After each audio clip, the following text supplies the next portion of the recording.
All right. Very, very good evening to you, chat. Hope we are doing well indeed. Wow. It's been some time, hasn't it, since we were last here? Yeah. Who remembers the last time I streamed? I think it was probably over 11 months ago or something like that now. It was quite a while ago. Quite a while.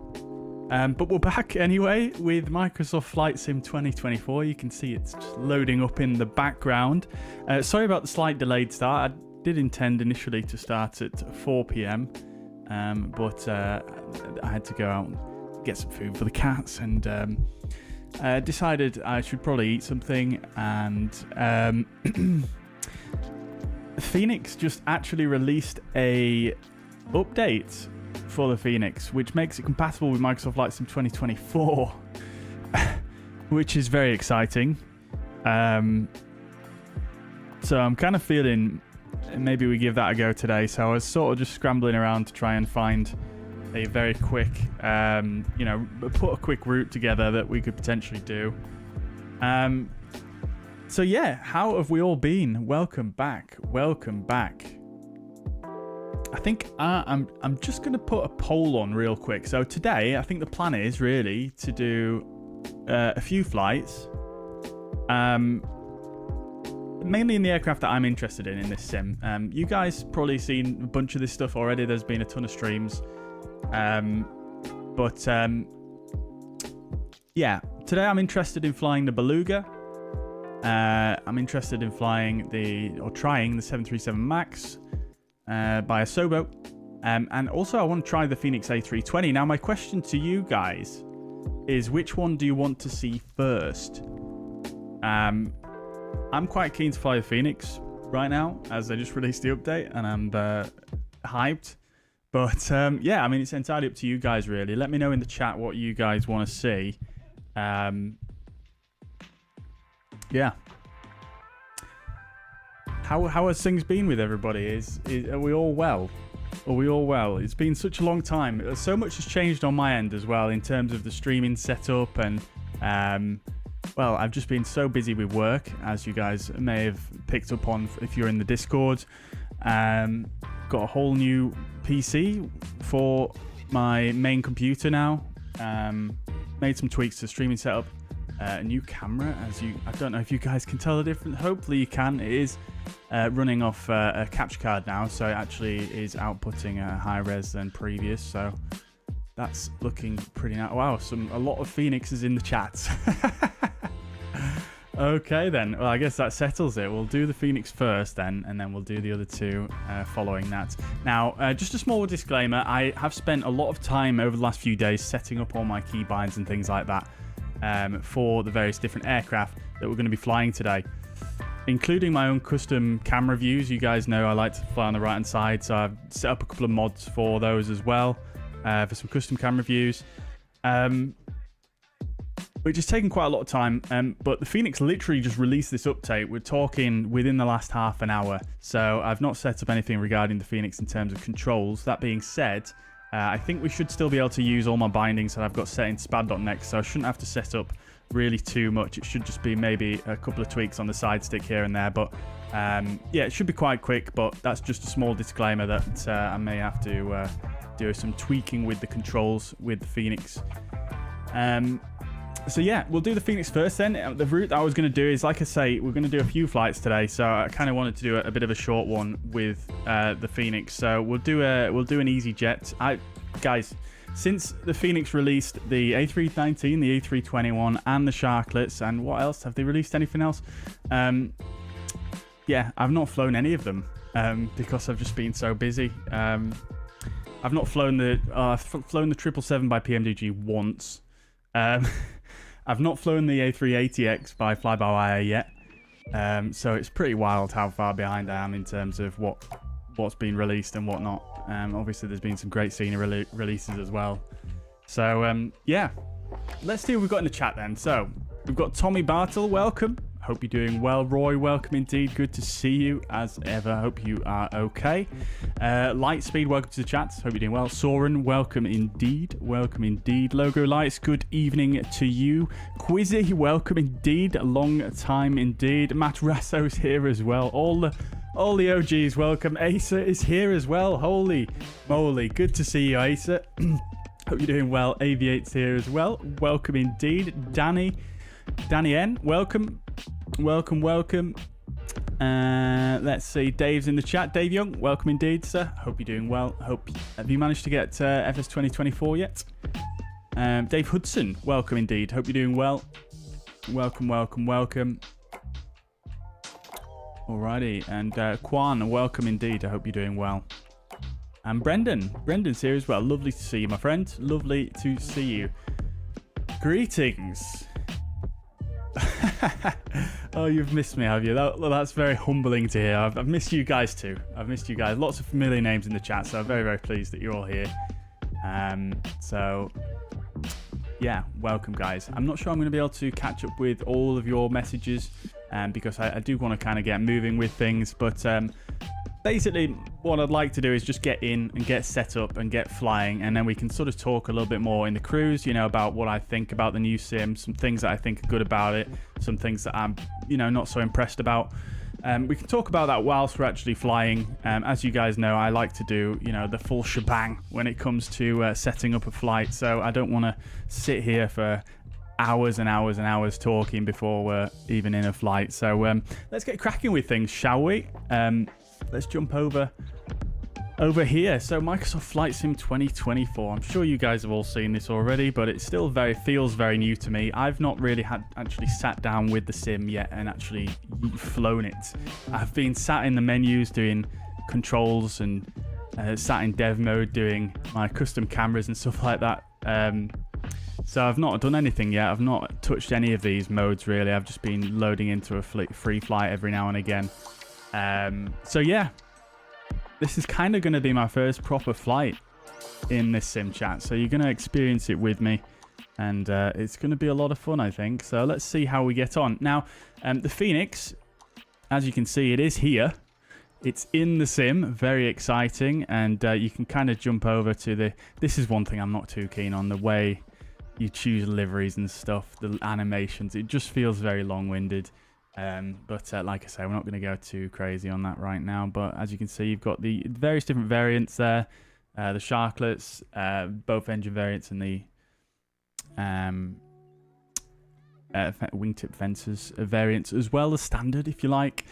And then you've got liveries. Now, I've only installed one livery because, you know, I just, like I say, only released half an hour ago. So I just kind of wanted to throw together something quick for us to enjoy here on stream. So let's do it. Now, I thought it'd be quite a good idea to fly from Liverpool to Belfast. Nice short flight, very, very short indeed. But you guys may know that Liverpool is one of the handcrafted airports from 2020. So I'm intrigued to see whether they've changed anything or, you know, updated anything regarding it. You know, let's just have a look. Let's see. So this is actually a real world flight we're going to be doing. It's going to be EasyJet or U2 with the call sign EZ747 Quebec, which is a very easy to remember one, isn't it? Pun not intended. But I'll just see if I can find real quick the stand that they used as well, because you guys know that's all part of the process. Let's see.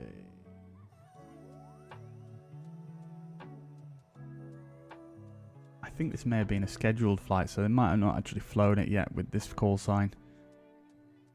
So we'll just choose any old stand. I think EasyJet generally will use probably these, I think, at Liverpool. I may be wrong, correct me if I'm wrong, but we'll set as departure right now. But before we actually jump in, we're actually going to get the flight plan set up. So I've not done really any of the flight plan on SimBrief or anything like that just yet. Because again, I kind of wanted to do that with you guys because there's another really cool add-on that was released since I last simmed was the SimBrief Dispatch add-on. Some of you guys may or may not be aware. If you follow the YouTube channel, you probably are aware. I did a short on it the other day, but they've actually added that to work with Microsoft Flight Sim 2024 already, which is which is fantastic. So we'll give that a go, and you can actually access that through this little EFB, which is, it's pretty cool really, because although this flight planner is pretty nice, it's really great, but for airliner flying it doesn't sort of work out, you know, the loading and things like that, which I really like from SimBrief. So I always thought it'd be quite nice to have, you know, SimBrief, well, use SimBrief instead of this flight planner, as good as it is. Like I say, you've even got the Lido charts in here as well, which is just super cool. Everybody's got free charts now, so you've got no excuse if you fly on VATSIM to not have charts. And yeah, they're Lido charts, so they're real world charts, and for some reason I can't zoom in. There we go. Real world charts, and these are quite widely used, I think, by a lot of airlines in general, but I think it's sort of mainly a European kind of German company that provides them, maybe. I'm not sure off the top of my head, but yeah, that's pretty cool. However, if we go on to more apps here, I'm just going to go to the settings and just make this a little bit bigger so you guys can see it a bit nicer. We could go horizontal as well. Why the heck not? So yeah, I've installed the two Navigraph add-ons, the Navigraph Charts and the SimBrief Dispatch. They're both beta add-ons at the moment, but I thought it might be quite cool just to do it in here. Now, it does sign me out every time, but I'm pretty sure I can just approve it, and we should be good to go. Should refresh. There we go. Okay, lovely stuff. So let's go ahead and do a new flight then. Now, the aircraft that we're using is, let me just get the reg real quick.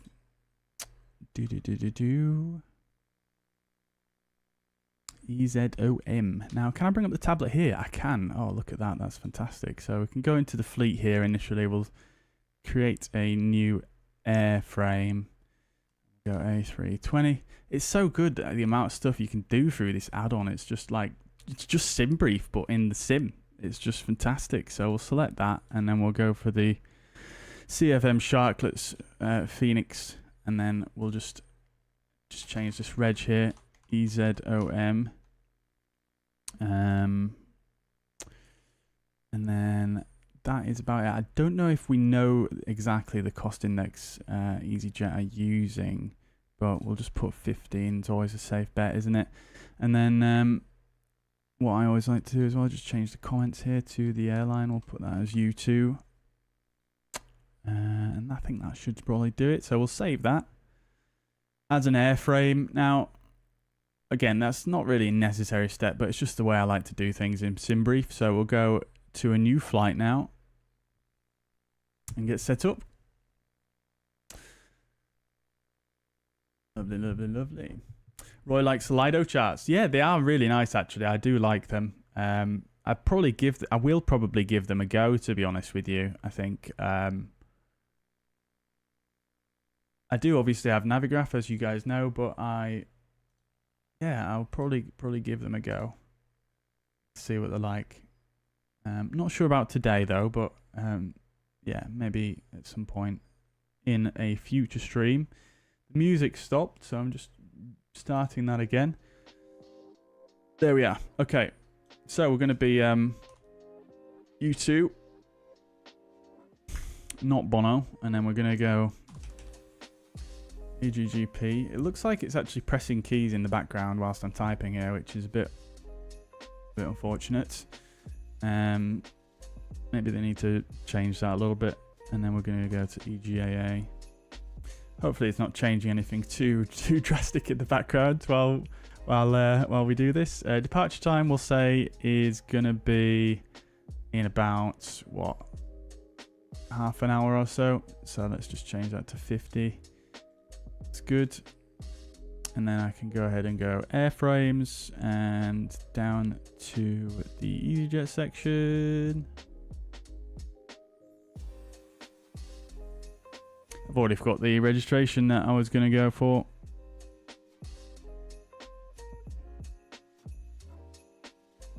It wasn't EZAO, was it? Hang on, I can just literally just do this, can't I? ZOM.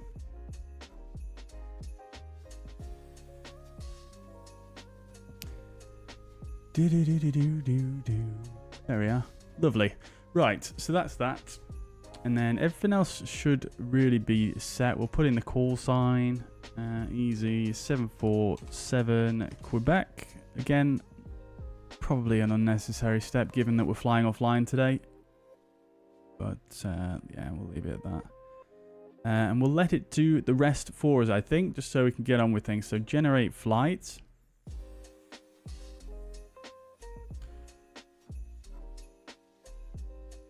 Ah, right, I've not updated that command yet. The specs command, if you're looking for those, they'll be down in the video in the description of the stream, just below the stream, and you'll be able to pick them up there. I do have the 7800 X3D, yes. Okay, cool. So that's that. Now we'll just close this and get into a flight, shall we? So let's do it. You guys know I normally like to do all that stuff sort of before the stream starts, but considering we're in a bit of a different scenario today, we're gonna do it like that. Yes, the command's not updated. Yeah, if you, like I say, check in the video description, and it should be there.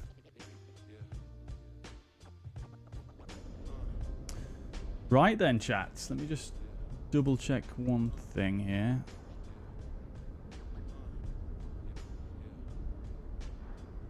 Yeah, stuff. Right, here we are. We're not going to do live time. Oh, the stutters. Oh, blimey.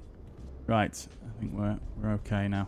I've already got the Fenix app running. It doesn't automatically run with the sim at this moment in time. So you've got to open that manually. Let me just change the time as well.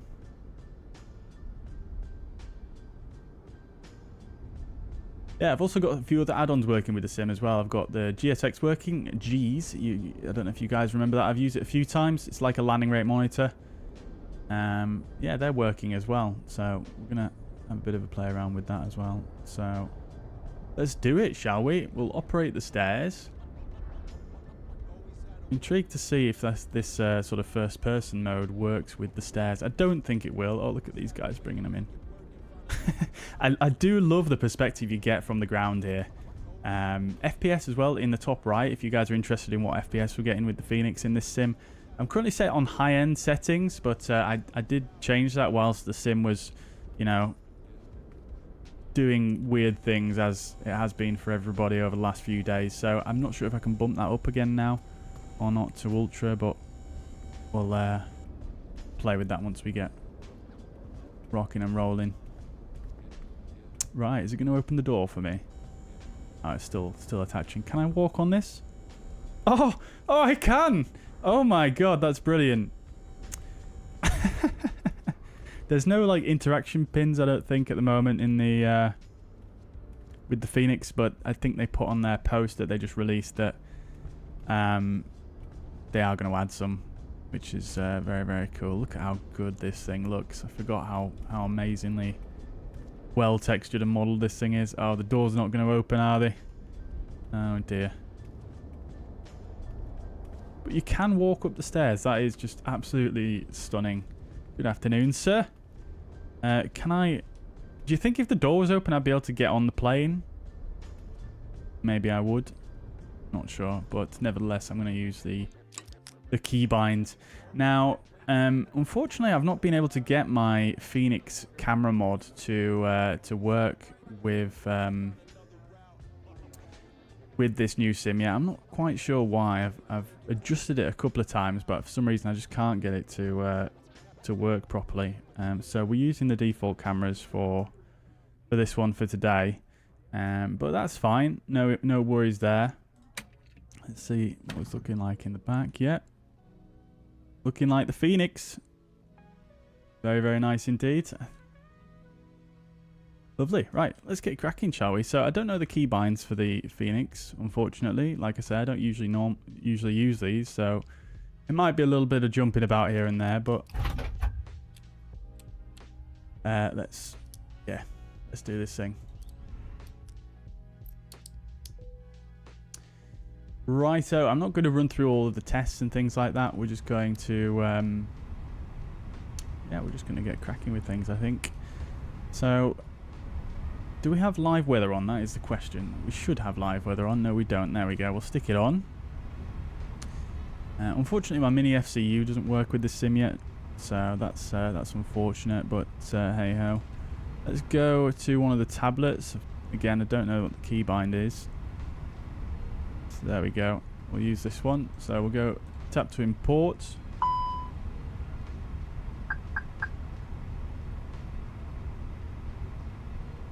Doggy, welcome to the chat. I'm doing well, thank you. How are you?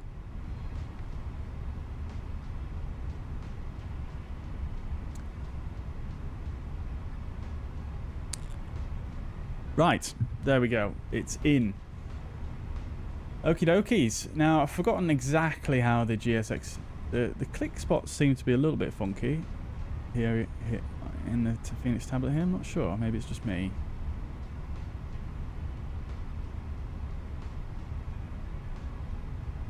Yeah, look at that. It's a little bit funky, but I mean, to be expected, really. Okay, that's fine. Now, I wonder if the GSX integrations are going to work. We do obviously have GSX installed. So, yeah, I've forgotten how you trigger it, though. That's the problem. So, let me just... I'm pretty sure you just click start boarding, right?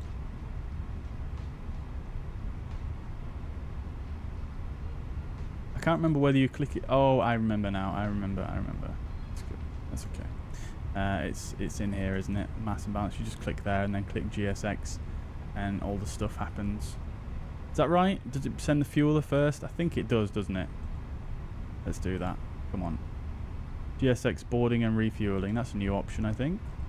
Click that. Lovely stuff. And then we'll go and just hide that so it doesn't keep showing. There we go. Lovely stuff. Right, so we shall crack on with the setup, shall we? So we'll just quickly get the weather here. Make sure that's up to date. 986 is the sorry about this, chat. We're going to be doing a bit of jumping about like that. So 986. There we go. And I've just realised that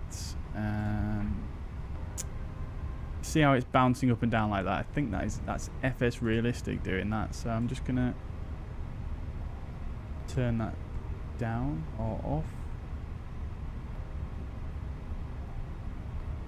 It's probably a few of the settings I need to adjust as well, but for now we'll leave it at that. So we're going to be flying from the left today, so we'll go constraints on that side, airports on this side. We'll turn the VORs on. I have a miniEFIS as well, guys. If you're following my social stories, you'll have already seen that. But yeah, miniEFIS. So I've got a video coming for that fairly soon. It's not done yet, but at some point in the near future, I will be doing that. So keep an eye out for that.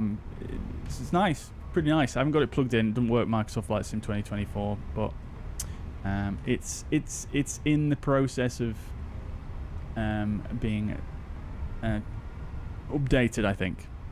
Right, so nav data is current, so that's good. We'll go to ATSU. AOC, it's so strange. It's been such a long time since I've done this. Hopefully it'll come back to me fairly smoothly, but we'll bring in the flight information there. That all looks correct to me. Lovely stuff. Okay, that's all we need to do for now. I'm sure there's some new options here. I don't think there used to be quite all of these options. I can't remember exactly, but we'll jump back over here and go init request. Did I disable lens correction in the graphics options? Maybe that causes the weird clip spots. I don't think there is a lens corrections graphics option in this sim. I actually looked for that already. Let's have a look real quick.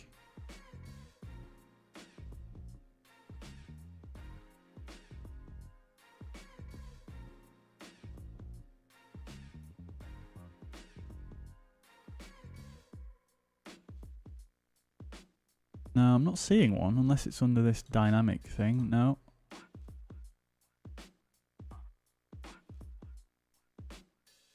No, I'm not seeing it. Yeah, I know that was a thing in Microsoft Flight Sim 2020, wasn't it, Winky? Welcome, though. Hope you're doing well. I need a recurrent training. I definitely do, don't I? What are the new PC specs? They're in the video description, Quizzy.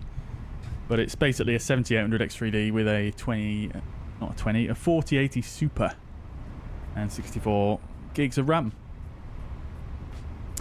Right, okay, so what temperature are we at? We're at 12 degrees. Let's just punch that in there. We're going to go easy 747 Quebec. Let's just take a quick peek outside.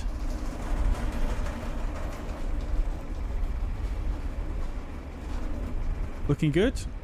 I would love to turn the saturation down a little bit, though. I feel it does look quite saturated. I'm used to having a little bit of desaturation with my NVIDIA filters, but they don't seem to work with this sim, sadly. Oh, I tell you what I do need to do before I forget is... Oops. Bring up the controls here and just sort that out real quick. So for my controller, I'll need to put that on.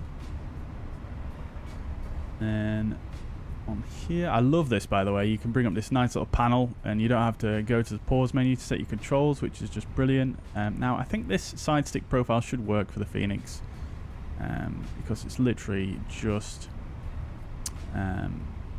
yeah, just that stuff basically. No trim on there, so I'm not going to accidentally press the trim. Yeah, I think that should do it. Okay, fine. Cost index we said was going to be 15. We're going to be cruising at, let me just see here. Get the OFP on my overscreen, it'd probably be a good idea, wouldn't it?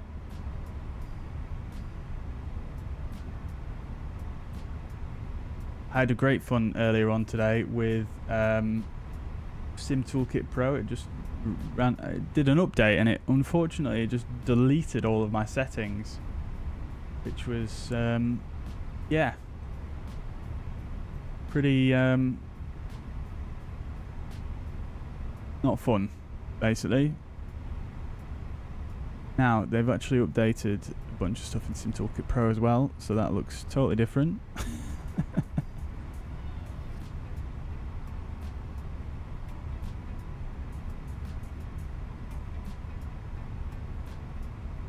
Okay then, right.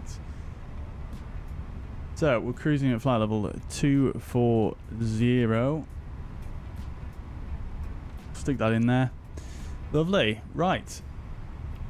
So we're departing off runway 27. Of course I can bring up the OFP like this as well. Why don't I do that? That'd probably be quite useful, wouldn't it? Can I view it in here, the OFP?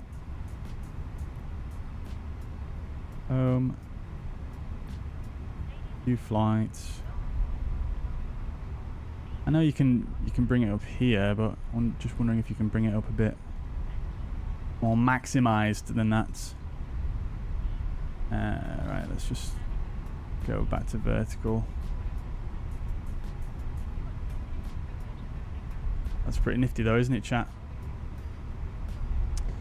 Okay, so we're expecting to depart from runway 27 on the Wallasey 2 Tango. I'm not going to do the OFP brief as I normally would do, but we'll do a departure briefing with the charts once we have got going. Very short flight here, so I'll literally just punch in the ILS-25. There's no arrivals in Belfast. We'll just have to... we'll be doing probably a vector to final. And then let me just check this departure, make sure I've got the correct restrictions in. Which we do, that's good. So the initial climb is going to be 4,000. That's that there. Here come the people. Lovely stuff. Oh, brilliant. Fantastic.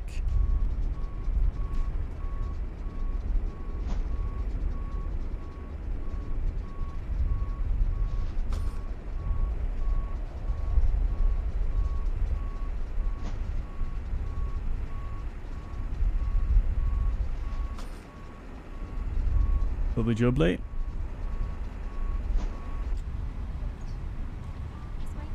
Cool. Alright, so let's just check the flight plan, make sure it all looks correct. Zoom in a bit. So we're basically just going straight out to Wallasey and then over the water and then down into Belfast. Yeah, that looks fine to me. Cool. Good stuff. So RadNav is fine. Secondary, I'm not going to mess with the secondary today just to save a few seconds because, like I say, we've got a lot to pack in today, don't we? Okie dokes. So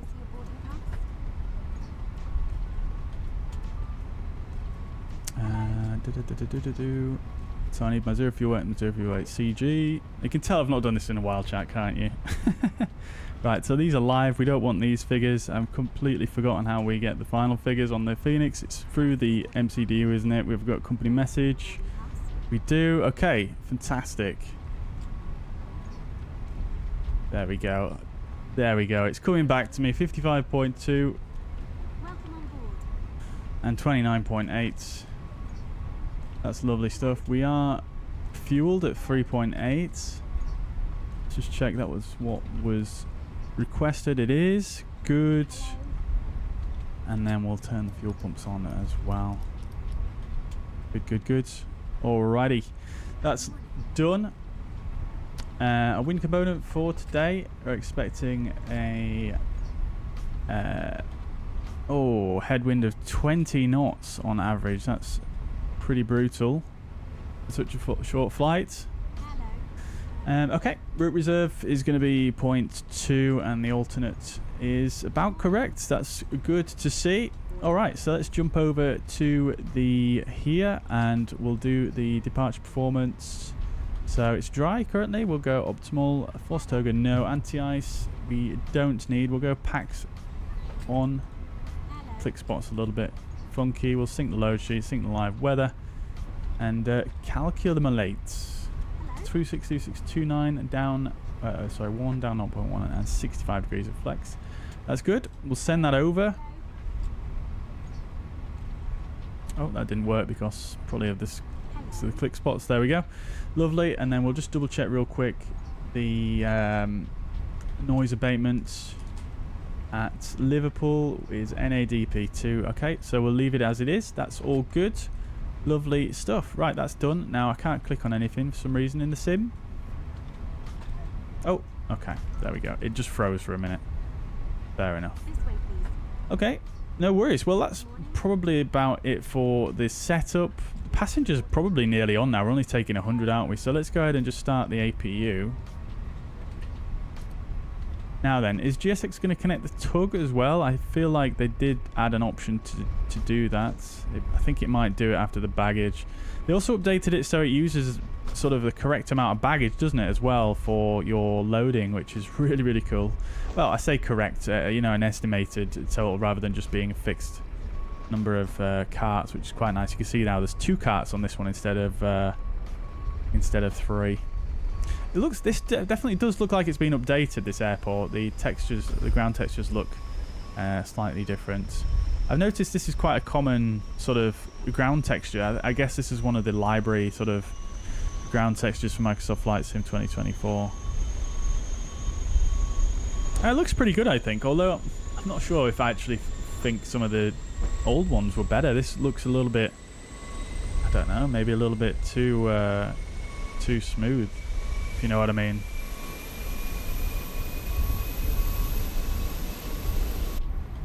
Welcome on board. Cool. Lovely. Right, APU is available. We'll start that chrono. Okie doke. Everything does look... The screens look very sort of blue tinted. I'm not sure if that's a compatibility thing. I guess it probably is. Let's see if I alter the brightness a bit. Does that change it? It does go a bit whiter. Yeah. There's a lot of blooming going on though. I know that's probably a 2024 thing. Right. Cool. I feel lost without my own camera views, chat. Feel so lost. In fact, while we wait for the last couple of passengers to board, shall we just go ahead and set some wing views up real quick? Now, I guess I haven't enabled the passengers being sat down yet in this sim.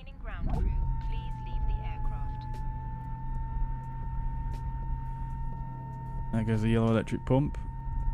And we'll just set up a couple for now, so we're not sat here forever.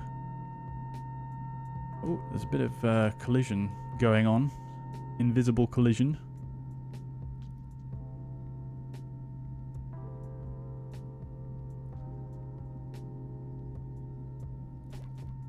I'll try get a view inside that cowl right there. Can we get it? I'm sure I used to have one like this. I quite like to have the glass though in my camera views. I don't know about you guys, but I quite like to have the glass rather than, you know, poking it through the window. That'll do, I think, for now. I'll do a bit more perfecting off stream, but you guys don't want to see that. Okay, cool. So the APU is available. It's been running for 2 minutes now. The passengers are on board. The aircraft is loaded. Now, there's no tug that's pulled up, so I guess maybe that's, I'm not sure, maybe that's not a thing with the Fenix. I honestly can't remember, chat. Maybe it is, maybe it isn't. But we'll go back to ground services, and before we actually do that, we'll turn off the external power like that. Disconnect the GPU. And just double check the parking brake is set, which it is. We'll get rid of the chocks as well. I know I think GSX does that for you, but I kind of just want to prepare for pushback and departure.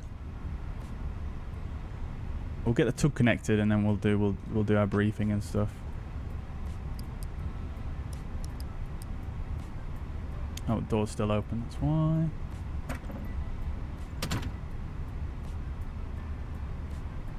Lovely. Right. Okay, cool. So. Hello, Captain. We are ready for pushback.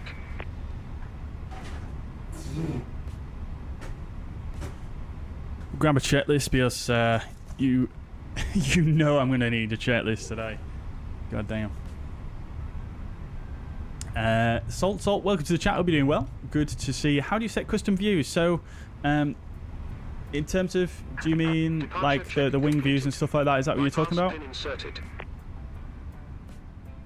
So if you go to your key bindings, there is a number of different bindings you can use. So these probably not the defaults. I've rebound a lot of stuff, but you can see here you've got the load custom cameras, and then you've got these save custom cameras. Now that's one way to do it. Another way I do it is usually just create a mod which replaces the original camera file for the aircraft, and that basically gives me a lot more flexibility on what to do. The process is not exactly something I could probably sit here and explain right now. It's kind of, I need to probably show how to do it exactly, but it involves basically just using the developer mode and the camera editor to do it that way.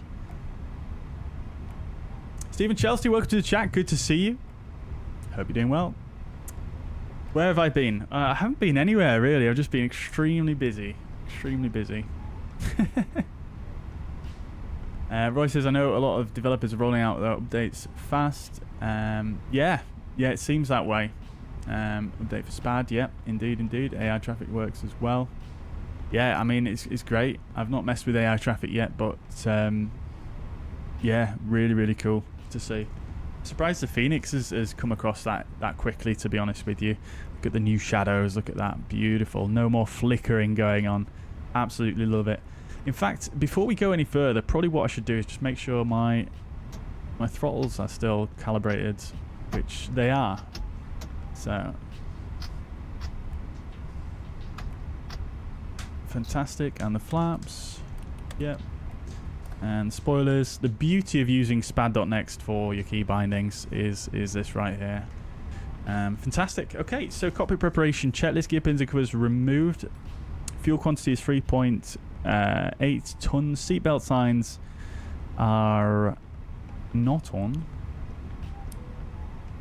Get the APU bleed on as well, just while we're sat here for a moment.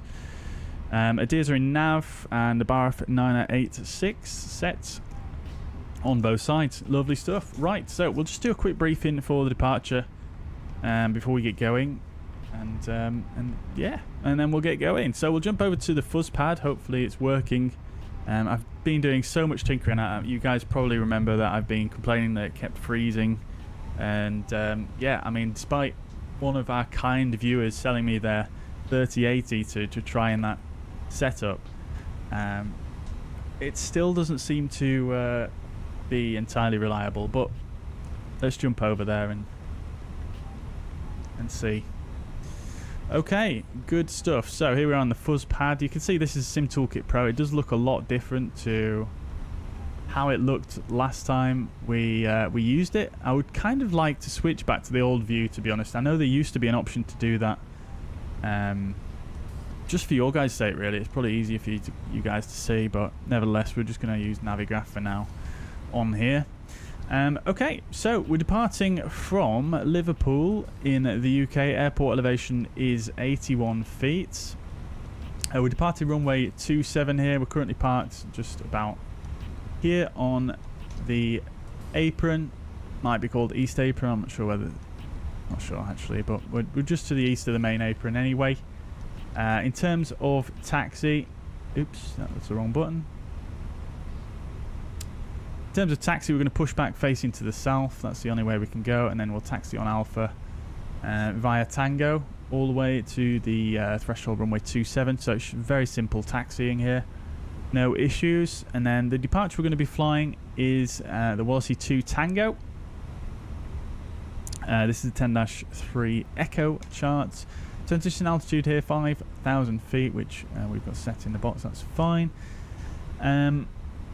It's the Wallasey 2 Tango. It's very straightforward. Not above 4,000 until cleared, but no AT online today, so we're probably going to be able to just ignore that. No turns below 590. And the departure itself, we're going to the west here, so it's very, very straightforward. We're basically straight ahead. And then intercept the 116 radial. Inbound to Wallasey. That's it, and then cross Wallasey at a required altitude of 4,000 feet. Super, super straightforward. Very, very simple. Yeah, really not too much to say.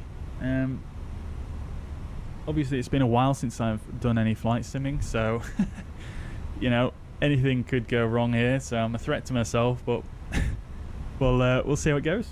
We'll see how it goes. It should be fairly straightforward. I feel like it's all coming back to me now, so we'll should be okay. Right, so that's a very, very brief departure briefing. Cool. Let's rock and roll, shall we, chat? So we should have the tug connected now. We do indeed. Lovely stuff. I don't have... Let's see if there's any nice cameras on here. That's kind of nice, isn't it?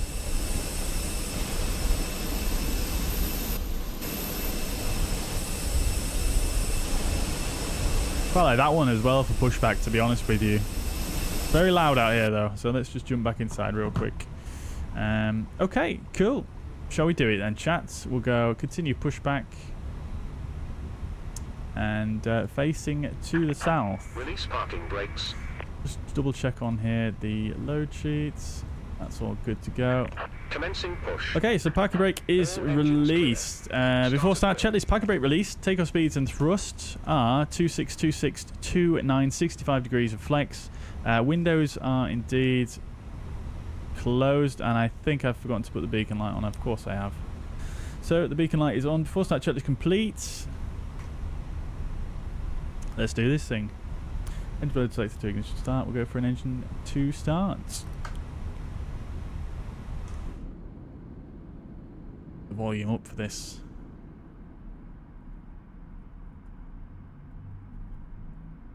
First engine start in the Fenix A320 Microsoft Flight Simulator 2024, guys. Let's go. Ladies and gentlemen, please observe the cabin crew member closest to you as we are about to demonstrate the safety features of our Airbus A320 Can't be using flow. I'm paralyzed without flow. Yeah, I'm the same. I'm really missing flow already. I absolutely love that one. Gentlemen, I did try and chuck it in there. B20. Please pay attention. And it does seem to actually load up and Crew instructions include it does appear to function and not crash the sim, but you can't bind the key bind, can you? important information about exit routes That you need for flow, so that's kind of broken, but and the brace. hopefully that's not too big of a deal for them to fix, really. Brace. There are 8 emergency exits. Winky, yeah, exactly. Who would have thought within a week? Pointing out the exit. Within a week, absolutely amazing work by the Fenix team. Behind you. Emergency lighting will guide you to an exit. In I have to say. emergency, lean back. Okay, good stuff. That one's available. And release as shown. Set parking brakes. Parking brakes set. We'll get a Waiting bit for of confirmation for good engine start. PTU action. Keep it fastened at all times. If the air supply fails, masks will drop from above you. Pull a mask Cockpit to ground. start We have a good engine start. You can Put the mask disconnect. over your nose and mouth and breathe normally. Hold the mask. Just going to check my GSX settings real quick. Connect pushback on boarding, that's what I want. And then the engine start confirmation, I want to turn that off. There we go. The one really good thing about GSX, about transferring it to a new sim, is that because it's actually an external system from the sim, between the two sims, you really don't have to change anything at all. I mean, there's lots of settings in GSX. There's obviously all the profiles as well and all that stuff, but you just don't have to really do anything if you've already got it set up as you like it, which is just great. Assist you with life jackets. Tow truck disconnected. Bypass pin removed. She blows. Left is clear. Right is clear. Regarding your safety on board can be found in the in-flight magazine. Okie dokies. Cool. Right. Oh, I'll just reset the Chrono there and this one. Lovely jubbly. Right. After start checklist, I'm probably going to have missed some items here. Yeah, namely the pinch trim. Okay, so let's do that real quick. Fuel prediction 28.8, so we'll go probably about there. It doesn't really need to be moved much, did it? It does say up 0.1 as well, down 0.1 even. At 28.8? I don't know why Airbus decided to use such big jumps between here and here. Maybe it's because it doesn't matter as much as we think it does, but there we go. Right, that'll do. Okay, so after start chat, it's anti-air. It's not required. ECAM status is checked. Pitch trim is set 28.8. Percentages. Rudder trim is neutral. After start chat list complete. Right, let's just drop the flaps, the spoilers there as well. Engine mode set can go to normal. Probably should have done this before doing the checklist actually, and then we'll go to max auto brake there. Lovely stuff, and then above we'll go like that, and I'm just going to do a flight controls check. Now, is there an ECAM shortcut button here? There is, number 8. Okay, good to know. Right, so flight controls check. Full left, full right, neutral, that's all working. Full up, full down, and neutral. And then on the rudders, full left, full right, and neutral. Now, I haven't checked whether Fenix are recommending any specific sensitivity for this sim. So my sensitivity is probably not too dialed in, but we'll see how we get on. Right, let's get going then, shall we, chats? Oh, it looks like the sim's done this thing where it freezes again. It seems to be when I tab out and I come back, it does that. Interesting. Right, taxi lights can come on. Parking brake released. Let's rock and roll.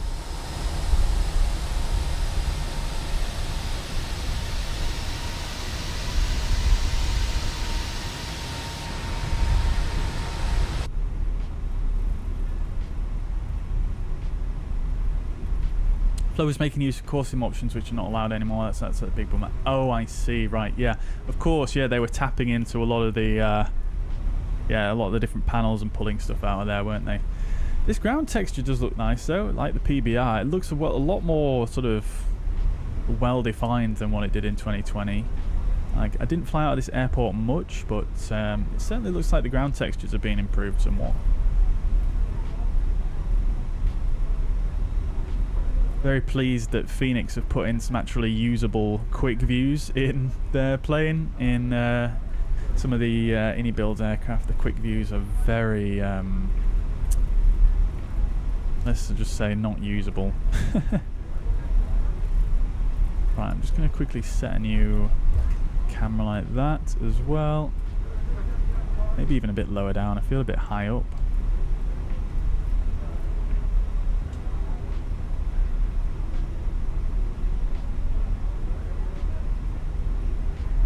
Right, about there should do it. Let's do that. Alright, cool. Alright, that'll do it for now.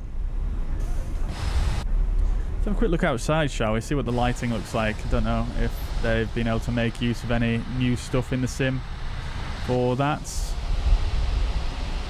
I mean, it looked good before, didn't it? Still looks good.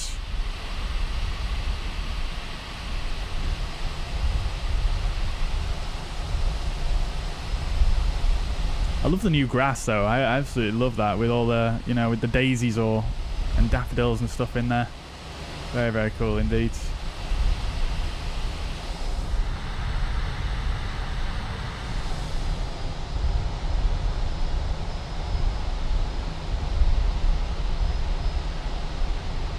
Lovely. Right.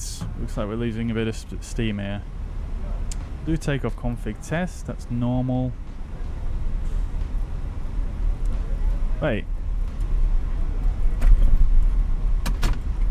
I must have opened that again, didn't I? Right, we'll get the transponder on. Oh, we're running away now. Right, good.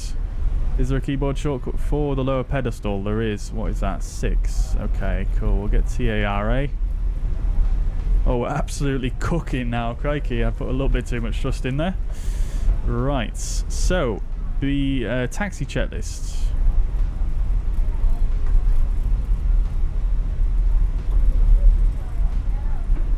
Break down a little bit here. Flight controls are checked. Flap setting is config 1+F. Radar and predictive wind shear. We'll do that now. So predictive wind shear is on. And auto. Engine mode selector is normal. Ecam ammo takeoff no blue. Taxi checklist complete. And just before we go any further, actually, let me just jump in. In fact, I don't need to pause the game to do this, am I? What am I doing? Let me just jump into here real quick.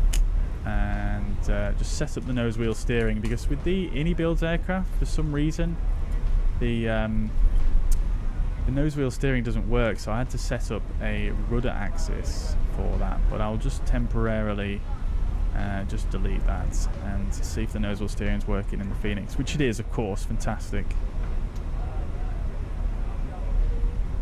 And it feels very good. I mean, obviously the Fenix felt good before. I think it does feel better, though. I think it feels like there's a little bit more weight to it. But again, like I say, chat, I've not flown the Fenix for many moons, or anything for that matter. So yeah, it could have been changed in a recent update as well. Right, so lineup check. Let's take off runway 27 is confirmed. TCAS, TARA, and PAX 1 and 2 are on. Lineup checklist complete. Let's do this thing. Let's see runway 27 there. What's going on with that one? Right.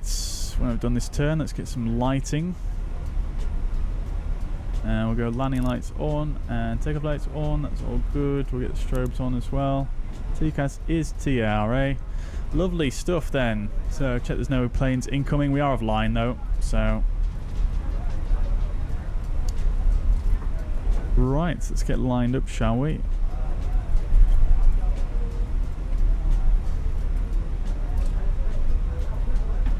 Good stuff. The passengers are very loud in the back. I blame FS Realistic. So I'm just going to turn that down in a moment. We'll just get lined up here. Not a very good lineup. Cabin ambience. Where are we? Alright, thank you.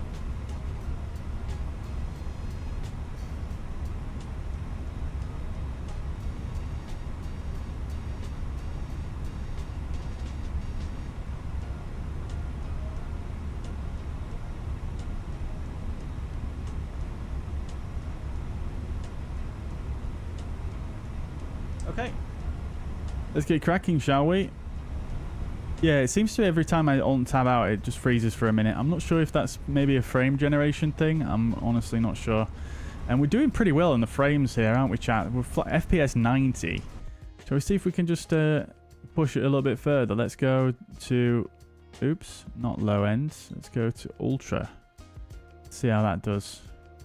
Make sure off-screen pre-caching is at 200. And I'm going to make sure we have the traffic off as well, because don't want those. We'll have the rest of the traffic, though.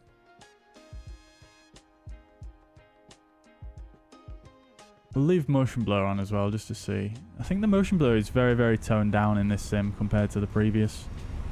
What frame rate are we getting now? So we lost about 15 FPS, just over 10 actually. We're recovering to about 80. That's pretty good. I mean, the real test for this is obviously going to be on VATSIM, but that's pretty nice, isn't it?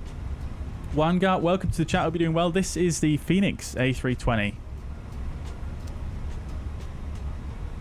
Is this Fenix available? It is, yeah. PhoenixSim.com. Lil Pop, welcome to the chat. Good to see you too. Welcome, welcome. Doggy, welcome indeed. Hope you're doing well. All right, let's hit it then, chat. So we've done all the checklists. Let's rock and roll.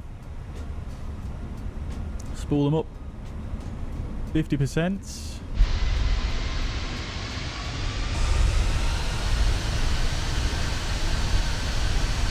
Let's go.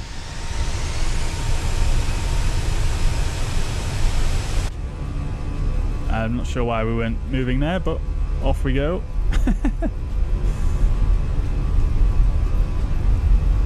Oh wow. The nose is wanting to go left a lot.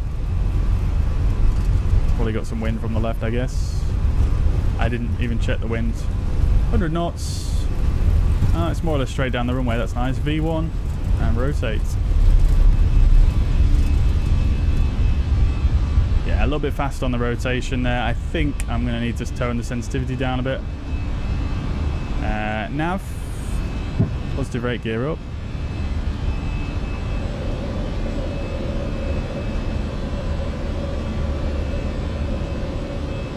Check this out. We can even do it right now. So let's just... actually, let's not do it right now. We'll do it when we've got the autopilot in. Alrighty, we'll disarm the ground spoilers, get the nose lights off, bring the cabin, leave a climb, thrust climb, auto thrust.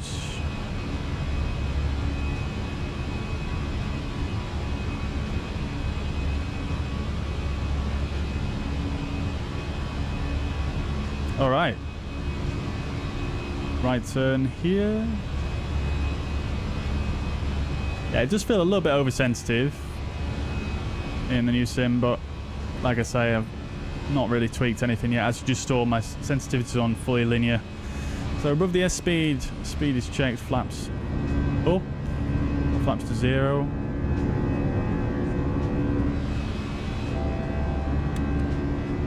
Very, very nice indeed. Overshot the turn for looking out the window. Speed alt star, we're actually just gonna go like that.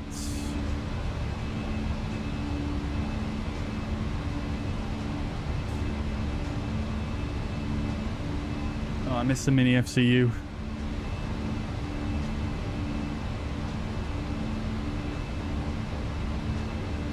Just get us back on track here. Right, yeah, I feel a bit disabled without my custom views. Right, so we'll pull flight level 140. We'll go AP1 there. Set standards. So we've got flight level 140 blue. Open climb alt blue. Right, lovely stuff. And we're on our way, chat. We're on our way. That wasn't too bad, was it really? I mean, yeah, not perfect, but I think that's more of a sensitivity thing than anything. Yeah, very, very good. Pleased with that. Scenery. I mean, let's be honest, guys. In this kind of weather, it does look very much like the old sim. The clouds even look, you know, almost identical. The lighting over the clouds looks a bit better, doesn't it? But if you look at the ground, it's looking... I mean, it looks great, but it's looking very similar. There's a photogrammetry down there now. I think there is. That's why it looks a bit funky. But if you don't zoom in, it looks pretty good, right? Ranieri Sales, welcome to the stream. Thank you very much for the sub.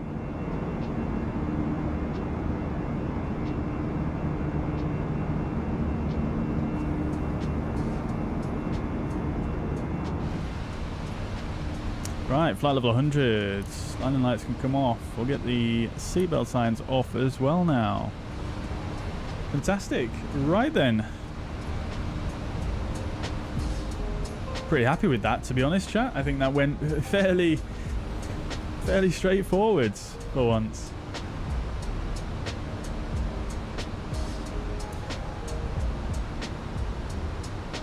Yeah, I mean, I can't lie, guys. I'm pretty impressed with how quickly they've brought this over, and it runs really well. I mean, again, I don't know if that's just because I'm used to flying it on VATSIM all the time, which obviously does tank your FPS a bit, but we're still getting 90 FPS. We were getting 80 on the ground, so I mean, I think with VATSIM added, surely we're still going to be getting over 60 FPS, which is just grand on ultra settings. Come on now, come on. I mean, since I built this new PC, I've been using it for like, I don't know, a while now, 6 to 8 months. Oh, let's keep going up. Where are we going to again? 240.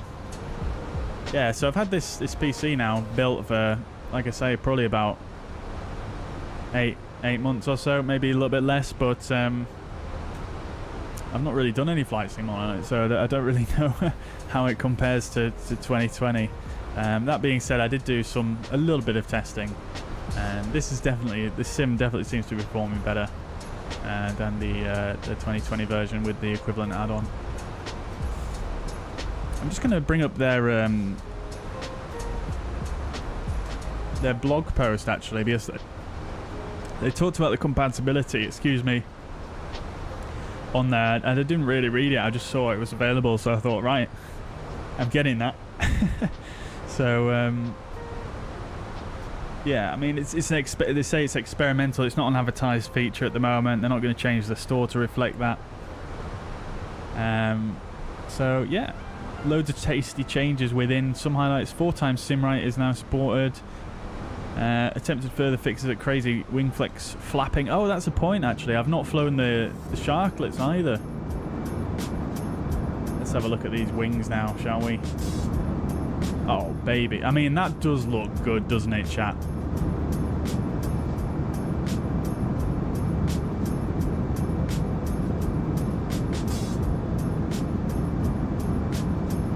That does look very, very nice.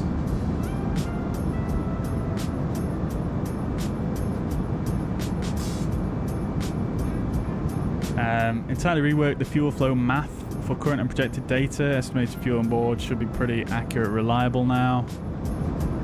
Very good. Gently retune the fly-by-wire normal law and hand flight feel after customer feedback. Very good. And rebuilt the air mass temperature simulation. Crikey. So it's a pretty big update, this, actually. It's not just 2024 compatibility, which is just incredible. I mean, Fenix have been doing some amazing things for flight sim. It is just absolutely bonkers. Right, well, whilst we are just cruising along here, I'm just going to come in here and sort out what's happened here. Something's gone terribly wrong with this interface. Very strange. Anyway, let's just tweak my sensitivities a little bit to something a little bit lower.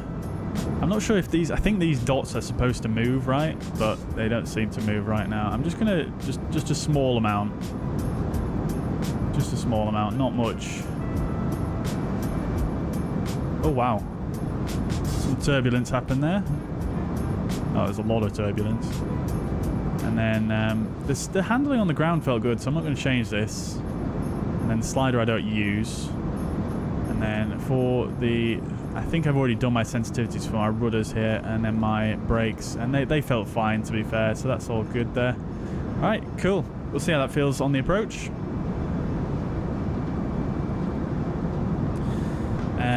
When Avery says, I was taken by surprise to see... Oh, wow, what is going on there? There seems to be some little jumps going on.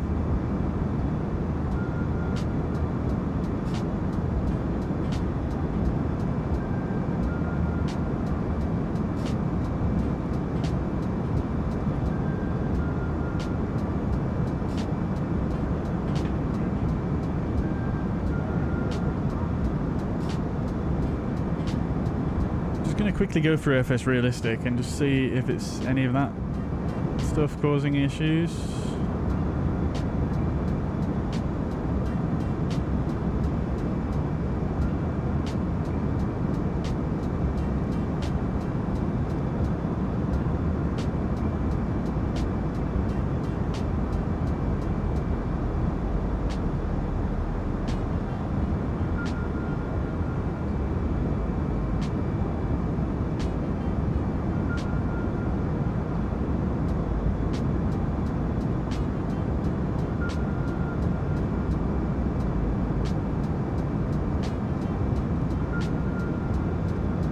I've turned a bunch of stuff off there. Maybe that helps. We'll see.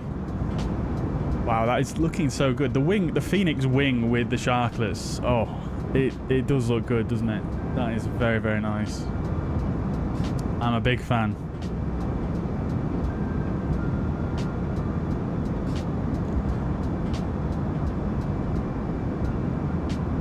So surprised to see the Fenix in 2024. Yeah, me too.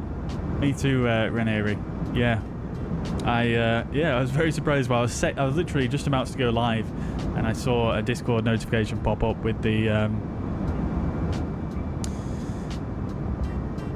update, and I'm just like, whoa, give me that. Looks amazing. Can't wait to see what Fenix does next. Yeah, I know. I'm very excited. They just seem to deliver so hard on everything that they do. It's brilliant.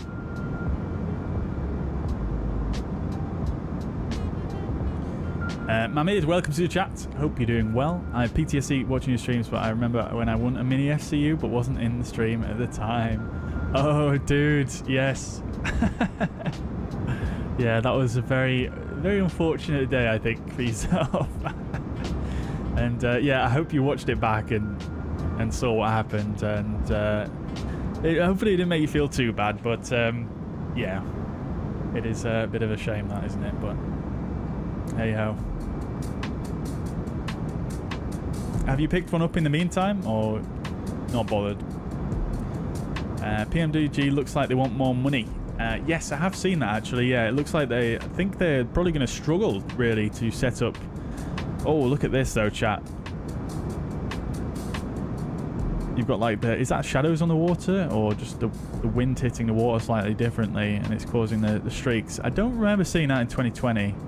That looks pretty new. The water used to look quite uniform and flat in 2020, and I'm pretty sure you couldn't really see the waves from this high up either. That looks pretty good. But yeah, with the PMDG, it does look like they're going to be.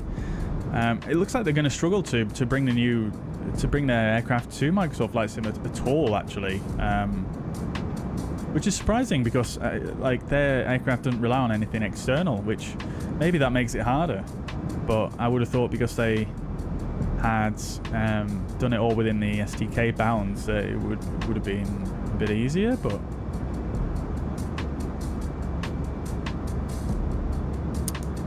yeah, we'll have to see how it goes. I mean, if they've got to put a lot of work in to port it over, then yeah, I mean, paying a small upgrade fee might be acceptable.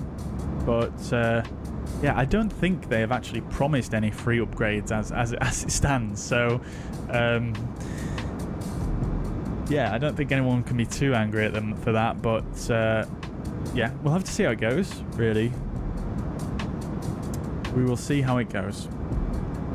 Matt Russell says, I think I'll stick with 2020 for a while. I love all the new 2024 things, but I just feel like it's still not fully ready.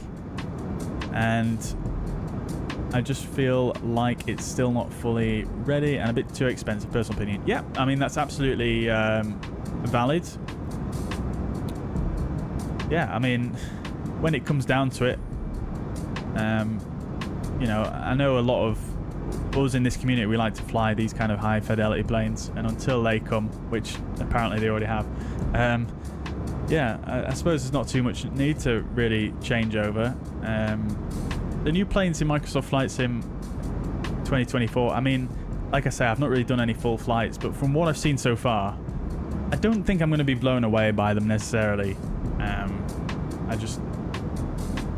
I just think that they're definitely improved on the default planes for 2020, that's for sure, but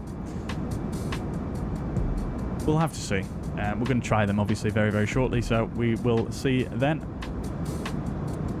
But yeah, like I say, my first flight in this sim, so I'm getting a lot of my initial impressions right now, honestly. Quizzy says, will I come back to streaming now? Hopefully, yeah. I mean, I'm still very, very busy with work, so I'm not sure sort of how things are going to work with my schedule, but yeah, hopefully I'll be doing some more. I mean, at least I'll try and do some more maybe on the weekends, potentially. Maybe we'll do one on the weekends, but I can't really promise anything at this moment in time because, like I say, I've just got so much on. So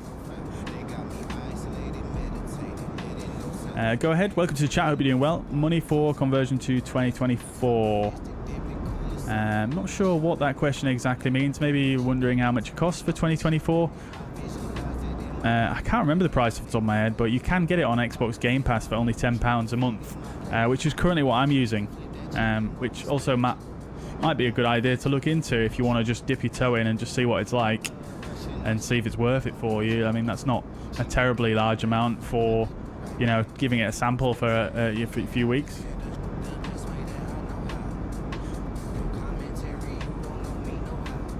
I have to admit, 2024 looks its best when flying GA stuff. Yeah, I would have thought that would be probably the bit, you know, a lot more suited to this sim, given the you know, all the new details on the ground and things like that. That being said, just look at this. This does look absolutely insane. I can't lie. 2020 did look good, but just looking at this picture right now, like, that is just looking brilliant.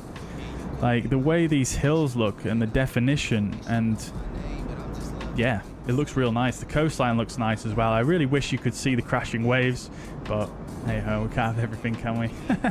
Dave said this looks amazing. The Wingflex Flight Simulator Flight Control Unit, MSFCU. I'll have to have a look into that, Dave. Yeah, was that the one you mentioned to me the other day?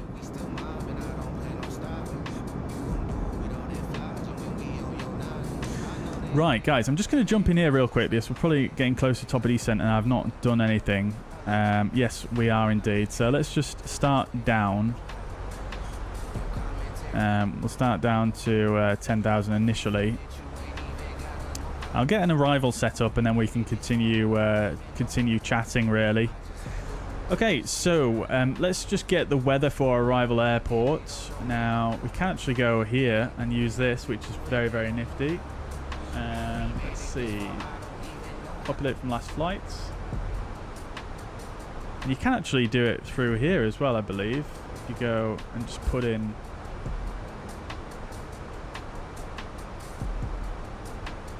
like that, you can go weather there, and then you've got this nice weather here and the latest 80s. Let's see, how old is that? 1150. Okay, actually that's not the latest 80s, unless perhaps they don't do many on a Sunday. I don't know. Let's see.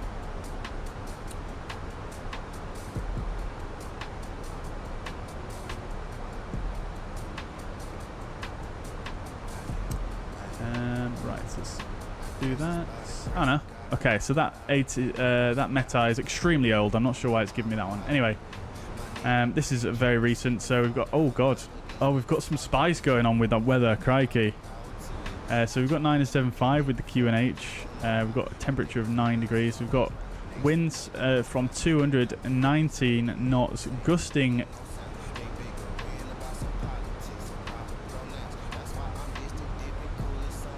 32. There's two 80s there, actually. I've not seen that before. Oh, no, that's the previous. Okay, that's good. That's really nice it gives you that. It's got 3 previous. That's very, very nice. So you can see the gusts are actually getting worse as the day goes on. So this is going to be a very interesting approach, I think, chat. Okay, so let's just get everything else set up here real quick. So the noise abatement here is going to be NADP2, so I don't need to change anything regarding that. We're expecting runway 25. Like I said, there's no real star at this airport as such.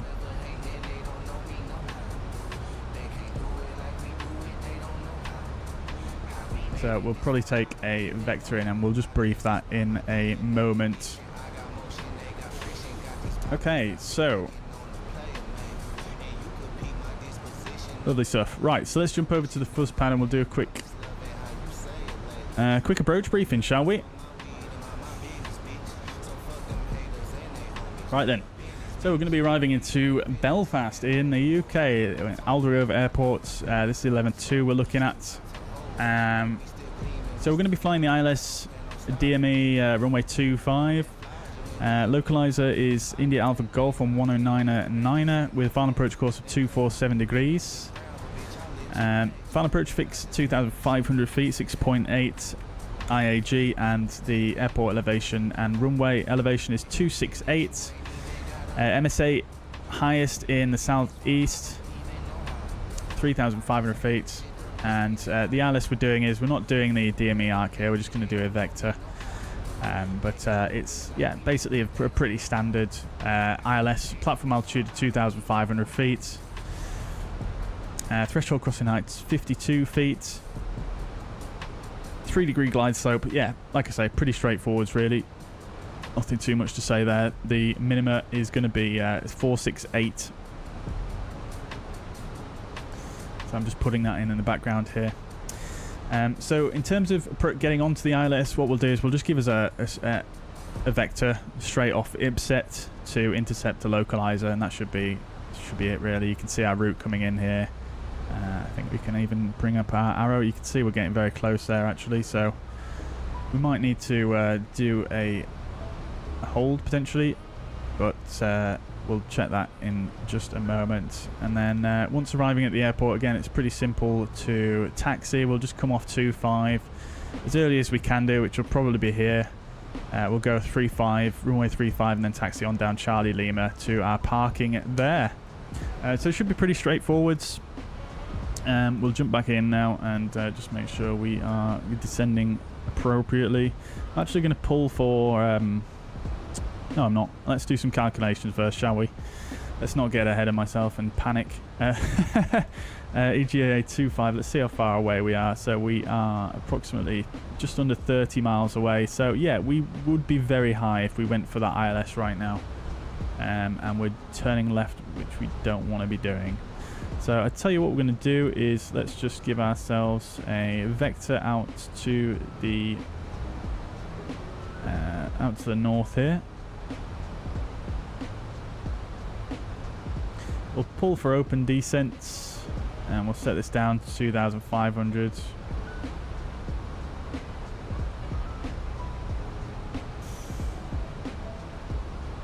QNH we said was 975. So we'll get that set there. And we'll stick the seatbelt signs on now. Okay, cool.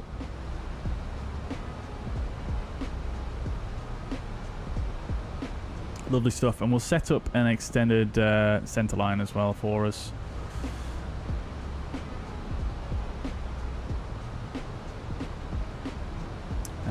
Right, we'll go CF25, radial lane 067, that's good. And we'll insert that and we'll just pull the heading there. And then we've got our extended center line. Lovely. So we'll just give ourselves a slight delay vector here. And what I'm going to do actually is let's just increase the speed slightly. And we'll get a bit of speed brake out just so we can get down a bit. So 23 miles away. So realistically we should be about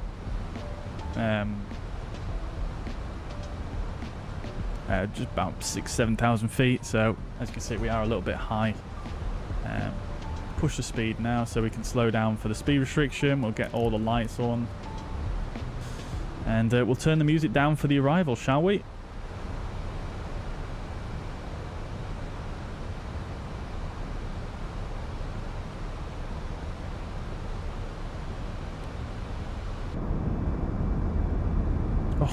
Sharklets on the Fenix just look so good, man.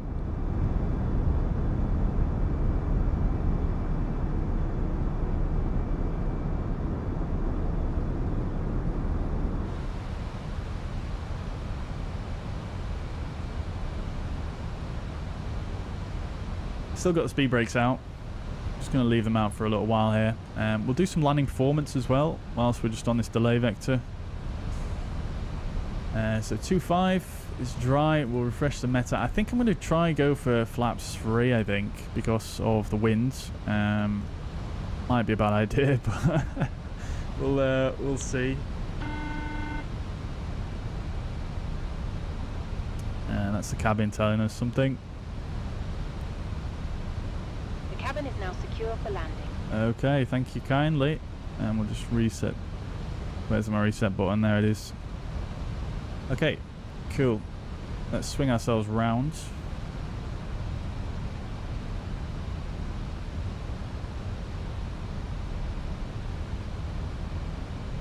Go 230.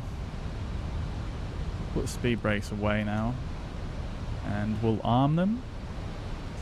Go perf, approach phase, activate.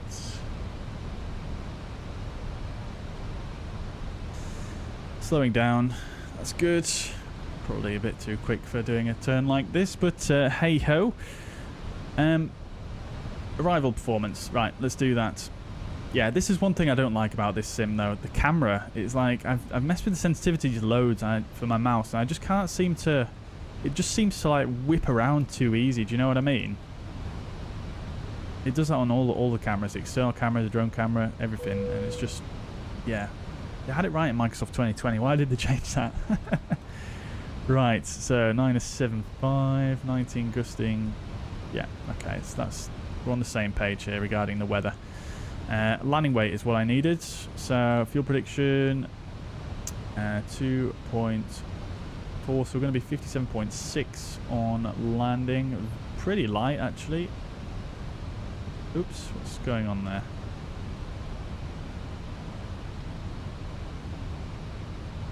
57.6. Okay, why is it doing that?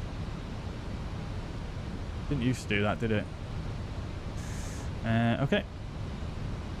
Lower to brake is fine. We'll go idle reverse. That's also fine. Auto thrust off. Let's see if we can do flaps 3. We can. It's fine. Okay, that's good. We'll just go to auto brake low. And we'll arm lock blue. Just turn the lights off. Okay, cool. Lovely stuff.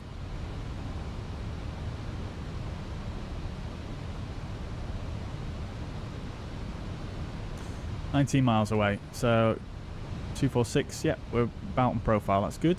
And then we'll get the LS push buttons pushed in.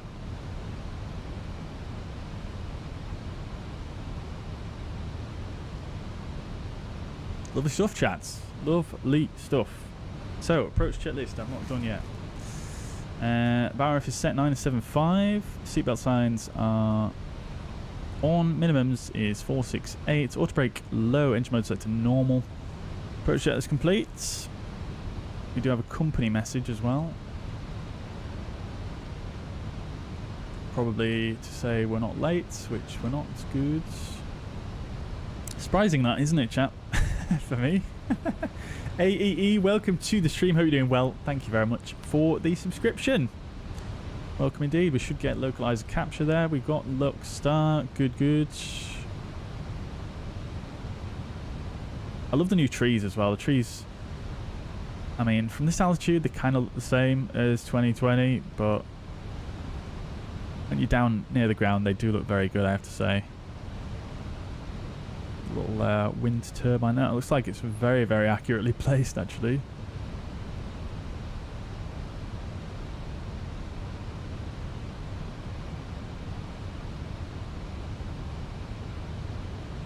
Yeah, trees do look a little bit sort of, what's the word? I don't know. It looks like they need some kind of smoothing or something on them. They look a bit too... I know they're winter trees. I'm not trying to say that's what they look like, but there's something about them that just looks a little bit pixely, if that makes sense. Right, so here comes the glide slope, right on profile. Lovely stuff. Let's arm approach here.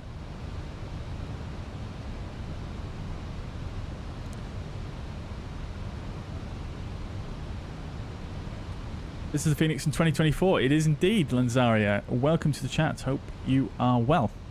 We're actually descending a bit quick.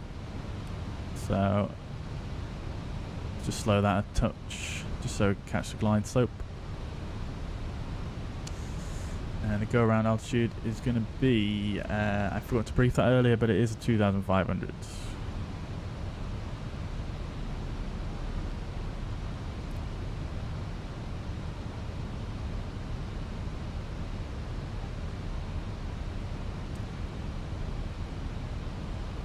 Norway Spotter, welcome to the chat. Hope you're doing well. Welcome, welcome. Can we see a cabin shot of the shark that strobes at night? Yeah, sure. Sure. I'll do that when I'm landed, though, because I don't want to mess up this approach now. I feel like when you change the time in this sim, if for some reason it messes with the aircraft while it's in the air. Release note said something about reworked glass materials for strobes to perhaps make the reflection better. We'll have a look at that when we get on the ground for sure. Make sure you remind me though. Right, here comes the glide slope.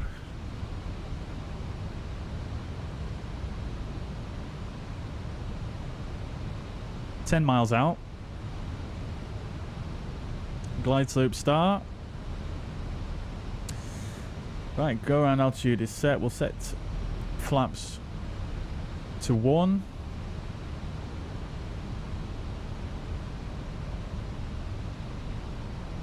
We've got quite a lot of wind here, haven't we, chat? Crikey. Are we doing flaps 3? Did we say we were doing flaps 3? We did, didn't we? It's probably a bit late for me to realise, but we'll switch that to config 3. And we'll jump up top if I can remember the keybinds. And we want the flap 3. There we go. This is going to be interesting, chat. First landing in 2024. Let's see, is G's running? Let's make sure G's is running so we've got my landing, so we can have a look at the landing rate once we're down on the ground. Alright, we'll go flaps 2, speed is checked. We'll drop the gear here as well.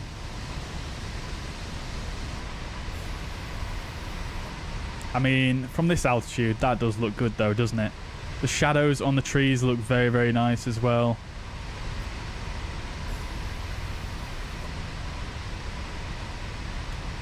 See the runway down there.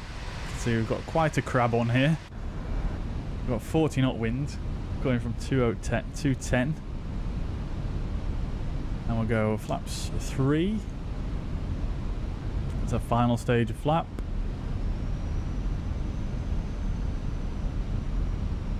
And for some reason it's targeting 157. That is the ground speed mini, isn't it?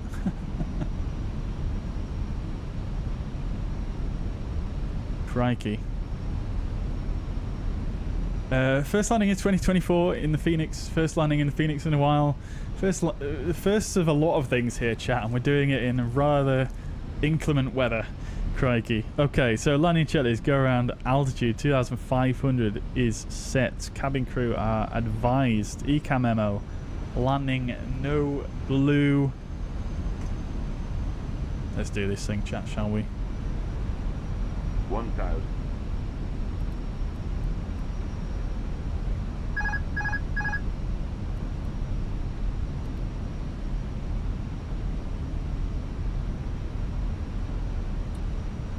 Landing rate predictions in the chat. The pappies look a lot easier to see during the day though in this sim, which I do very much like. We're flying into the Pyrig Devco scenery as well today, chat. As you can see, quite a few sceneries seem to work quite well.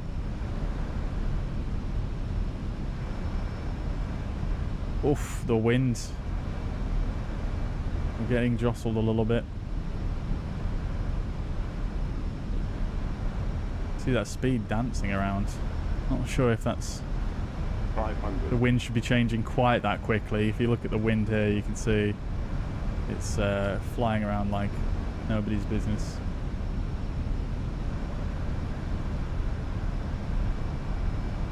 Doing well though, we're on path. We're more or less on centre line. I feel like we could be a little bit more to the left. 100 above. I feel like they've changed the sounds in the cockpit as well. The announcer sort of sounds. Minimum. Continue. Oh, the replay tool.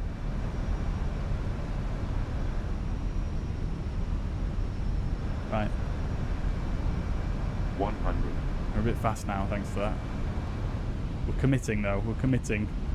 50. Oh dear, it's very bad. It's very bad. Retard. Let's go around. Let's go around. Minsoga SRS go around track. Go around flaps.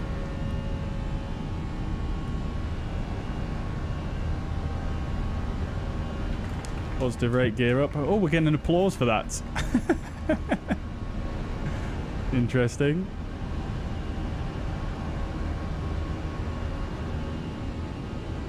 I shouldn't, that's my fault. I shouldn't have started the replay tool so late. Right, Alt Star, lever climb. Alt Star speeds. We're probably going to overshoot here. That's fine. And we'll go flaps up.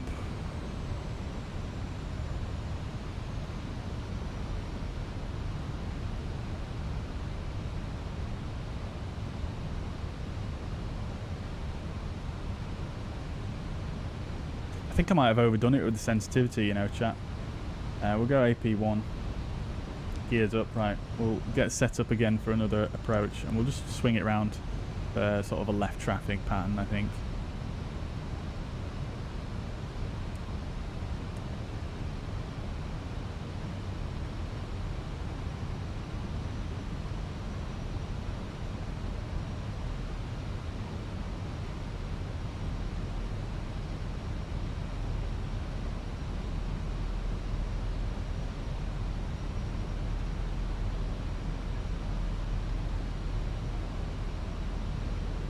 Okay, cool. So, activate the approach phase once again. That was very spicy with the wind there, chat. Also with the flaps 3, I mean, it's so rare to do a flaps 3, isn't it? And you definitely do have a bit of a different picture. Now, if I close this, is it going to carry on? Let's try it for science. Okay, so let me just come back in here real quick, and we're just going to dial back that minus sensitivity by 0.1, I think. There we go. First go around in Microsoft Flight Sim 2024. Who would have thought it on the first flight, chat? Oh dear. If you guys have watched the stream before though, you guys will know we do a lot of go arounds. I quite like doing go arounds though, to be fair, I can't lie. Look at the shadows here though, that is very nice, isn't it?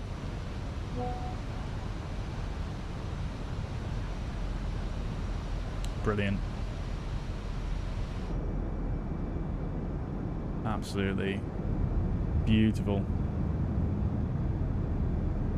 The glass looks a bit different from what I remember as well, at least in this lighting.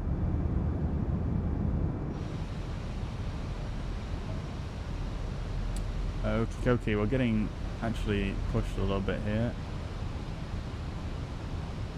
Let's just go a bit wider.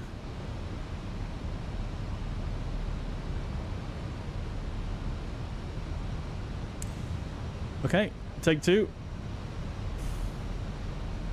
Chris, welcome to the chat, my friend. Hope you're doing well. Good to see you. Welcome indeed. Wow, there's some very optimistic landing rate predictions in the chat there.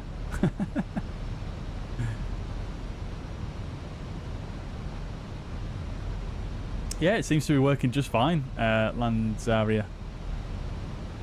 Or Lanzanaria. Sorry if I'm saying that wrong. Yeah, it seems to be running really fine, to be honest with you. Not really noticed any issues except for in the EFB. It seems like some of the click spots are a little bit wonky, but nothing really particularly major.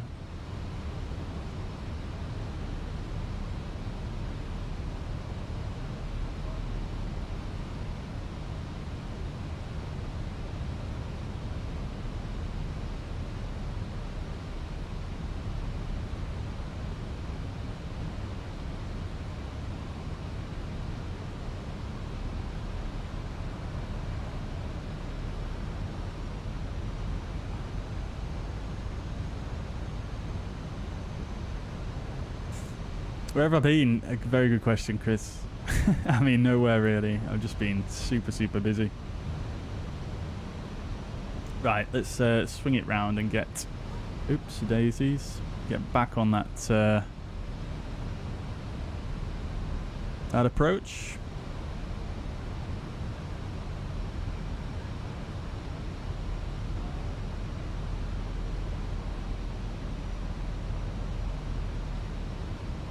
Missing my miniFCU. Go back to heading and arm approach.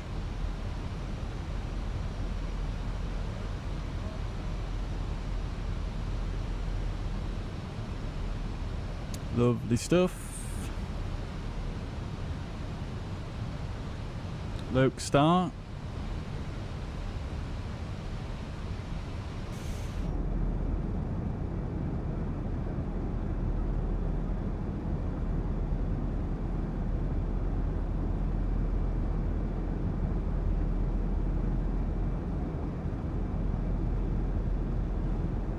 We've got cars again.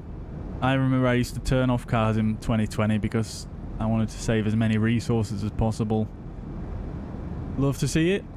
I haven't seen any trains though in the sim. I don't know if trains do exist. Right, we overshot a little bit there, but that is okay. Right, we'll go flaps 1.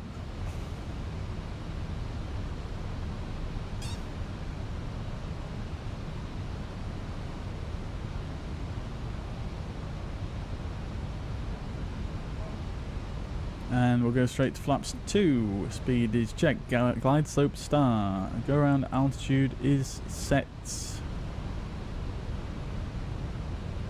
All lights are good. Everything is good.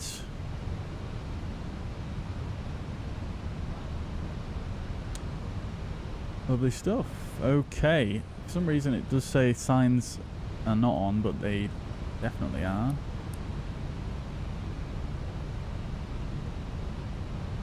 Alright, we'll go flaps 3. Landing checklist once again. Go around altitude 2,500 feet is set.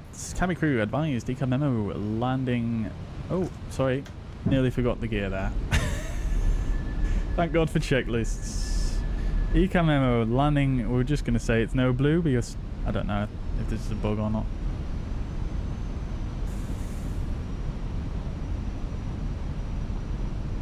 Cool. Okie dokie. Right. Shall we see? Is it still recording the replay? Oh, it didn't start recording. I need to press this as well. I see. Okay. Look at this flyby camera. Do I dare click that right now? Do I dare? Okay. Maybe it only works in the replay. Let's hit record anyway. Let's see. If I close that and then reopen it. 1000. Oh, it's still recording. Okay, that's nice. Good. Right. Fantastic. Right, 1,000 feet is checked. Let's give this another go, shall we? I'm going to leave the auto thrust in for a little bit longer this time, and just to give me one less thing to concentrate on.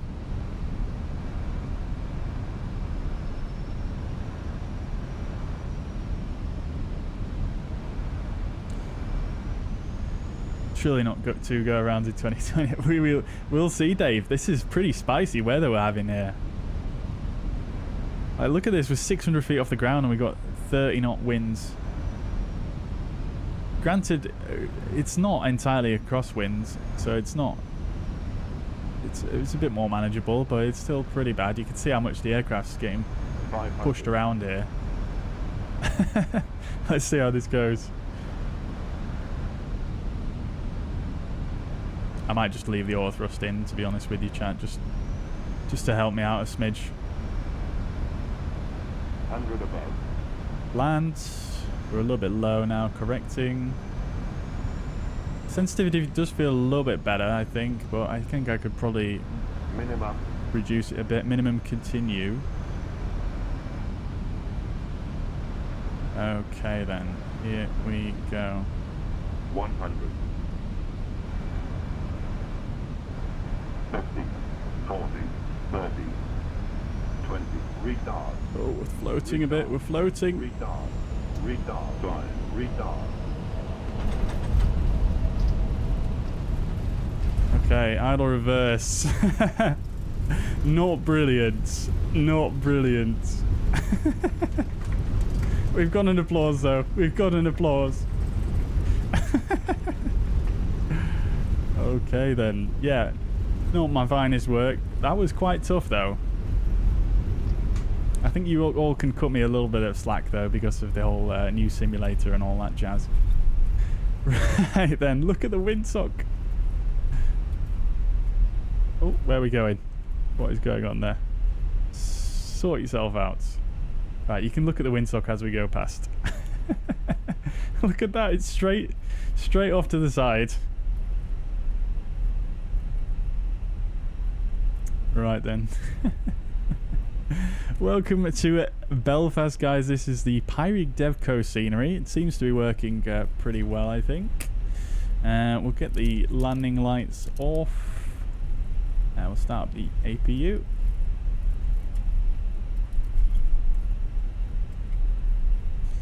Strobe lights will get turned off as well.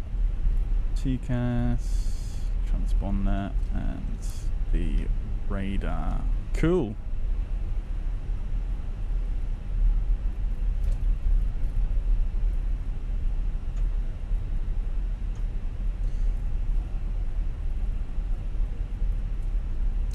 That was yeah, very spicy for a first landing in the sim. Dear oh dear.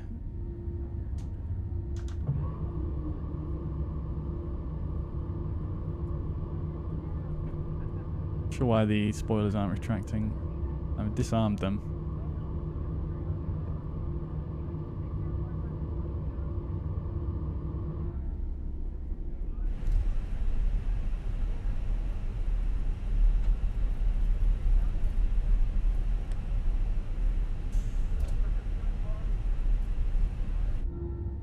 Yeah, it's still out. Interesting. I wonder if that's a 2024 thing. Nevertheless, Pyrig Dev scenery looking spectacular as ever.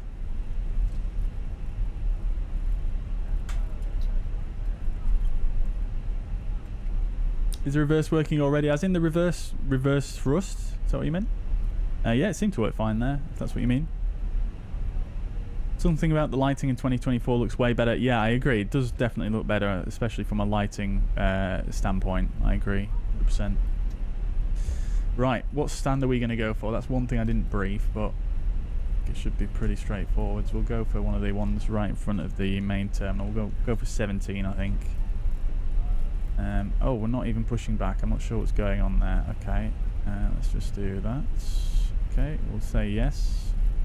Oh, okay, that may be a bug.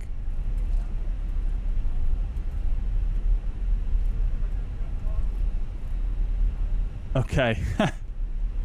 Let me just restart the engine. Oh, the engine's actually failed. That's probably why. So what are we going for? We're going for 17, I think. 17 is the next one on. Wow. Okay, I did not mean to break that out. Oh, there's something strange going on there. What has just happened to my camera, guys? Oh dear. Let me alt tab out and see if that fixes it.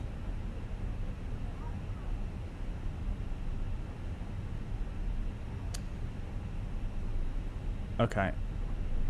Nope, still not fixed it. I'm not sure what's causing that. I mean, I've only got myself to blame, really. This is me using a bunch of mods with a new sim.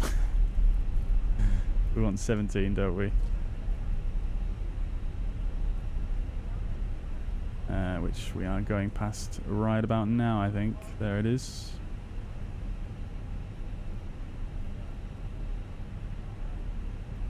Alright, we'll see if we can fix this once we stop.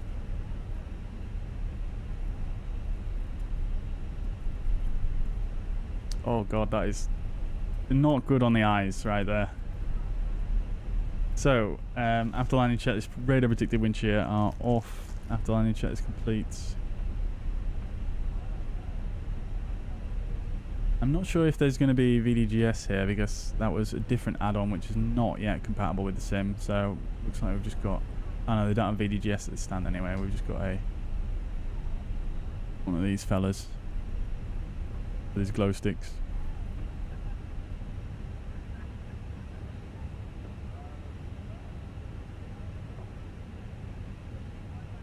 Is it me or do the animations on this guy seem like way better than what they used to be? Okay. Parking brake sets. APU is available. Get the engine shut down, shall we? Right. Not sure what's causing this issue with the camera. I think it could be one of these two, maybe. We'll have a look at the landing rate first. Okay, not as bad as I thought. 218 feet per minute, 1.07 G. So pretty decent actually, considering the conditions. We got a little smiley face, so that's always nice. Not sure what these buttons are actually. Can't quite remember. Oh, it's because it's got a replay tool built into it, isn't it? It doesn't show us this because we didn't use the in-game ATC, but that's fine. We just wanted the rate really, just to kind of get a gauge on it. Right, that's fine. Let's just close that and see if that fixes the camera. No. GSX maybe?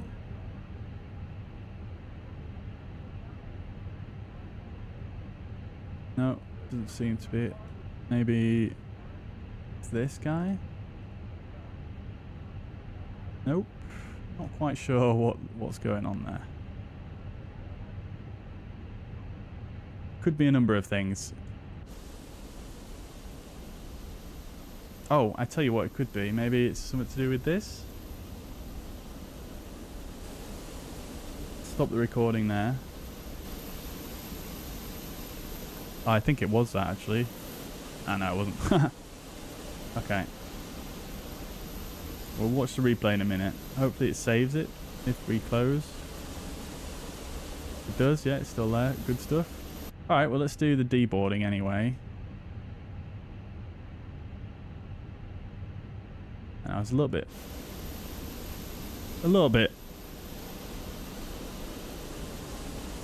too far forwards, but I think I'm pretty straight. Yeah, pretty straight. I'll take that. What is going on with this camera?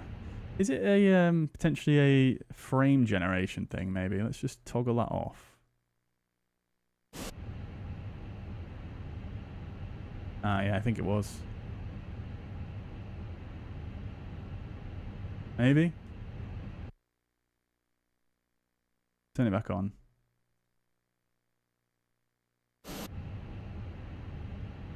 Yeah, it was. It was. Yeah. Getting pretty nice FPS though here at Belfast. 60.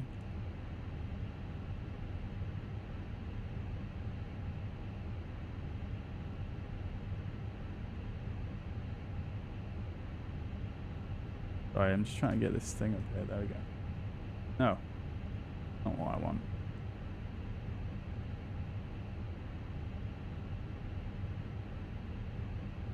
Right, yeah, that's what I wanted. Yeah, 75. Yeah, I mean, with frame generation on, obviously, but that's pretty sweet. Ah, no, it started happening again. Not really sure why it's doing that, to be honest. I thought this GSX stuff was supposed to happen automatically with the Fenix.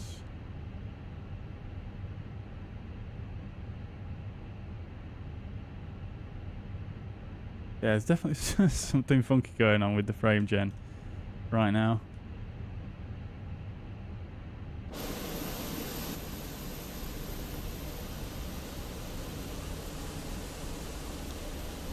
Alright, well, that was a successful first flight, I think. Not too shabby at all. Alt enter and alt enter again. Okay, I'll try that.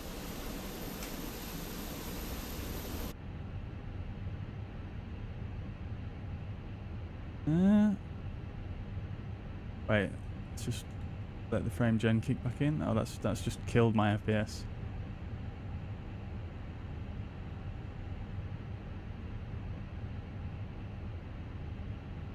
Pretty sure frame gen doesn't seem to be on anymore. But nevertheless, it does seem to... Oh, there we go. Kicked in. Oh, beautiful. Thank you so much, Numa. Thank you. Beautiful. That is the fix right there. Lovely stuff. Okay, thank you so much.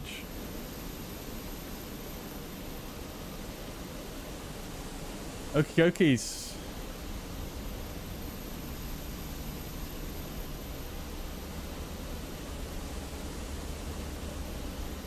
A reminder for the strobe light test. Thank you very much for the reminder. Yeah, let's do that now, actually.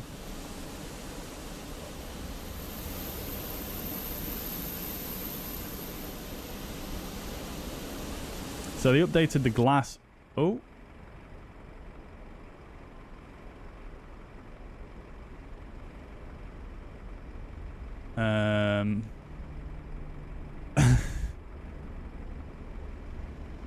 Wait, hang on. Is my controller profile not what it should be? Where's my mouse gone? Hello?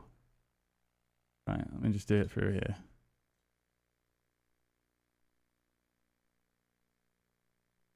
Ah, okay. Yeah, that's why I did that, because this profile has changed. It's because I'm obviously using a different plane than what I did all my setup with. But yeah, never mind. I don't think the boarding's going to happen now, but sorry, the deboarding, but that's fine. So they changed the glass on the strip. Wait, what? Just happened again. What? Oh yeah, the aircraft shut down now. Right, let me just see what is causing that real quick.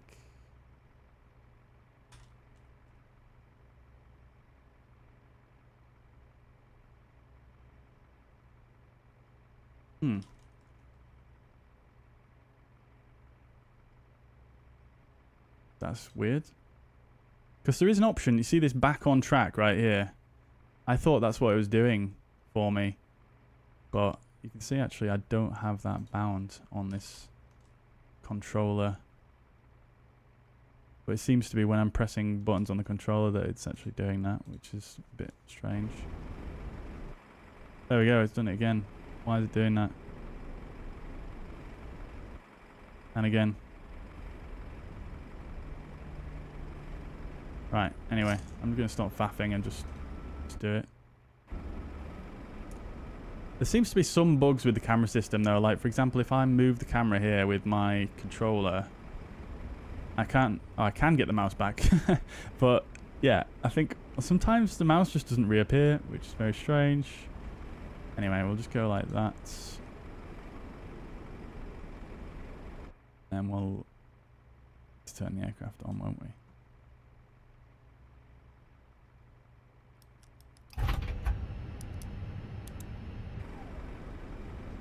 Oh. Oh my god, please stop doing that. Why is it doing that?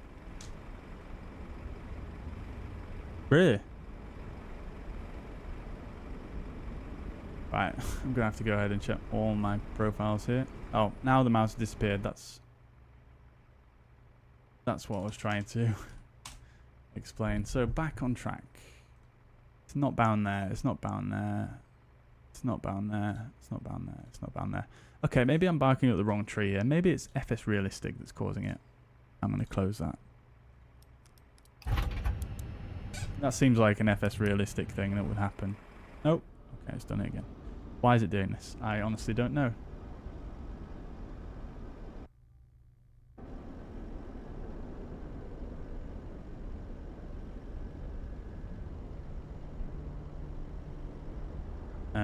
Okay, I'm a little bit confused here, chat, I'm afraid. Try this third time. Right. I'm scared to touch anything. But, yeah, I mean...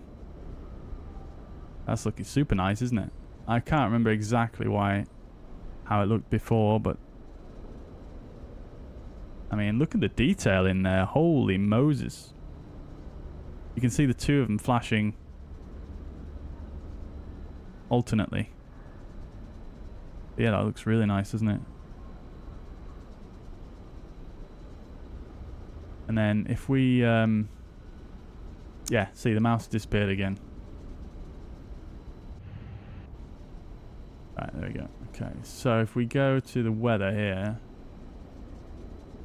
we put like something custom.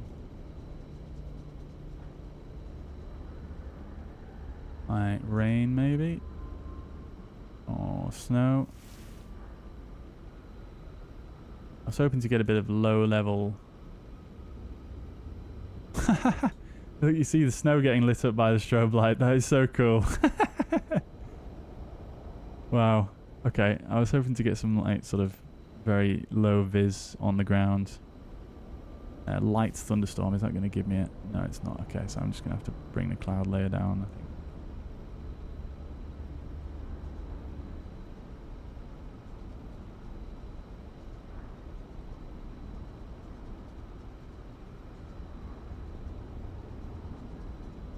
Why am I not getting any low vis on the ground here?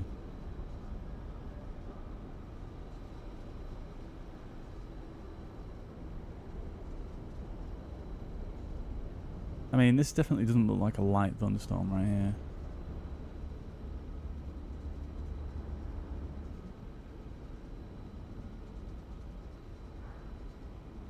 Seem to be like changing anything with regards to the weather preset.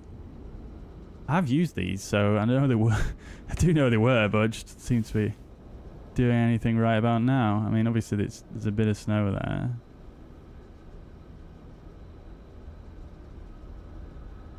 Huh. Strange.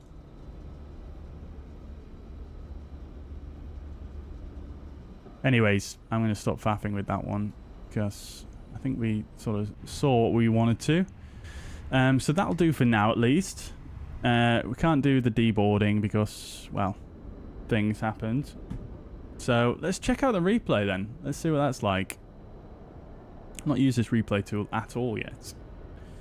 Mary, welcome to the chat. Hope you're doing well. How am I finding Flightbeam 2024 so far? Yeah, pretty good actually. Obviously, apart from the initial issues that we had with the sim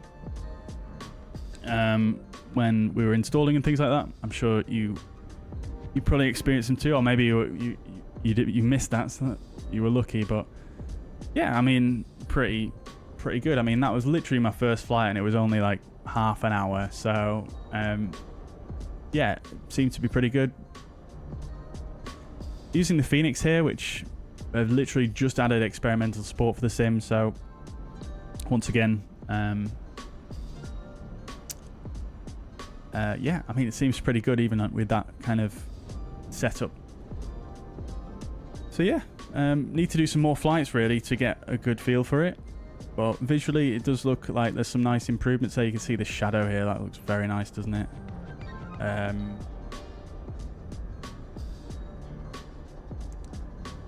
And yeah, I mean, the Fenix is a great aircraft to fly anyway, so it's a bit difficult to sort of comment on exactly what's new. The Fenix has always felt good. It felt good then. But I think the default aircraft will be quite revealing, which we're going to fly next, with regards to whether there's any changes in the Sim's flight model or anything like that. Am I using lossless scaling, says Quizzy? No, I'm not. No. No.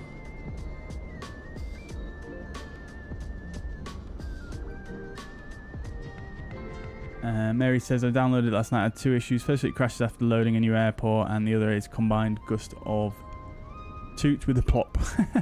Hope to fix these soon. Yeah, I mean, I did have some crashing when I first installed it, when it first released, but I assume that was just due to the server load and things like that. But since then, I haven't really had any major issues with crashing. Froster, welcome to the chat. Long time no speak indeed. Welcome. Oh, we didn't talk about the landing rate, did we? We looked at it, but we didn't. 218 feet per minute. Who was closest though? 2-1. Oh, it was Lil Pop. Smashed it with the 190 right there. That's very good. Congratulations, nicely done. Sarkotex here. Welcome. Such a long time indeed. Yeah, it has been a while, hasn't it? Yeah, I'm doing very well. Thank you for asking. I hope you're doing well also. What sensitivity do I recommend for Genie in 2024? I'm not sure what you mean by that one, Sarkotech. Which sensitivity are you talking about?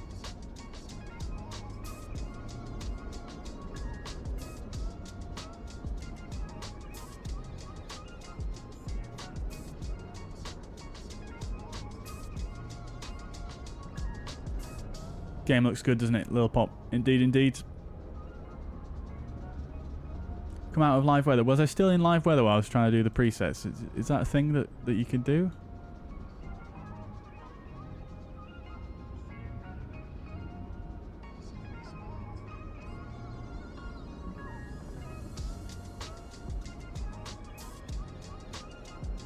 Oh, it is actually working. Okay, that's good. Right.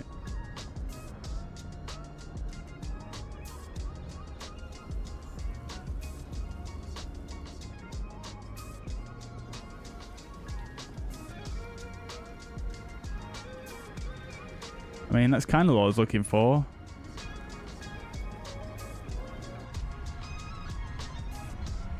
Strobe's still on.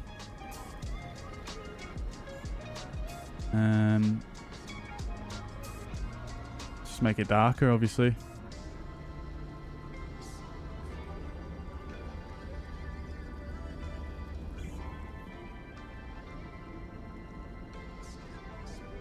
Yeah, I mean, look pretty good, don't they? I think the fact there's lighting coming from the terminal is somewhat diminishing what we're trying to see here, but hey-ho. Let's watch the replay, shall we?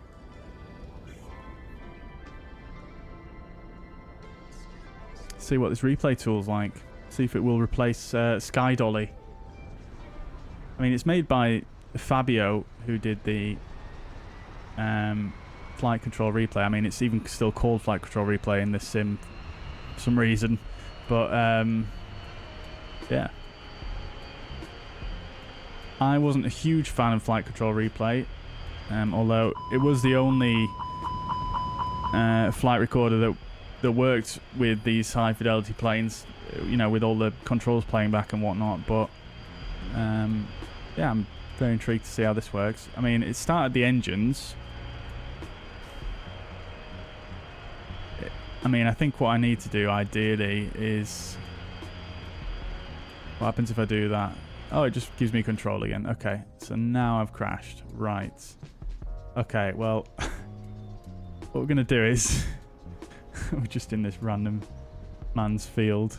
Look at the trees, though. Come on now. They look so good from up close. That's insane. Let's see what this looks like on the ground real quick. I bet this is quite a sight to see. Got a big jet just in a random field here. Oh dear. Look how good these trees look. Crikey. Even if you get super close, that is bonkers. And that's autogen as well. They're all over the world, all different species and whatnot. That's brilliant. Right. Okay. Let me just sort the things out. So what I was trying to say is I'll need to just do a panel state and then oops. Ready me. And then play back the replay. There we go. Alright, we'll just give it a second to do its stuff.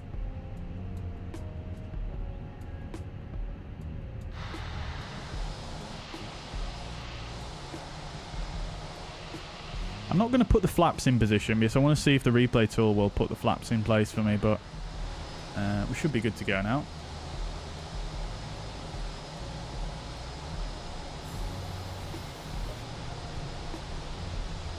Is it doing the flaps? Probably a bit early now. Oh no, we've got the rat. We've got the rat out.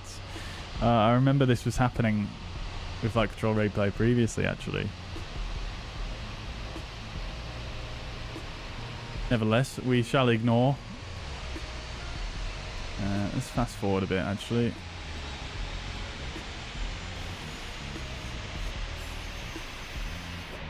Yeah, it's not doing the flaps, is it?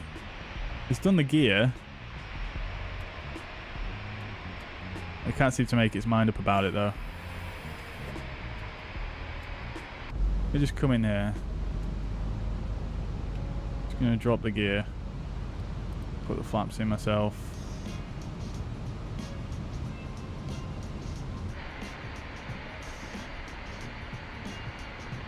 The flaps moving?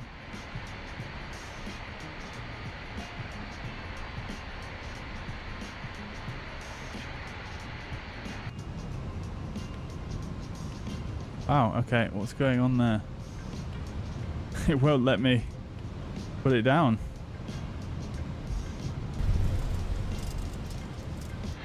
How strange.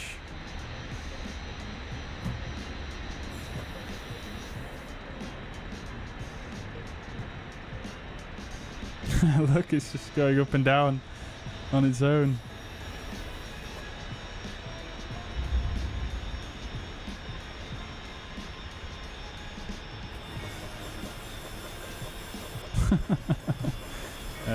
Dear. I tell you what we'll do is let's just give this one more chance here. We'll press stop there. We'll come back in here.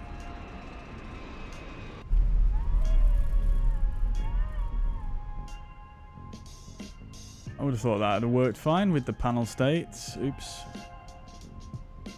Maybe it wasn't fully ready. We'll give it another minute to try and see if it sorts itself out.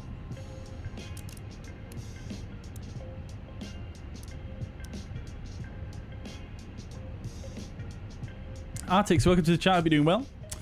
I was really hoping for a proper replay like X-Planes, proper dynamic flybys, etc. Disappointing. Yeah, I mean, that would be ideal, wouldn't it?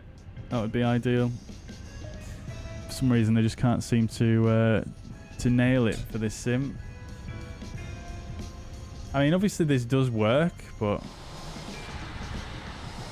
it's definitely got some flaws to it. Let's go flaps 3. I mean, this is a Fenix as well, to be fair, so I'm not... It was literally made compatible with the sim today, so I'm not exactly expecting miracles here, but I'm just sciencing it up, seeing what's what. Right, we'll try it one more time. Too low, terrain. Okay, yeah. Rats out again. We'll just let it play in the background and we'll see what it does. Has it kept the flaps in 3? Oh no, it's put the flaps back. Okay, so it can control the flaps by the looks of things.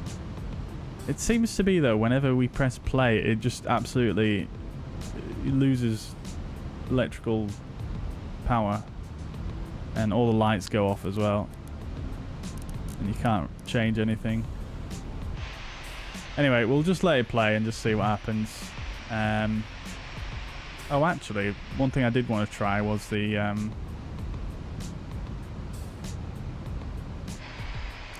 flyby. Okay, that is a flyby camera to a certain degree. It's not very good though, is it? What about this sky camera? Okay, that was nice. It's like a glare shield type jobber. I saw the gear coming back out there, but it seems to have gone back in. You see how much we're getting bobbed up and down now. Check out the seasons. Yes, I will have a look at that as well, Roy. Yeah. I feel like you can do a better flyby camera yourself if you use a drone camera. If you use a drone camera like this and just speed it, like move the camera really far away. Like this, and then sort of zoom in, and then turn off the drone follow mode, like this.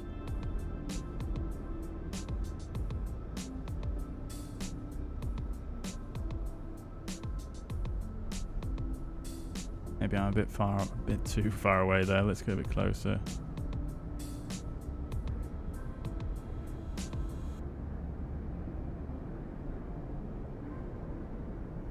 And you can do like a bit of a flyby like this.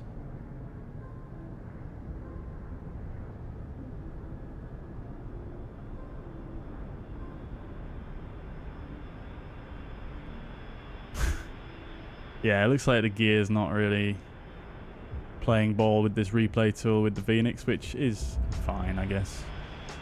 And you can see my absolutely terrible landing there. Oh dear. Right then, guys, let's jump over to the next flight. The next flight we're going to do, I think, Beluga. It's a little bit of a longer flight, so we can get a bit more. We can chat a bit more if you like. I'll give you some more of my impressions and things like that. So I'm going to just take a quick 5 minutes, and then we'll get set up for that. We're going to do from Hawarden, basically Chester in the UK, to Toulouse. So we're going to do a real-world Beluga flight. They make the wings for the A350 and a few other planes in Chester. Hawarden it's called. I'm probably not pronouncing that correctly. So we're going to simulate one of those. It's real-world Beluga route. Bravo Golf Alpha 141 Juliet was the call sign. So we're going to do that next. Like I said, I'm going to take a quick 5 minutes, and yeah, we'll jump in and do that. So, what shall I leave you with? Oh, the gears come out now. Yeah, I don't know what's going on with that, really. Okay, let's just go fast forward here.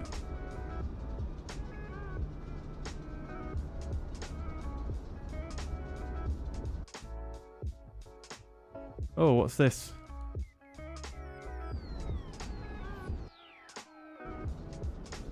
Wait. Can't seem to get the cockpit back with my shortcuts. Ah, there we go. Okay, it looks like that flight control replay is doing some funky stuff with regards to the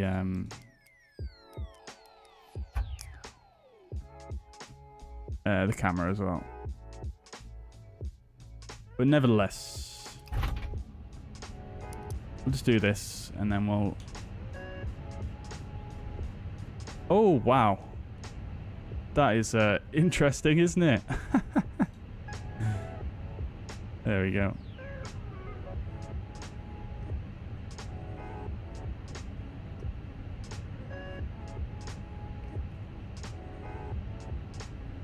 Apparently GSX was still waiting for me to do stuff here.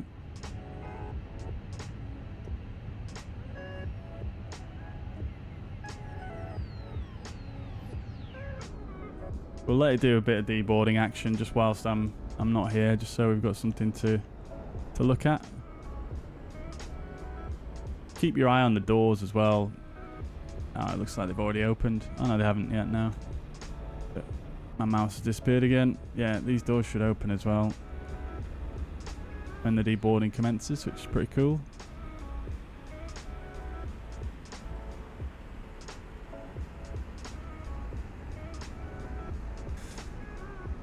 Okay guys, I'll be back with you in a few minutes.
Alrighty.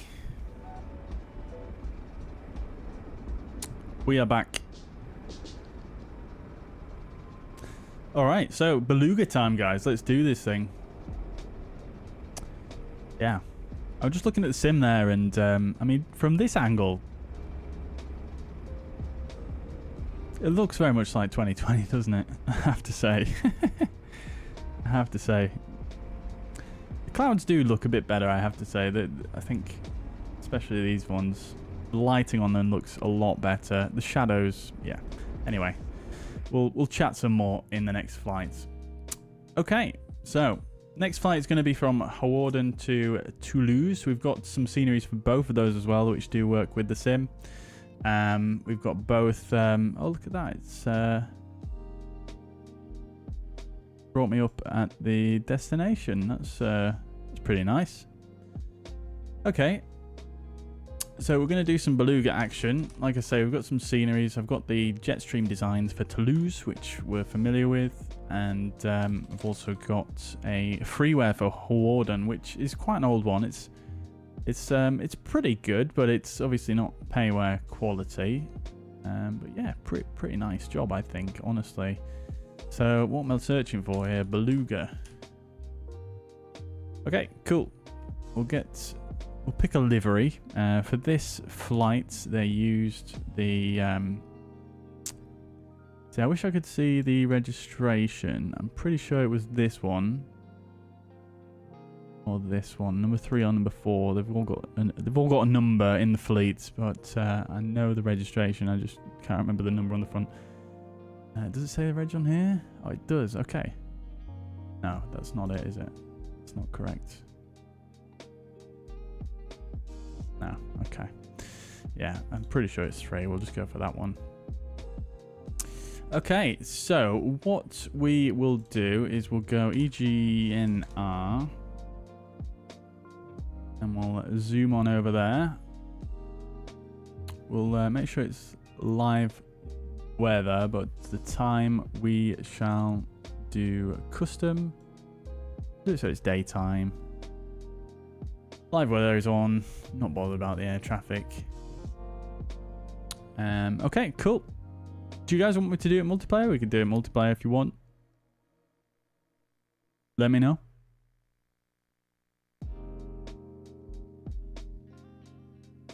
Or we could maybe do multiplayer for the next flight. Potentially. Right. Okay. So we're going to spawn in here.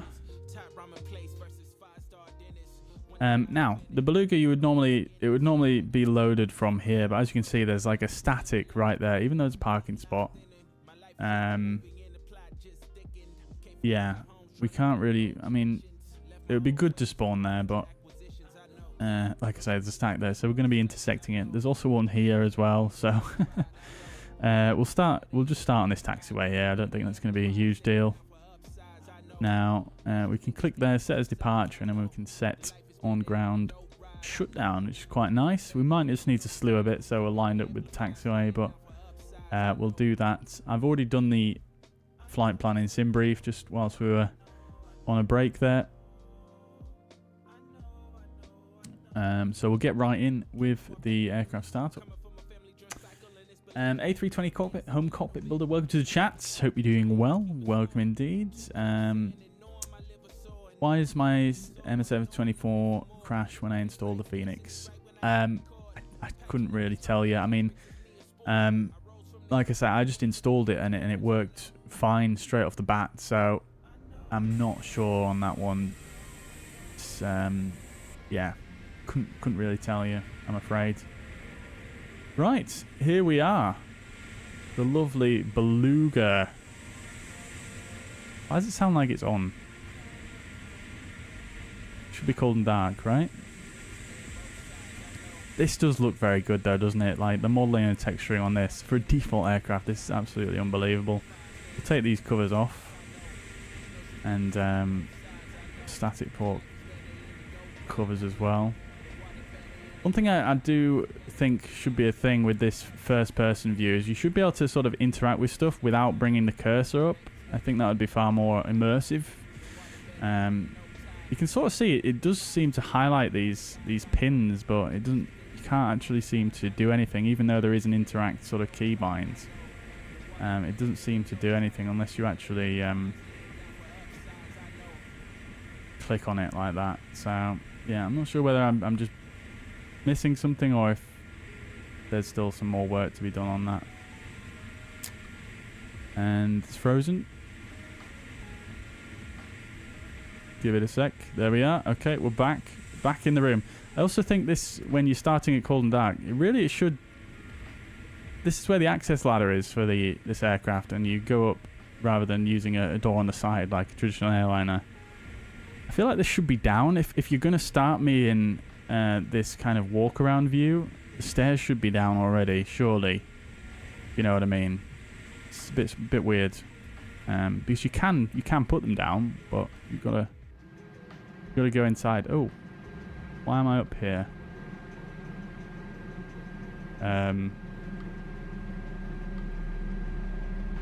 Hello?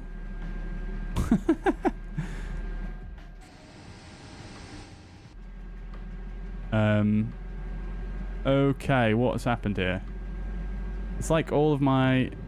Wait, it is running. There's some weird stuff going on right here, chat. This did not... I've tested this aircraft before, and I actually spent quite a lot of time on the ground in this, and I've never had this one happen. It seems like all my cameras... Oh, look at that. That's still fine. My quick views. For some reason, my default camera has just gone up here. And all of my custom cameras are now like... That one's fine. That one's fine. That one's fine. This one should be outside. Not really sure. That one's fine. That one's fine. That one's not fine. Yeah, not really sure what's happened here. Okay. Pilot view? It seems to think my default view is up here. Right. Let me just try one thing. No.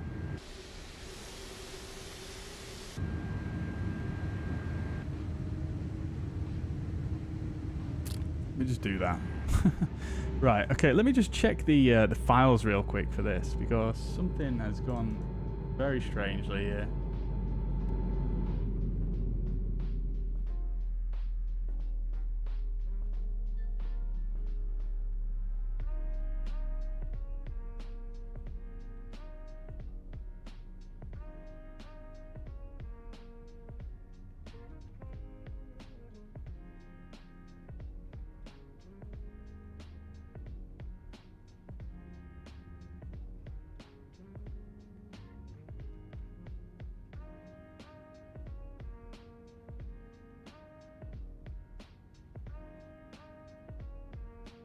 How bizarre.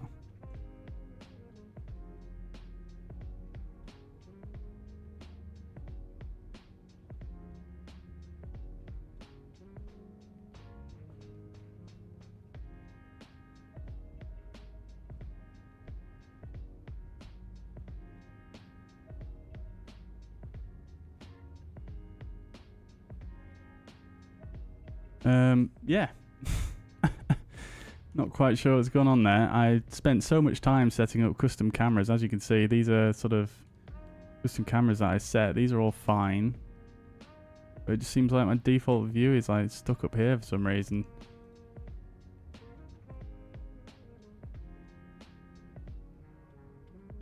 Like that one's fine as well. Like just the pilot view seems to be balked.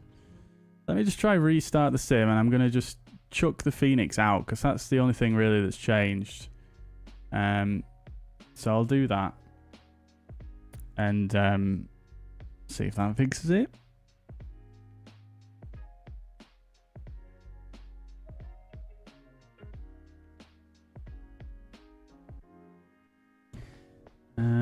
Where are we here?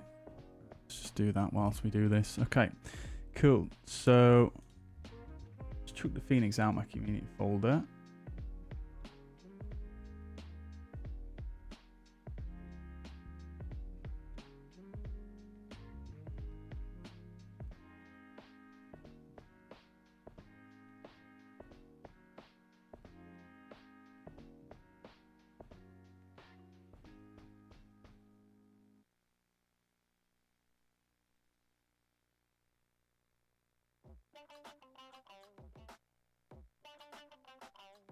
Right.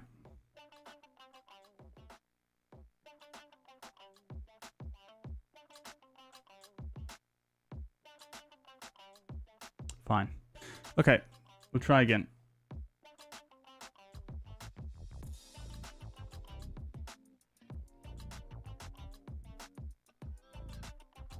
Very strange. Don't know where the chat's gone as well.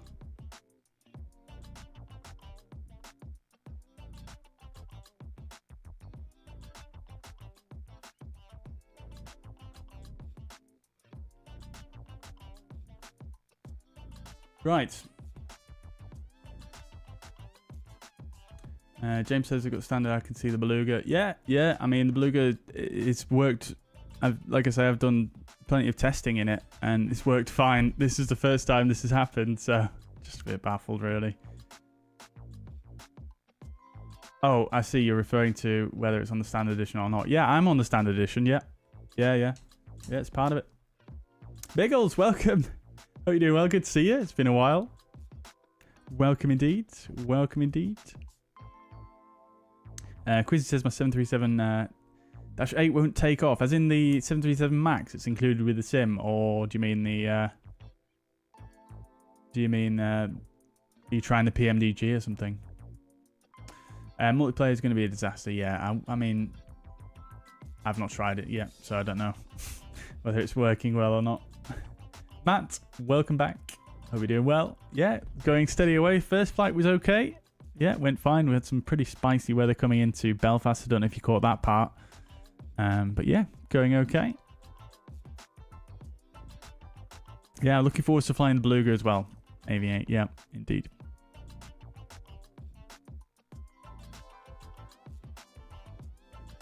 Artie says we prefer X-Plane's way of doing the replay. Yeah, just going back through some older messages here. But yeah, I agree completely. X-Plane has absolutely nailed their replay tool, I have to say.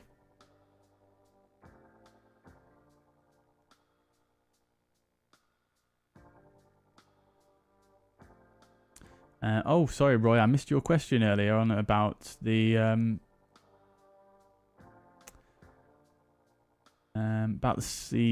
my initial impressions. Yeah, well, maybe I can give you some when we are in the next flight. We'll do that, shall we? Right. Let's try it like this, shall we? So what I'm going to do initially is let's just spawn in, and then I don't know, maybe is it that livery potentially? I don't know. We'll choose the one we wanted initially, and then if not, we can try another one.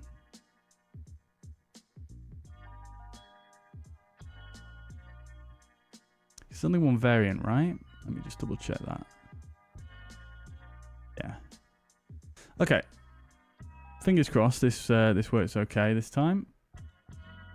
Fortunately, the loading times are pretty damn quick with this sim, I feel. So, yeah, that's pretty nice.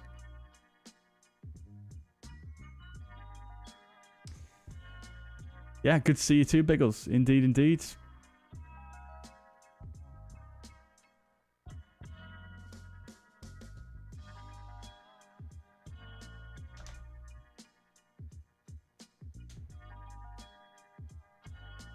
Right, fingers crossed, chat.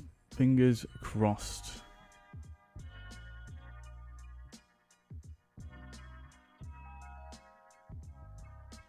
Oh, I forgot to set the time, didn't I?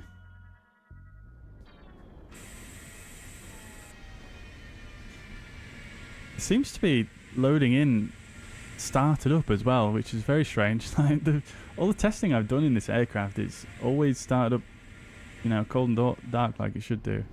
There we go. Okay. Yeah, brilliant. Sorted. So I'm not sure what the issue was with that before, but seems like we're sorted anyway. We'll set it to cold and dark like that, and then as you can see, if we go to ground here, you can actually put the access ladder down like that. But before we go any further, let's just slew the aircraft a little bit so we're lined up with the taxiway. Very difficult to see because of how big this thing is.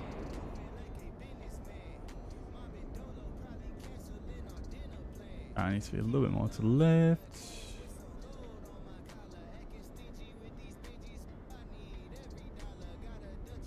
Tiny bit more. Perfectionist in me coming out here.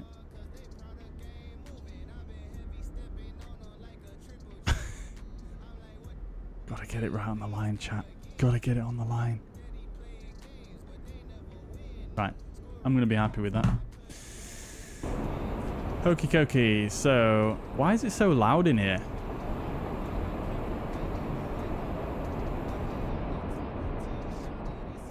There's some weird stuff going on with the sound with this Beluga, but we can talk about that when we get going. I've noticed some issues with that. But yeah, as you can see, it looks a lot more like it makes more sense with the ladder down, right? Okay, so let's do this and this. Oh. I do feel like I keep getting these freezes every now and again. I'm not quite sure what's causing it, but hey ho. You know, I should really try the sim without any add-ons. But you know how it is, chat. We love our add-ons, don't we, in the flight sim community?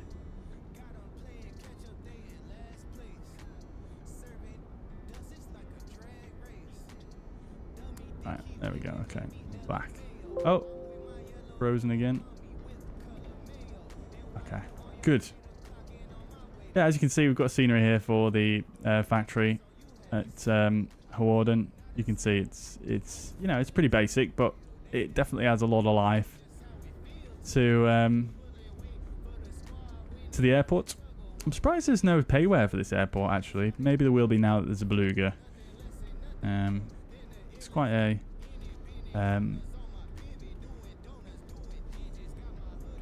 well-known factory for, you know, producing wings for Airbus.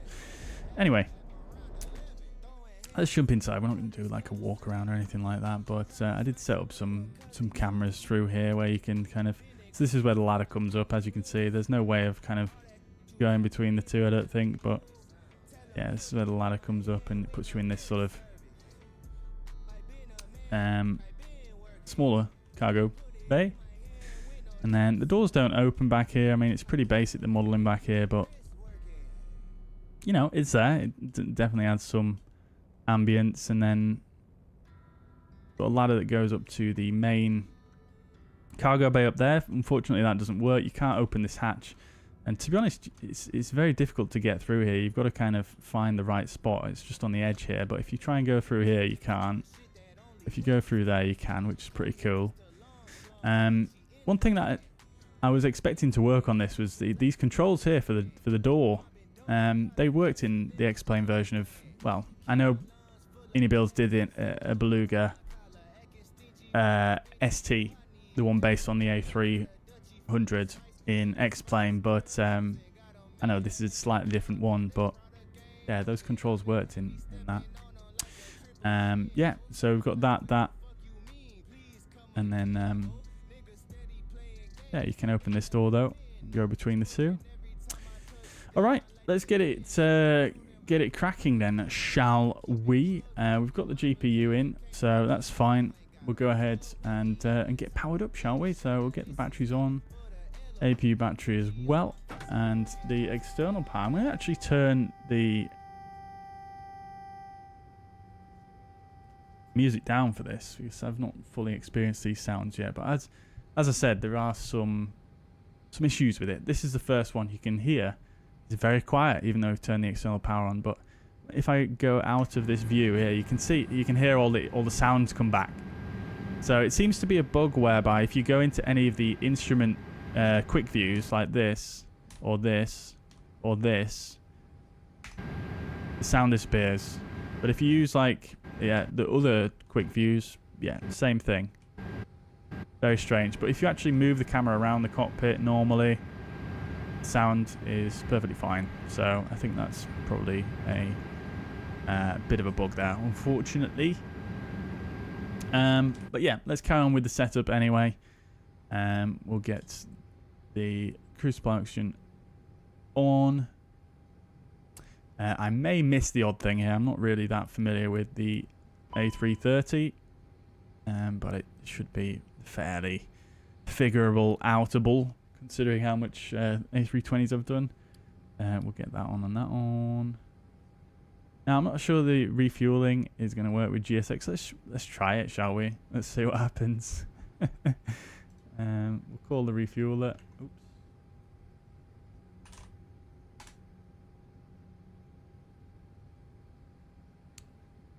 One thing I would like for this sim, though, is the option to have some kind of interface scaling, like you were able to do in 2020.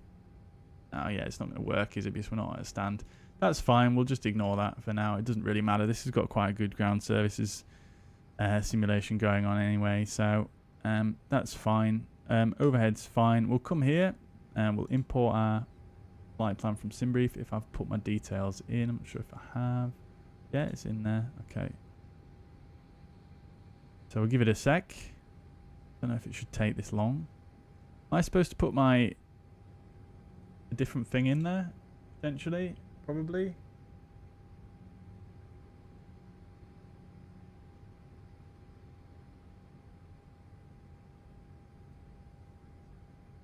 See if I can remember where that is. SimBrief. Pilot ID, there we go.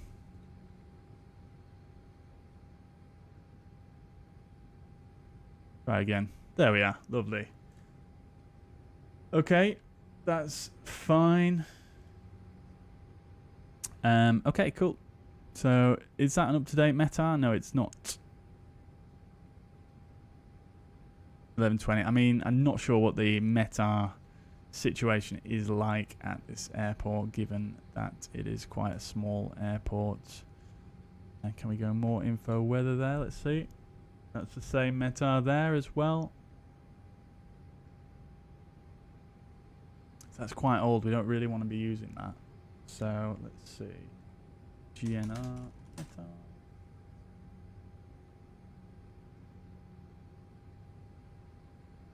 Ah, interesting. I wonder if this is actually just pulling it straight from whatever system the sim uses to get this, because these are the same METAR, but there is actually a METAR issued at 1750. I mean, I know that's still a little bit old. What I also found as well in the sim is I can't see any way to get sort of the actual weather directly from the sim, if that makes sense. Like the weather information of what's going on. So yeah, a little bit strange there. Very windy here as well. Alright, well, we'll set the QNH anyway using the magic button. What else do we need to do here? We'll go ahead and we'll start opening the front cargo door. So we're going to be loading some stuff with that. And then we'll go ahead and carry on with our setup here. So we'll go constraints, airports, we'll get these on. And coming down here, that's all fine. In here, we'll just do that. TSU.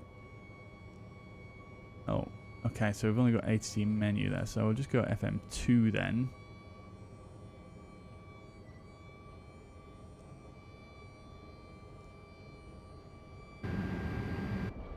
We should be able to see that cargo door opening on the outside there. See, these are my custom views here. This is what I need to get working in the Fenix.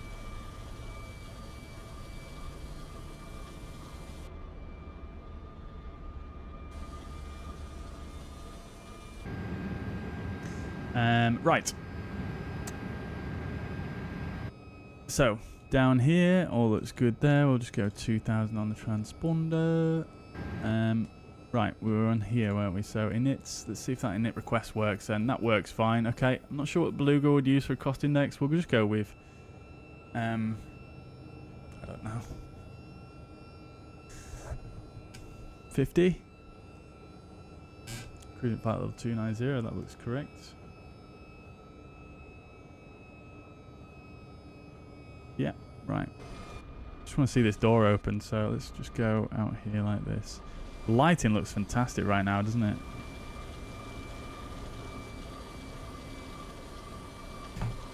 Get my controller out.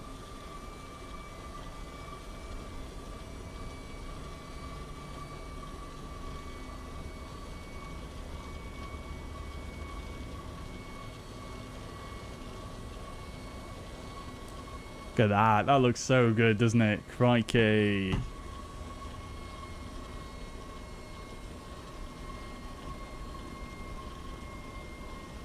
Bjorn, welcome to the chat. Hope you're doing well.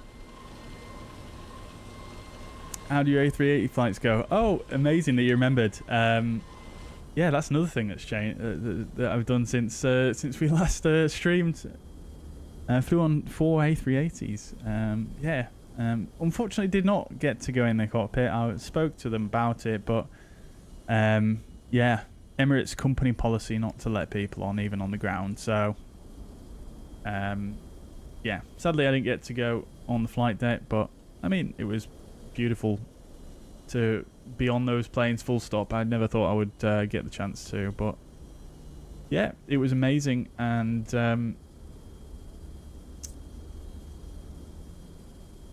yeah, really good, really good. I really want to fly the fly-by-wire A380X, which I think actually does work in this sim. I've seen some people post some pictures and see how it compares. Really, I have noticed, I've seen some clips where it does sound quite loud in the cabin. I was very surprised when I flew on the A380 how quiet the engines are in the cabin. You really can't hear them very loudly at all.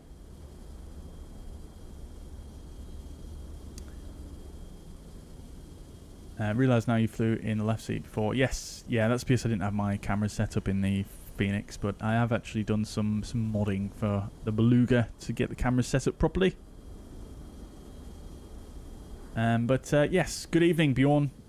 Good evening. Good to see you again. Good to see you. Did I bind the toga button or use a T key on the keyboard? Okay, that's in terms of in response to Quizzy. Yeah, there is a toga button to bind for the 737 MAX. Tried to take off from pretty long runway with the MAX. The plane takes off, but it takes off like a space shuttle on the top, and as soon as I release the yoke, it goes fully down and nose dives to. Oh, okay. Yeah, not sure on that one. It sounds kind of like a trim issue potentially, but I'm not sure. I've not flown that one yet. Aviate says, has any build provided a pushback tool tug? Yes, to a degree, yeah. I mean, I don't think it's a tug as such, but it can control the plane on the ground, so... yeah. Oh, no, actually, there isn't one. Maybe I'm remembering that. I think it's maybe the 321 that has that, potentially.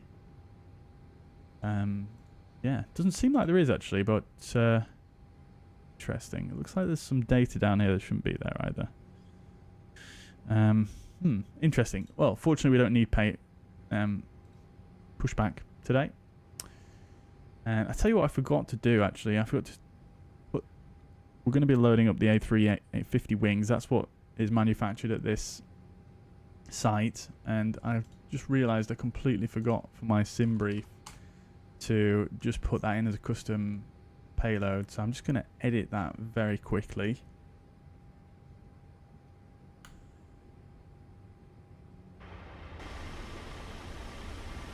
Start that uploading whilst I do that.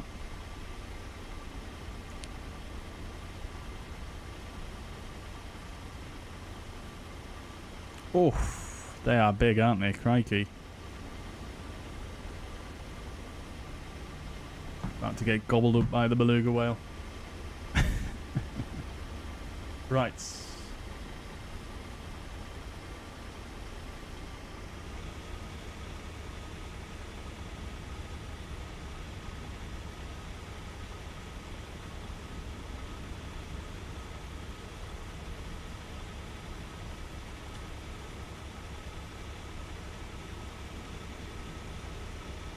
That's pretty cool, isn't it? Nice animations, nice and smooth.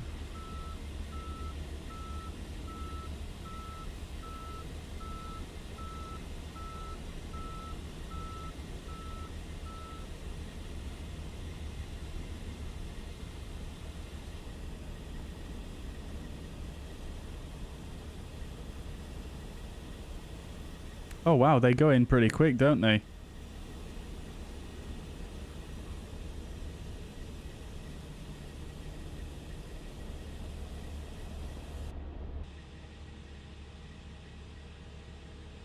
There they go.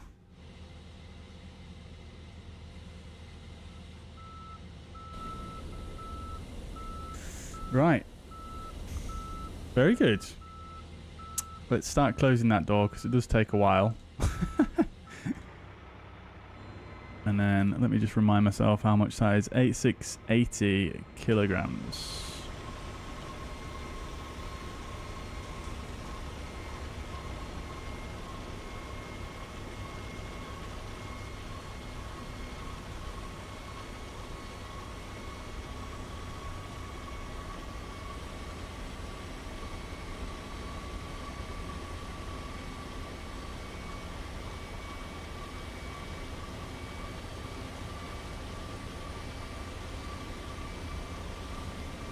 Right, just regenerating on sim brief now.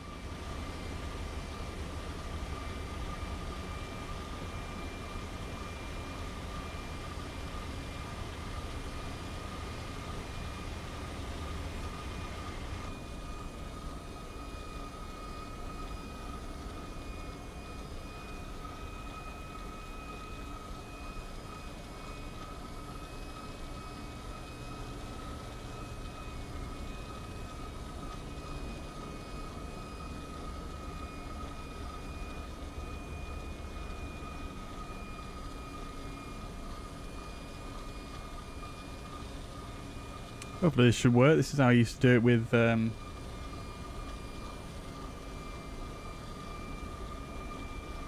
Beluga in X-Plane.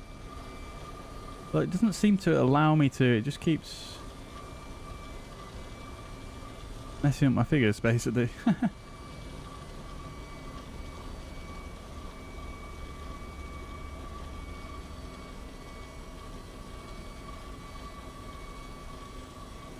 I'll try that one more time.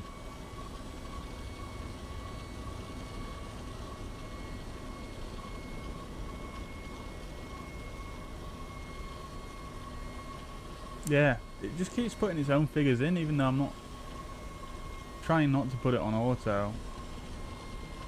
But it says if I put none, then it's gonna ignore the freight value.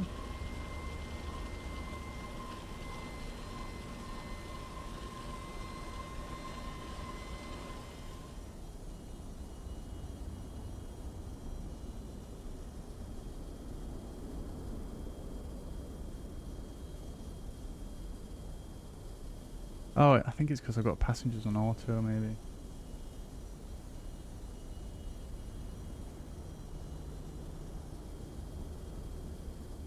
Let's try it one more.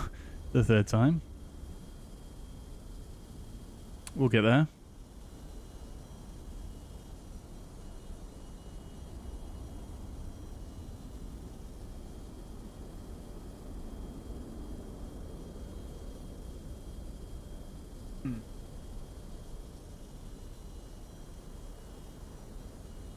God damn. Right.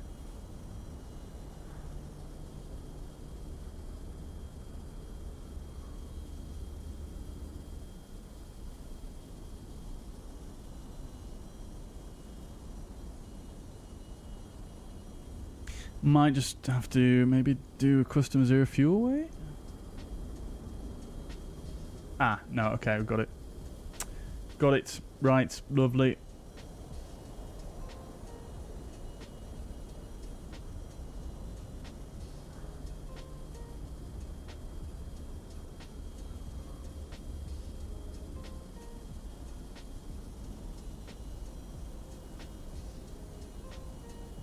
Okay, cool, lovely, and the sun's coming out.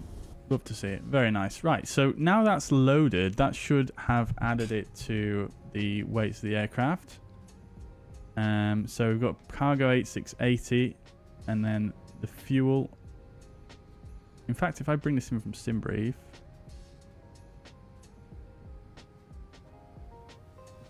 okay, it's done that. Interesting.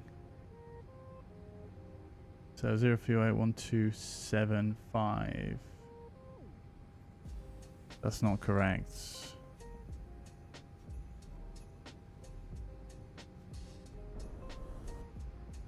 Still there.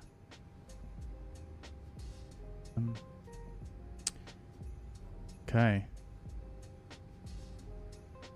5 gross weights. Okay, so that's, yeah. That's got nothing. I don't know why it's doing that. Try it one more time. Okay. Fine. That's about right. 136,180. Yeah. Okay, apply load. Still there? It is. Lovely. I don't think exactly that's supposed to be the exact way it's supposed to do it, but that all calculates. That's the correct weight for those wings. Lovely. Alright, lovely stuff. So that's that all done. We'll just go back to this page just so I've got it for easy access. The front cargo is now closed. We can get the access ladder brought up as well. Chocks, actually no, we'll leave the access ladder open because we've got to go. You can't take the chocks down from up here for some reason, which is very bizarre, but nevertheless. Right, we need to do the FMGs. We need to do the values. Okay, that's fine. Okay, cool. So, why has it already put my weights in for me? Okay, it did do. Right, fine. Okay, we can fix that. Okay, so we're going to go through runway 22 on the Wrexham 5 departure. And the Wrexham 5. Let's see. Climb to 5,000. Yeah, that's fine. Okay, good. Now we've got a disco there with Wrexham in there twice. So I'm actually going to get rid of that. And then that's consolidated. Okay, that's good. Okay, that's fine for the departure. Radnav page is looking fine. Secondary is actually, it looks like it's in here, which is very cool to see. But like I say, I'm just going to skip over that for now. Can I just click that and it'll bring in the correct values? 1362, that looks about right. I didn't see if it changed there. 1361. 1362 works, and then 24.2 the CG. 24.2. Yeah, okay, that did work. Interesting. Fair enough. And then the fuel we need is 19.8. Good. Right, so that's that done. Then the contingency we're going to use over 0.6. Oh, okay, that doesn't work. So we'll go like that. No. Right, 0.6. Okay. Alternate fuel is going to be 4.3. Did I put the alternate in here? Yes, we did. Okay. Good. And then final reserve, we'll put 2.5 in there. And yeah, okay, so fuel calculations are a little bit wonky here. Trip time and fuel is quite a bit more than what SimBrief thought. I am using the SimBrief profile provided by Inibuilds, but yeah, we'll see how this works out. We've got headwind of 32 knots on average, which is not the greatest, is it? Right, can we do takeoff performance here? We can. Okay, great stuff. So we'll sync that.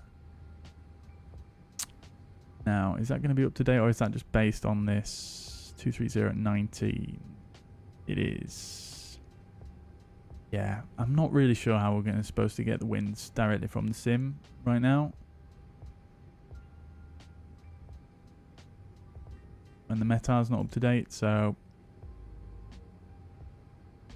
yeah, we'll just go with that, I think, and we'll just wing it. 9 at 87 on the altimeter is at least correct, so maybe it is pulling it from the sim, maybe, and just the time on the metar is wrong. I don't know. And then our weight 155.5. it's not correct. 156.1.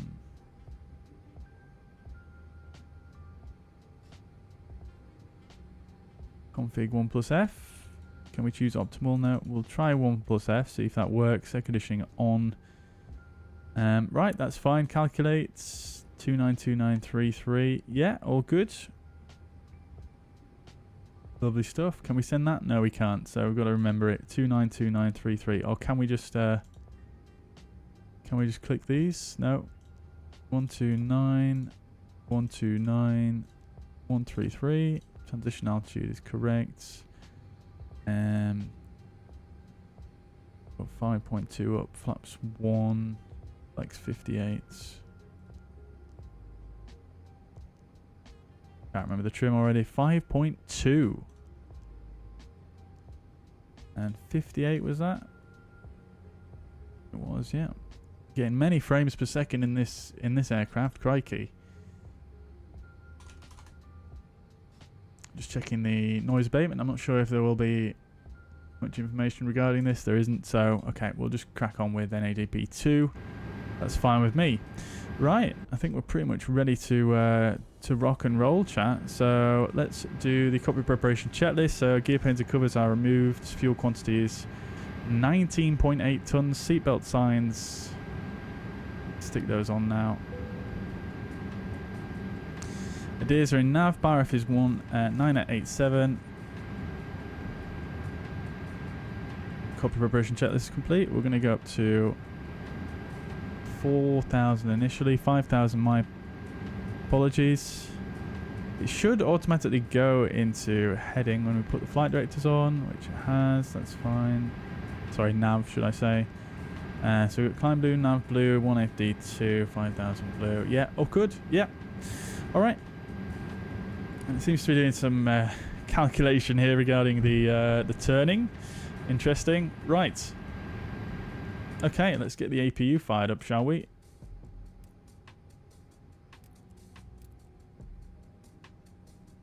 Probably help if I did the fuel pumps as well. A lot of empty space on this overhead. It's pretty interesting.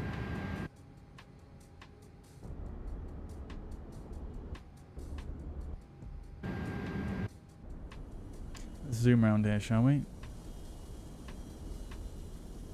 Yeah, that APU.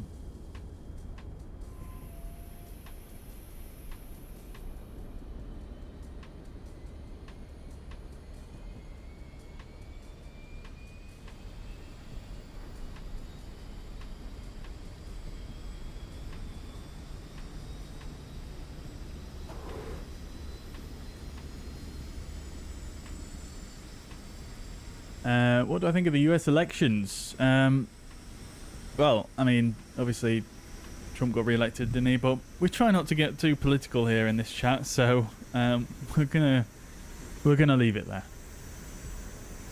The commentator, welcome to the chat, my friend. Hope you're doing well. Good to see you. It has been a while.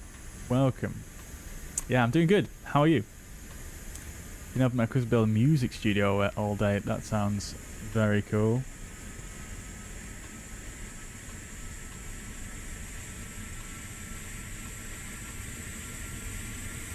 Finishing the plastering today. Very nice indeed. Very nice indeed. It looks awesome. It does, yeah, Bjorn. Yeah.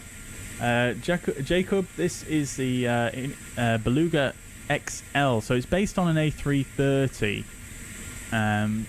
But it's obviously modified to suit Airbus's, you know, hauling requirements for hauling around their various different parts across Europe and things like that. Where were we flying to? We were flying back to Toulouse, to the Airbus factory where all of the aircraft are assembled. Can't wait for the INI A350 as well. Yeah, me too. Indeed, indeed. Aviation Odyssey has a good question. Can you fly this? Can you fly this on VATSIM, or is it a plane that you cannot fly in certain airports like the A380 due to its size? So no, you can fly it on VATSIM. Of course, yeah. I mean, it's essentially, in terms of the wings are from an A330. It's essentially an A330 in terms of its size, really. It's just the height of it that's a bit different. But yeah, you can fly this into a lot of airports. I mean, any airport really that could take an A330, I guess. Obviously, if you wanted to do the full cargo situation, you're going to need some space in front of the aircraft to load it up properly. But yeah, I mean, theoretically, you could fly into anywhere that could take an A330, really. Right. Let's just jump outside one more time and we'll go ahead and remove the chocks, which we have to do ourselves for some reason. The ground crew doesn't do it for us. We'll get back on board and we'll get rid of the access ladder, and we can turn off the ground power now and remove that. Lovely stuff. Okie dokes. Right, we don't need a pushback here, so we're just going to go ahead and go APU bleed on. We'll do the before start checklist. So parking brake is set. The takeoff speeds and thrust are 292933, 58 degrees of flex. Windows are indeed closed. You can't open them on this add-on, unfortunately. We'll go ahead and close the door as well. And the beacon light is on. Before start checklist complete. Right, are my custom cameras going to work again now? Let's see. That one's working. That one's working. Good. Okay, they seem to be working again. Good. Let's find an outside one that's good. Let's go with this one, shall we? Right, so AP bleed is on. We'll go for an engine start, shall we? We'll put the transponder on now anyway. Engine mode selected to ignition start. Now, hang on a minute. Do I need to start SPAD.next again? Let me just check. Yeah, I do.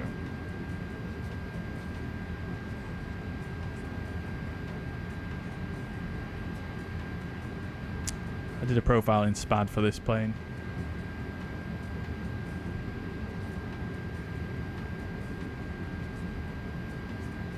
Oi, working. Yes. Well, worked for a second there. Hang about. Yeah, okay. For some reason it'll go to norm and crank but not ignition start. That's strange.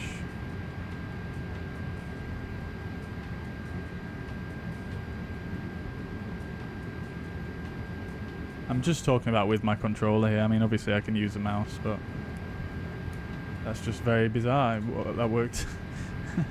That worked perfectly earlier. Do the throttles at least work?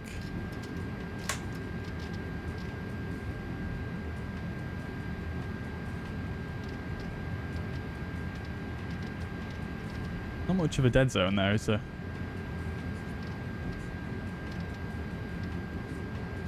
Let me just do this real quick.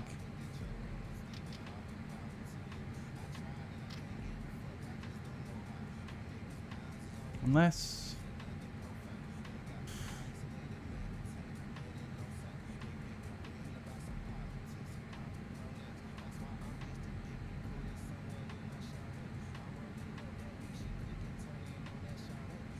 okay, that's fine. And then one thing I did want to do was go like this. Just because the nose wheel steering doesn't seem to work in the aircraft unless you use the rudder, basically.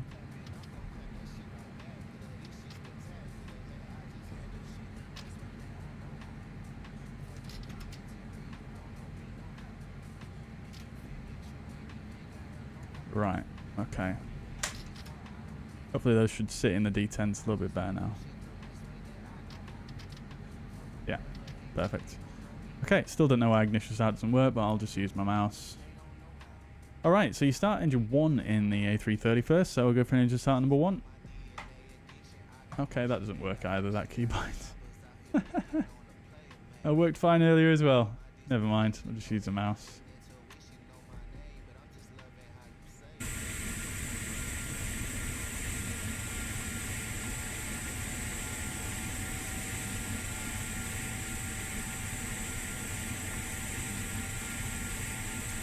Bjorn says, how do you get to walk around mode without opening the door. There's a keybind for it. I think it's Shift or Control and C by default. That's for that one.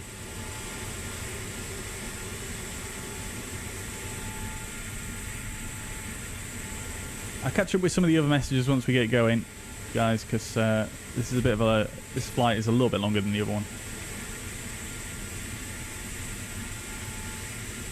The animations here on the fans do look, yeah, maybe slightly janky.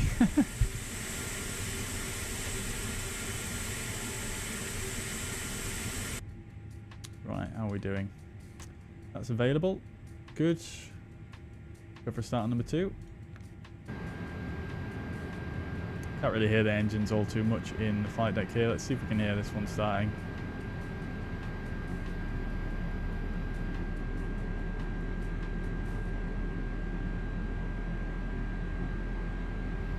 Sounds in here are a little bit strange, I can't lie. I'm not sure again if it's bugged, but it sounds like there's some sort of Doppler kind of stacking up of the same sound going on. It sounds a bit strange. If that makes any sense.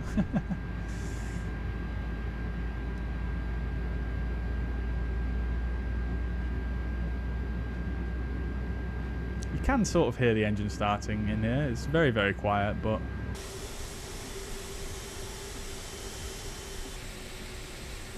I like the heat blur though. That's looks better than it did in 2020, I think. I mean, the overall texturing and modelling on this aircraft is generally absolutely excellent. Look at its landing gear, it looks so good. Right, okay, that one is available as well. EGTs are dropping down. Fantastic stuff. Okay, so let's come down here then. We'll go back to norm. Arm the ground spoilers, set the flaps to...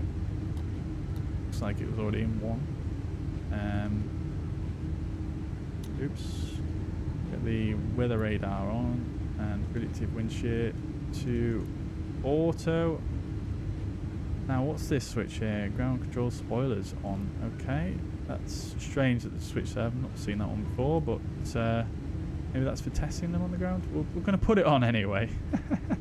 Right, okay, so coming up here we've got the status page, which is checked. We'll do flight controls, full left, full right, neutral, full up, full down, and neutral. I'm going to use the same sensitivity I used for the Fenix for this, but I have a feeling it's probably going to be not sensitive enough.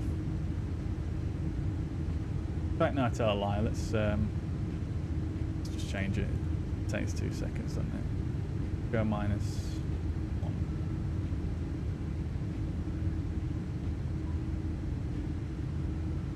Good. Okay, that's fine. Auto brake can go to max. We'll get the terrain on this side. That's all good. That's all good. Buff. We'll get the APU bleed off. APU master off. And the after start checklist. So after start, anti-ice not required. Ecam status checked. Pitch trim. Oh, I didn't do that. Of course, I forgot something. So fuel prediction 24.6. Oh, a bit difficult to see the trim there. Okay, that actually looks about right. I wonder if that sets on its own when the engine starts. I didn't see, but nevertheless, that looks about correct. So that's good. So 24.6% set, and the rudder trim is neutral. Very, very dim screen there, but yeah, that's definitely neutral. Okie dokes. We'll bring the cabin. It's only going to be a short taxi out here. We'll get the taxi lights on, and we'll do a takeoff config test as well. Normal. Cabin ready as well, like the cabin ready message. Okay, that's good. So I've not done a briefing here, I've just realised, but I'm quite keen to get on here. The taxi is going to be very straightforward. We're just going to backtrack here. In fact, let's just do it. Over to the fuzzpad. So we're going to be departing in Hawarden, UK. This is the 10-9 airport elevation 45 feet. So you can see here we're on the apron Beluga, and we're facing down here to the southwest. So we're going to take a right turn Via Bravo, we're going to take another right turn, backtrack 22, and then turn around, and we're going to take off that way. We're doing the Wrexham 5 departure, 10-3. Transition altitude is 5,000, and it's pretty straightforward. Again, basically just straight out to Wrexham, essentially. Climb to Wrexham to 5,000 feet. That is literally it. Obviously, if we had ATC online, it might be a little bit different, but that's literally it. So nice short brief there. We've not flown the Beluga before, so this could be pretty interesting. Right, so let's rock and roll, chat. Let's just have a quick look first of all. What's the lighting looking like?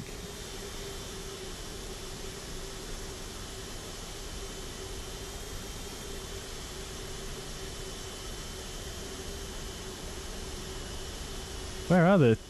Doesn't look like the lights are on. Nose wheel lights. I can see a reflection for them. Surely is that's it. But I can't actually see the lights on themselves. I feel like that's these guys, right? But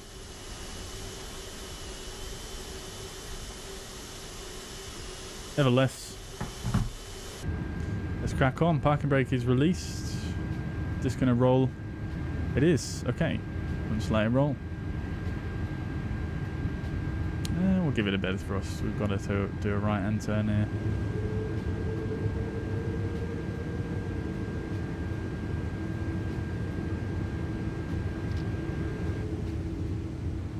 See how if I go to the quick view, the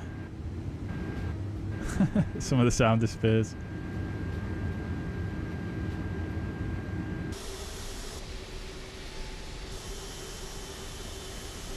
Oh wow, okay, that's strange. Apparently you can't control the aircraft when you're in these fixed cameras anymore. You used to be able to do that in 2020. That's interesting.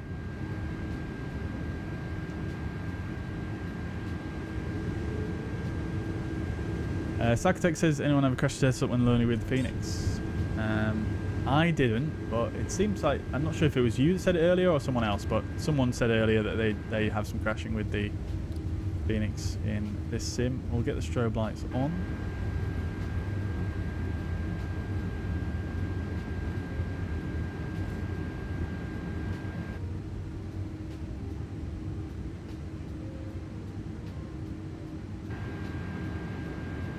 The graphics here are good, but try ground beef boob. I have no idea what that means, Mary, I'm afraid.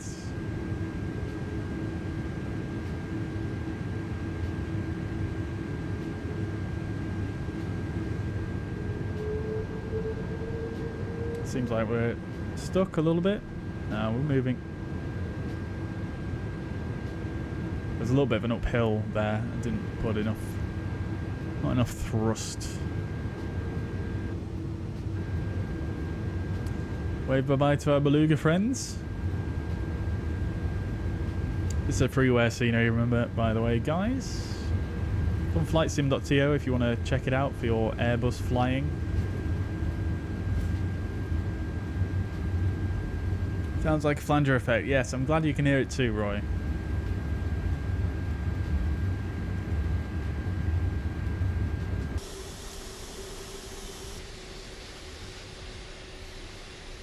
There she is.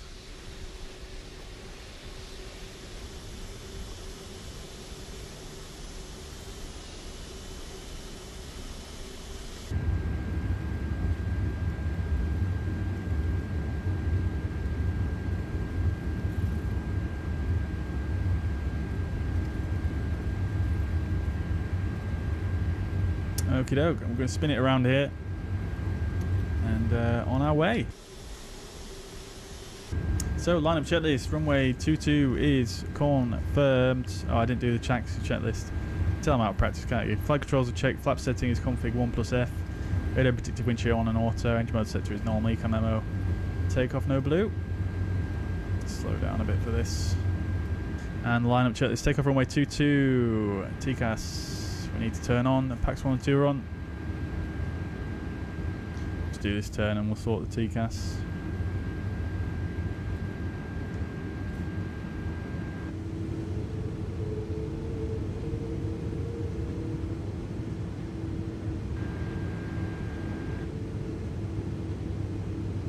Can we make the turn? I think we can.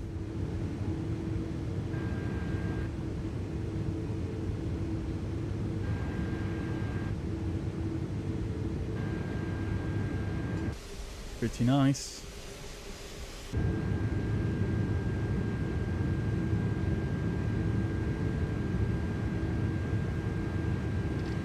I saw on some streams you get to see the tires skidding on the ground.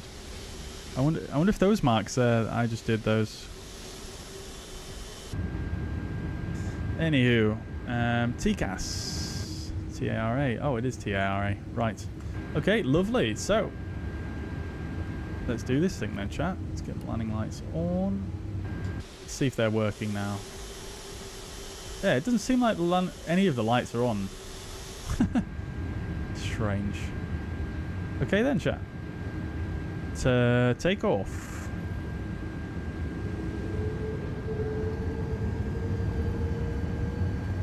Engines seem to spool very quickly. Amflex 58 SRS runway auto thrust blue.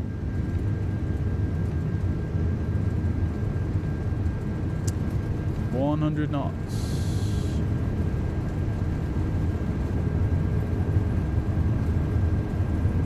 V1 rotates. Oh, there is a V1 call out in this aircraft. Nav. Positive rates. Gear up. Nose wheel cam is back.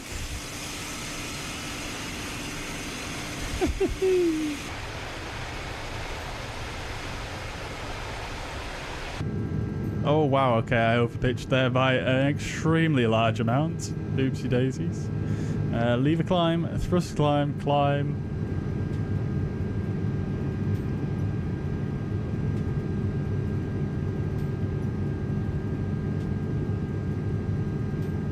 Lovely stuff. It handles very nicely, I have to say. Let's disarm the spoilers. There we go. Get the nose lights off. Like how there's only one landing light switch for this aircraft though. Okay, so above the speed checked. Flaps 0. I mean, I have to say, yeah, it does handle quite nicely. It did feel a little bit sensitive, but I think, you know, you could probably fix that with a little bit of a tweak.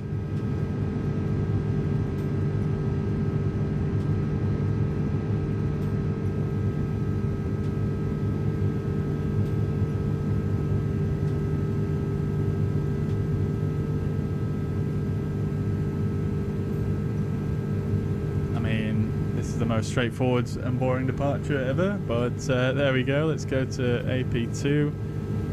AP2, let's assume we're being cleared higher, so we'll go 120, pull for open climb, thrust climb, open climb, and we'll pull for standard, flight level 120 blue, and there we go. Off we go in the Beluga. There she is, in Microsoft Flight Simulator. I've wanted a Beluga for Microsoft Flight Sim for absolutely donkeys.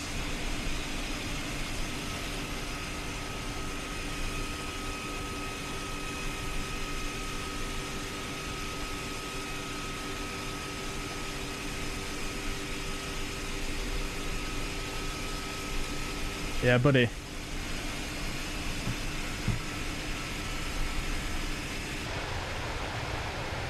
Wow.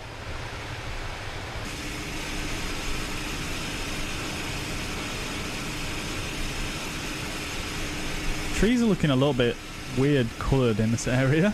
A little bit like magenta tinted.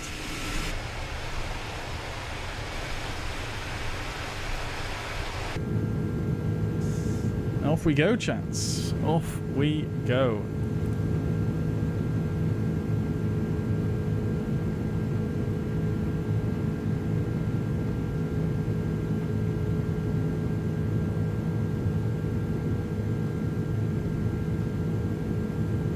Okay, flight level 100, so we get the landing lights off and seatbelt signs off as well.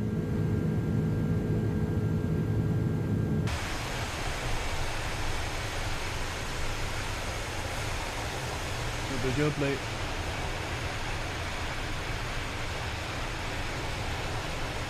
Bit of rain coming down over there.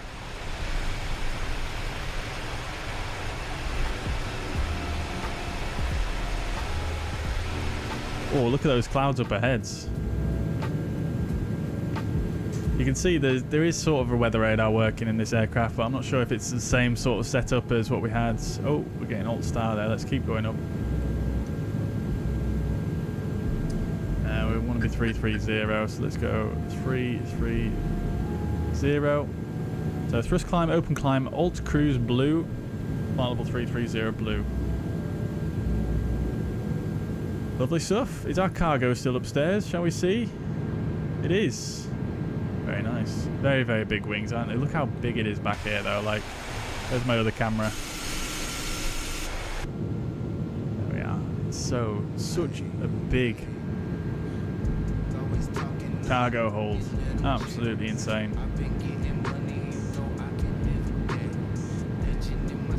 Crikey.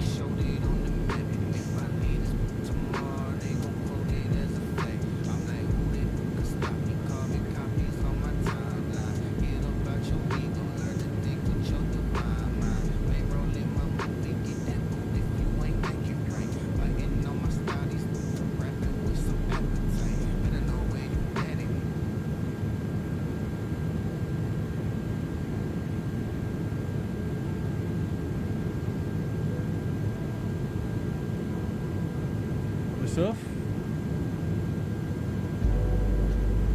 Alrighty guys, well it's getting a little bit late now actually. I didn't think,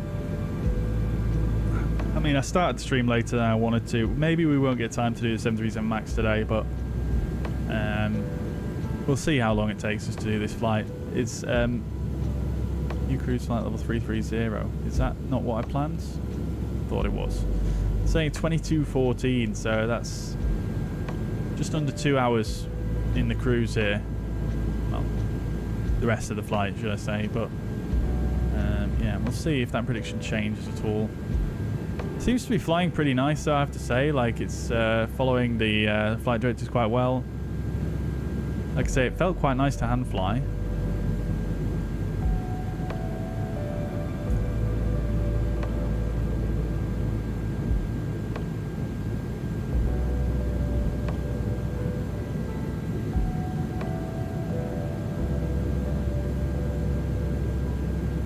Alrighty, let's catch up with some of the chat messages then, shall we? My microphone's come very loose for some reason. Needs screwing on better, but yeah. Right, okay. Ramsey, welcome to the chat, my friends. You still can't get on, crikey. That is wild. I thought they had fixed most of the issues, to be honest with you. They seem to be feeling pretty confident about it. So that's surprising. Yeah, very unfortunate, Ramsey. I also thought that apparently the US servers were a lot better than the EU servers when the shit hit the fan the other day. So that's very unfortunate, my friends. Very unfortunate. Have you tried like sort of different times of day and things like that? I assume probably have. Look at these clouds we're going through right here. Does that work? Oh, baby. Big old sunshades, those. Very nice. Oh, you can see the sun through it.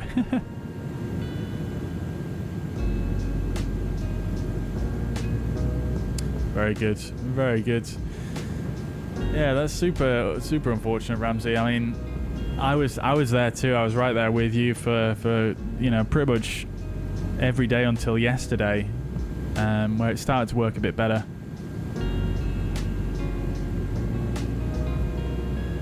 Maybe this week they'll have, but yeah, I mean, I imagine they're probably working pretty tirelessly behind the scenes to try and get things resolved. At least I hope they are. Now, it looks like they've been working really, really well. I mean, you know, a lot of people can criticize certain companies for not communicating well and whatnot, and people definitely did for Asobo when this sim first released, but, you know, I've seen them do a multitude of... Oh, wow.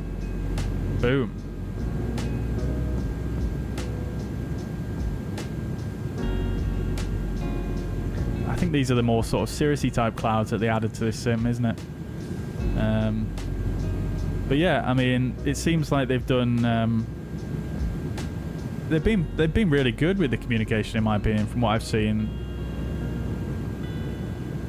Yeah, you can see the lens flare with the sunshade down, but not. Oh no, you can. See, what I was wondering, right, is do these sunshades, do they affect the light coming in? Because it didn't in the previous, but let's see. I mean, yeah. Obviously the sun's coming in at an angle that's not perfect, but actually, wait, should it? Probably not really. Maybe a little bit. I don't know. Definitely something's changing, but let's try it with this one as well. Yeah, I mean it does a bit, but you would have thought it would. If you look at the angle the sun's coming in. Also, look at how nice these textures are, by the way. Look how close I am. That looks almost photorealistic at this distance. Absolutely wild.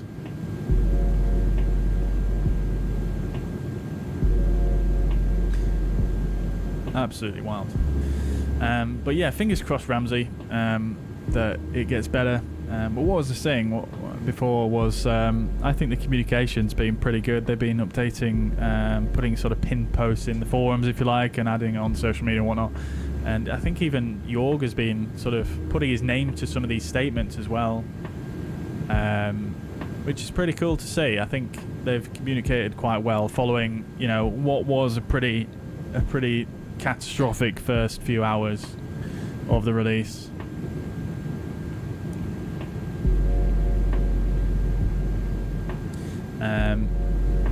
Pretty sure Ramsey is in the US actually, Roy, which is why I mentioned that earlier. Rick, welcome to the chats. Hope you're doing well. Good to see you. What graphics settings do I use? I've got everything on the Ultra preset at the moment.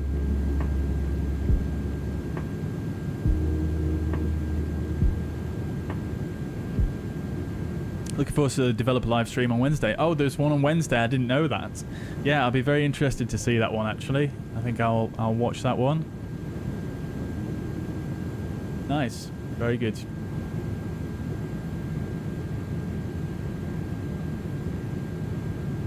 Paid $130 and can't enjoy it. Yeah, it's frustrating, I can imagine, Ramsey. It's times like this where I'm quite happy that I didn't buy it outright initially. I just got the Game Pass, so it's a little bit of an easier pill to swallow for me, I think. But yeah, I feel your pain, my friends. I think there's some more sunshades over here as well. There is. Oh, look at that all around. How come? It's strange that these ones are animated that the rest aren't though.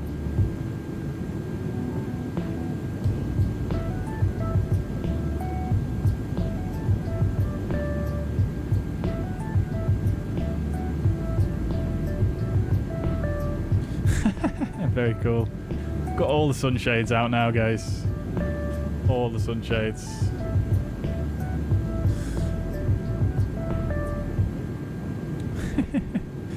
Love to see this kind of stuff in a default plane though. It's brilliant.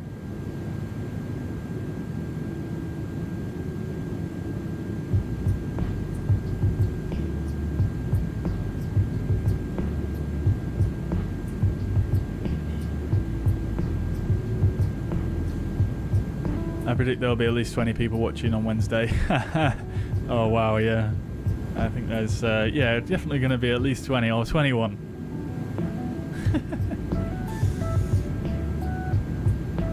What have we been up to the last few months, says Biggles. Yeah, good question. A lot.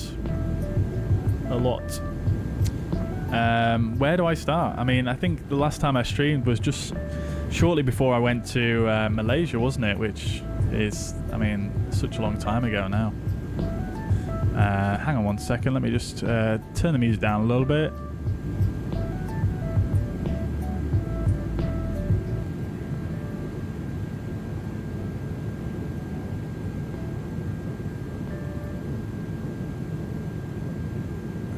Why has it gone so quiet now? I think it's just fading out, isn't it? Yeah.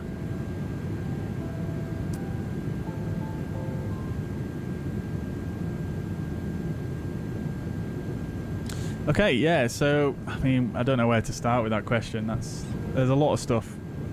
I went to Malaysia, like I say. Flew on 4 A380s. If you followed me on my socials, you guys probably saw some of the pictures and videos. Yeah, amazing experience flying on the A380s. One of them that we flew on, the one between Dubai and... Sorry, the one between Malaysia and Dubai on the way back was... it was so quiet. It was really, really empty, actually. And, you know, I asked the flight attendant, have you got any other seats that we can sit at, you know, with more legroom or something like that? There was obviously seats with legroom. And yeah, I get it. Obviously, people are paid for a certain seat. You know, they don't want to see people sitting in other seats for free, but come on. It was so empty. It's just like, come on, just do it. Anyway, yeah, Dubai Airport's a very cool airport. I mean, it's absolutely huge. Yeah, pretty cool airport though. See if there's anything else. I mean, there's nothing really much to report regarding the actual flights themselves. They were very uneventful. We, on the first leg between Manchester and Dubai, we had to hold outside Dubai for quite a long time actually. Probably went around in that. We probably did about maybe 6 or 7 laps in the hold, maybe more than that even. I can't quite remember, but I remember feeling quite anxious because we had a connecting flight to get. And we were already late setting off as well, so yeah, that was a bit anxiety inducing, but nevertheless we got in on time. I think, you know, with it being an Emirates connection as well, they probably would have held the plane maybe, I guess, but yeah, still a bit anxiety inducing, isn't it? But yeah, very uneventful flights, not really any, you know, turbulence to speak of or anything. Landings were very uneventful. Everything was quite uneventful really. It was, yeah, nothing much to say. The A380s themselves are very nice. I, for some reason, didn't go upstairs, even though I probably should have just tried to have a bit of a look around, but yeah, pretty decent. I mean, the ones I flew on probably quite dated in terms of the cabin. I think Emirates are in the process of updating a lot of the cabins. I think they were quite older ones, but they're still fine, you know, comfy enough. Loads of legroom, you know, for an economy, and yeah, can't complain. Let's see what else. I mean, I think this year has just been so busy for me, sort of work-wise. It's just all sort of blurred into one, really.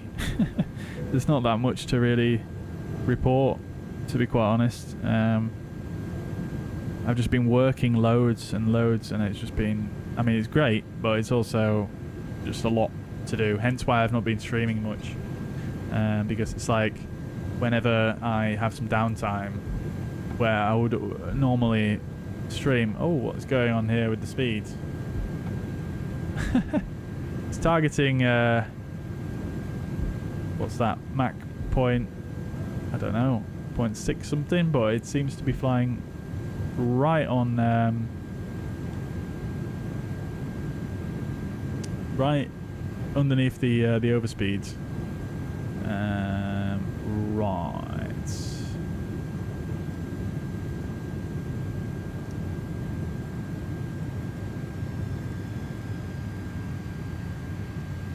Interesting.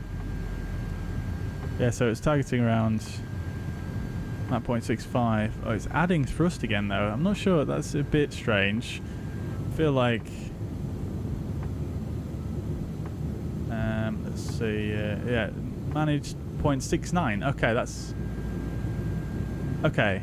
No, so it seems to be flying at the speed that it should be doing, but the magenta diamond is in the wrong spot then. Strange that it shows that speed though, considering it's so close to the overspeed. If we hit any turbulence, it's probably going to be in there. Interesting.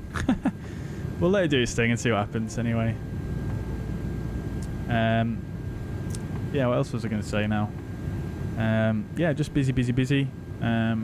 Just looking at my calendar here, see if there's any events that stand out really. I went to a stag do in Edinburgh. Probably not the most exciting thing to hear about, but it was pretty good as far as stag do's go. Edinburgh, a very nice city. I've not been there since I was very young, so that was cool.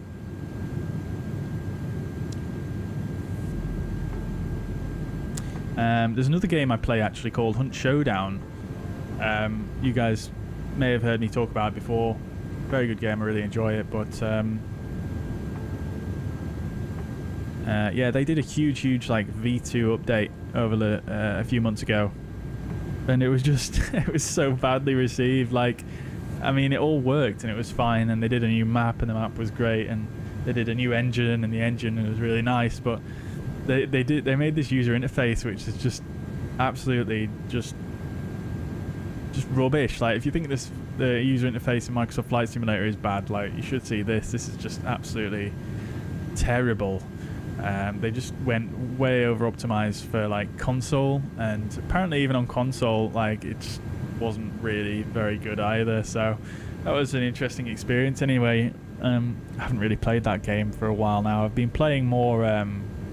Don't know if you guys have heard of a game called Deadlock. I'm sure many of you have heard of the game developer Valve, who made Half-Life, Counter-Strike and stuff like that, or at least they do now, Counter-Strike wise. Yeah, they're making a new game called Deadlock, which is actually super fun. So I've been playing a lot of that in my downtime. As like I say, you know, when I do have some downtime these days, it's probably not enough to do a stream, and you know, doing a stream is, you know, I'm on camera and I'm talking, you know, it's fun. I enjoy it, you know, I enjoy being here with you guys, but it's sometimes when you've been working a lot, you know, it's not quite as relaxing as just playing a game with some friends or whatever, you know what I mean? I'm sure you guys can understand. But yeah, I mean, what else? There's not too much else to say really. I'm just work. Fun times. And someone asked how photography's going. Yeah, it was Matt, wasn't it? Yeah. I mean, that's what I do for my work, so hopefully that answers your question. Yeah, it's been going really well. I've been doing some cool ones. Recently, a lot of just residential stuff, but also a few interesting ones as well. I worked on a prison as well recently, which was not in the prison, but just on the outside edge of it, where they were doing some building work, and yeah, it was an interesting experience nevertheless. And yeah, it's going pretty well. I would say my best year yet. Let's see. Some more I've missed so many messages here. I'm just going to pick some messages here. I'm going to start from the bottom. Matt says, yeah, I know it can be also not so much of an assured job. One day you have someone calling you, next day after you don't. Yeah, exactly, Matt. Yeah, it's that's how it goes. Yeah, with being self-employed as a freelancer, unfortunately, and you hit the nail right on the head. Yeah, there's always that sort of doubt regarding that. But fortunately, I've got quite a good client base who I've been working with this year, and it's been going pretty well. So not too many complaints from me. Thank you guys, thank you. Roy says, did you had enough of simming? Also can imagine it's going to be boring. I mean, to a certain degree, yeah. I definitely didn't feel quite as enthused to sim as much as I have been doing. But yeah, I don't know whether it's just me, because I have like certain self-imposed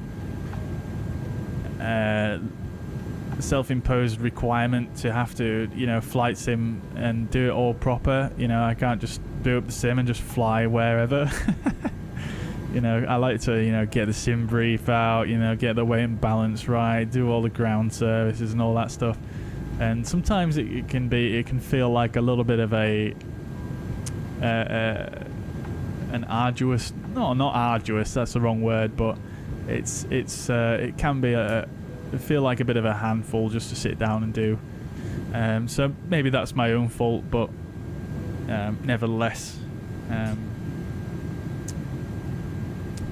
yeah, I've definitely not been doing it as much for a few reasons.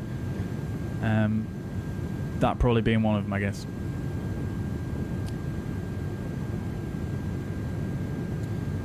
Bobby Fuzzy is a covert operative confirmed. You didn't hear anything here.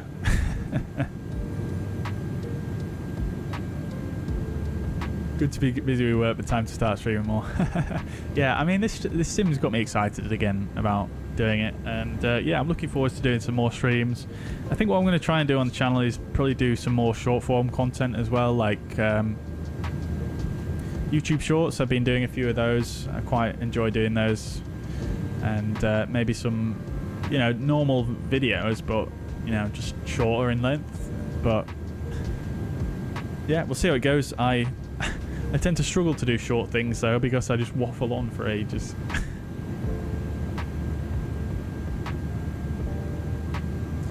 Commentator's also been on Flight Sim hiatus for a couple of months now. A mixture of not having the time and just wanted to break. The 24 launch issues put me off too. Yeah, I'm not surprised. I'm not surprised. Yeah, I would definitely give this sim, you know, a bit of time. Nobody's really in a rush to use it. I don't really think, honestly, that it's that big of a jump to most people who watch this channel, at least, to justify going for it straight away. I think as a content creator, you know, I wanted to grab it and try it out and share it with you guys. But yeah, for most people in here, you know, I don't think it's that much of a jump. You know, it does have some nice quality of life improvements and other improvements in the graphical department and whatnot, but you know, Microsoft Flight Simulator 2020 is still very good, and it looks very good, and you know, the amount of aircraft we got for that are absolutely outstanding. It's you know, it's brilliant. So yeah, I wouldn't be in too much of a rush to grab it, especially considering it's probably going to change quite drastically over the next few weeks, months.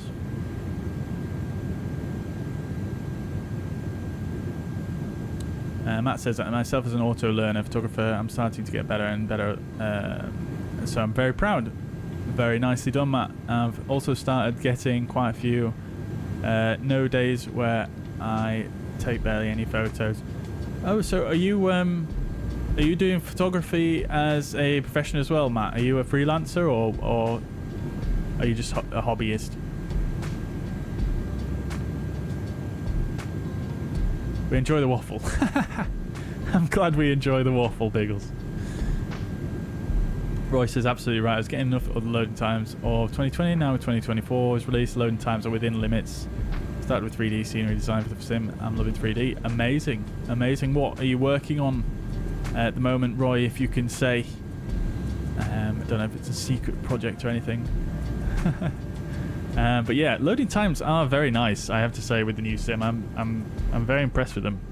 I mean, I've not really loaded up any big packages yet, like the models library from FSLTL, for example. But yeah, I'm pretty impressed with it. I mean, I think honestly, the way this simulator is done in terms of, you know, the technology and the way the loading screens are made is very slick, isn't it? I mean, there are definitely a lot of parts of the UI that are pretty gross, but just a general sort of loading into a flight, that process it feels very sort of slick, very polished, very flashy, if you like, I think, for a flight sim. And yeah, the loading times are impressively short. For good or for worse, I mean, since they seem to have made an improvement on the servers, I've not really seen any. Like, when I first managed to load into a flight, very first flight, I loaded into this Beluga, and like all of these textures were just completely blurry. All of these, like, you know, the modeling for anything and everything was just super low poly. You know, all the labels for the buttons and the lights, they were all just blank bars, and it just looked absolutely terrible. And I was just like, is this streaming thing really going to work out? But look at it now. I mean, honestly, you would never tell that this is all live streamed in. And it's really good, but in a similar vein, it does look like they're going to be adding a feature to the content manager where you can download stuff, which is very much needed, I think. It's a problem that the default plugins are encrypted though, so no modding or liveries. Yeah, I mean, liveries right now, I'm not sure how you would go about that, but you can access the files for certain things on the planes. Maybe not everything, but you can definitely access things like the cameras.config and a few other things like that, which I've been digging into. But yeah, I did notice there was a few sort of encrypted files there, which is a shame. I don't think they will stay that way. I'm not sure if that's the intended way for things to be. I have a feeling that they won't keep it like that for a long time, because, you know, that would be such a bad idea for Microsoft to do, because it's just gonna, you know, no one's gonna want to use this sim. You know, people doing mods and things like that is the lifeblood of why you know, Flight Sim has been successful for so many years, and it's yeah, I can't imagine they're going to keep it like that. I don't think that's how it's supposed to be. I think maybe when they add the ability to download the files, maybe they'll be unencrypted. I don't know. We'll have to see. I mean, obviously there was the issues in 2020 with the encrypted files, but they ended up reversing that for, you know, like the 787 and what was the other one? I can't remember. Was it like the Longitude or something like that? And they ended up getting rid of that. So they obviously understand the importance of things like that being sort of moddable and whatnot. So we'll see. Yeah, fingers crossed. Hopefully I hope I'm right. Let's put it that way. If I'm wrong, then I mean, this is going to be very tough time for them, I think. Very shady, kind of forcing people into buying like liveries off the marketplace and stuff like that is not particularly cool, is it?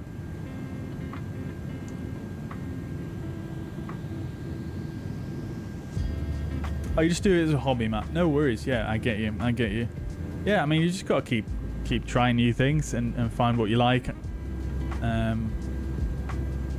Yeah, just keep plugging away, my friends. I taught myself everything I know about photography, you know, myself. I learned it by doing it and reading online and things like that. So yeah, it felt very nice when I managed to get it all to click.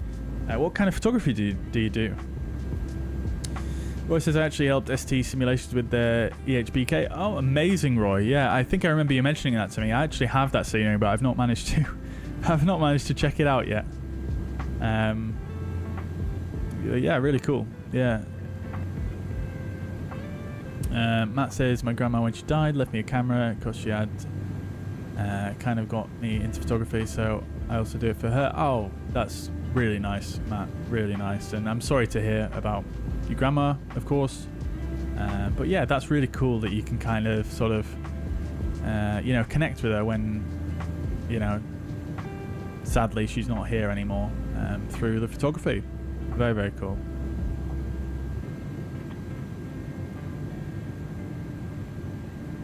Airside photography and building modelling, all credits to Maastricht Action Airport, sorry about pronunciation, marketing department.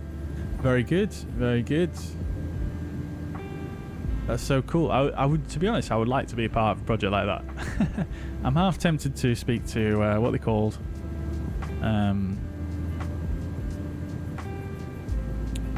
people who Mako Simulations.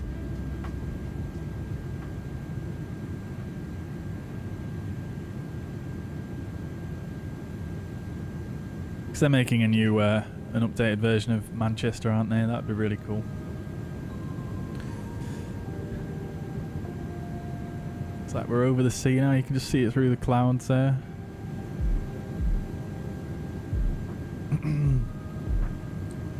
El Pepino, welcome indeed. Hope you're doing well. Good to see you.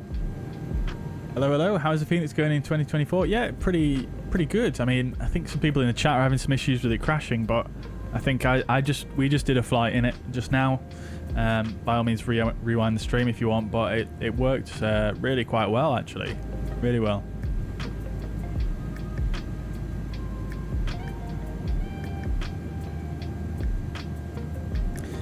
Street photography, very interesting, Matt. I've not really ever tried street photography myself, but I would probably suck at it because I'm far too shy, I guess, is one way to put it. I would just suck at speaking to people, asking them to do their photos and whatnot. Let's see. I'm just going to scroll back to see if we've got some older messages here. There was definitely quite a few that I missed.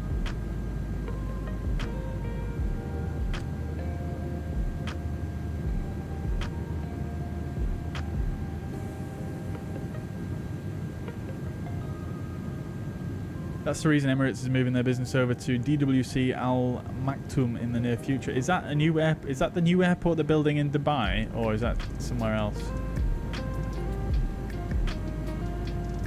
Says Roy. Sorry, I'm just going through some older messages here now.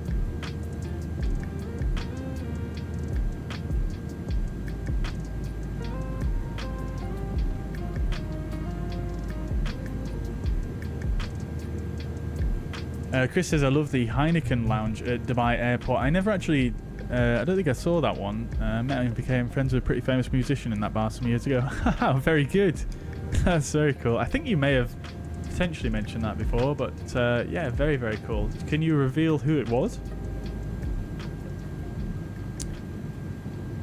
But yeah, I didn't see that lounge.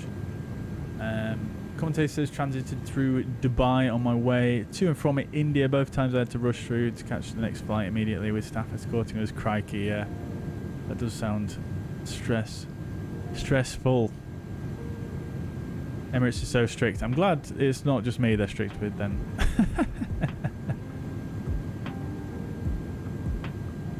Wine Weasel, welcome to the chat. Sorry I missed your message earlier on. You said, I tried to fly Cessna. The wind on landing is crazy and HOTAS controls seem oversensitive. Yeah, interesting. I mean, have you tried potentially with... we just did a landing into Belfast where it was extremely windy, but that was by the forecast. Is it supposed to be like that, or have you tried sort of clear skies? It's still really windy. With the sensitivity, I would probably just see if you can tweak the curves a little bit in the settings and see if that fixes it. It's always a good place to start and see if it's a bit better. Andrew Lowe asked a question earlier on. Sorry I missed that one as well. Quick question, please. I don't know if you're still watching, but if you are, when you moved your purchased add-ons over from your new PC, did you just move the community folder or re-download from the producer's websites? I just moved the folder that they were stored in, so they're not all stored in the community folder as such, but I literally just copied and pasted the folder. You don't need to necessarily re-download it. Yeah, I didn't have any issues either, so yeah, it's fine to do it that way. Commentator asks, how was the trip as well? I assume you're referring to Malaysia, going back in time a little bit here. But yeah, it was really cool actually, really cool. We so I don't know if I explained to you guys before, but we were going over there for so my brother is getting married again. Well, I say again, but he already got married once to his current wife, but that was during COVID, so none of her family who are Malaysian could come, and it was a very small wedding. It was only sort of me and a few others and close friends, me and a few family members and close friends. It was probably less than 10 of us, I think, in total, maybe 15 max. Anyway, so her family couldn't really come from Malaysia because of the whole lockdown situation that was happening. So they basically did a second wedding in Malaysia, and it was like a traditional sort of Malaysian wedding, and it was an experience. It was so good. We obviously did a few more things here and there while we were there, but sort of the main reason we were there was for this wedding. And oh, it was so cool, like so fun. So there's like, I don't know if you know much about traditional Malaysian weddings, but there's like this very specific thing that sort of the groom has to do to sort of win the bride, basically. So it's a case of like the groom and the groomsmen have to kind of win the bride from the bride and the bridesmaids as well. And there's this whole series of events that have to unfold. And I mean, it's just a good laugh, and you know, people don't take it too seriously, but it's a tradition. And oh, it's like, so we sort of arrived at the venue, and then basically me and the groom and, you know, the groomsmen party, basically, we arrive at the door, and sort of the bridesmaids are all sort of blocking us from getting into the wedding. And basically what the groom has to do is he has to sort of basically pay him off with money. And they can be like, well, we need more than that, we're not going to let you in for that much and stuff. And so eventually they decide, you know, he's given enough money. And then we then have to do like I think it was 3 challenges that the bridesmaids had set us in order to, again, pass their sort of initiation test. All of the groomsmen party had to do it, not just the groom. And yeah, so the first test was someone had to hold like I think it was like a cracker, like a cracker or something like that, very thin, like crisp, basically. And you had to hold it in your mouth, and then you had to pass it to someone else, the next groomsman, while they were laying on the floor. So you had to kind of like lay on top of them and pass it over to them, and you couldn't use your hands, so they had to, you know, take it out of your mouth. It was a little bit awkward, but it was funny nevertheless.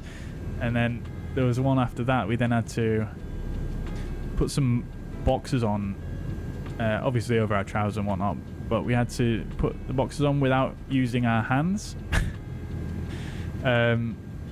Surprisingly difficult, but that was quite a funny one, because whilst I was doing this, I mean, obviously I'm wearing like you know, like suit trousers, and I did like this really deep squat to kind of like try and get them up above my knees, if that makes sense. You guys will have to try it and you'll see what I mean. But like, I did this really deep sort of, it was probably more of a lunge actually, and there was just this incredibly loud, like, bear in mind, like, there's the whole, you know, wedding party, like everybody who's come to the wedding all watching this, and I just did this really deep lunge, and there was just this huge, like, a ripping sound that just everybody heard. Some people thought it was actually, I'd just broken a bone, it was that loud. Like, it was just like such a piercing sound. And I was just like, oh shit. At the time, because we were wearing like a traditional Chinese, like, I don't know what you would call it, like a dress kind of thing, it goes over your normal clothes for the first part of the wedding. And so, you know, you couldn't really see what had happened, but yeah, basically I'd torn my suit trousers that were rented, by the way, while I was over there, basically all the way from, like, just, you know, the seam from below the belt, you know, the seam that goes from below the belt all the way to, you know, underneath your crotch area, that full seam just completely torn open. And I was just like, oh shit, what am I going to do for the rest of the wedding? I don't have any other trousers, so nevertheless, I still got the boxes on, despite that fact. I still passed the test. You know, there's no take no prisoners for these tests. You know, there's no stopping for events like that. Anyway, so I still did it. Unfortunately, one of the other groomsmen had a spare pair of trousers I could use for the rest of the wedding, which was amazing and very, very lucky. Otherwise, I just had this amazingly big hole in the back of my trousers for the rest of the wedding.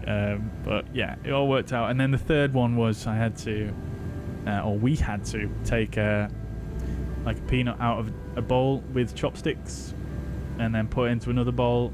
It sounds quite simple, but the bowls were being held by the bridesmaids who were like just moving it around all over the place, so without dropping it. Yeah, so then there was those challenges, and then we had to go like to another room where my brother's wife is still behind the door, right? And he has to come up to the door, and he had to write a song for her. Basically, he has to sing the song, and then eventually she can decide, yeah, I'm going to accept you, and then you go on with the rest of the wedding. So yeah, it's a very interesting experience. I loved it. It was so enjoyable. Oh yeah, Roy, it was extremely hot. Yeah, very, very hot.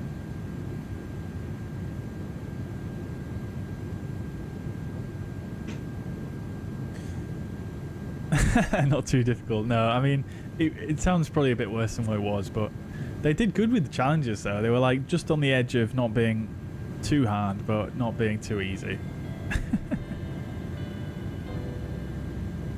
Yeah, it was a great experience. Lightspeed, welcome back to the chat. Yeah, we were just talking about a traditional Malaysian wedding I went to in earlier this year in March. So we're just coming over the north coast of France now.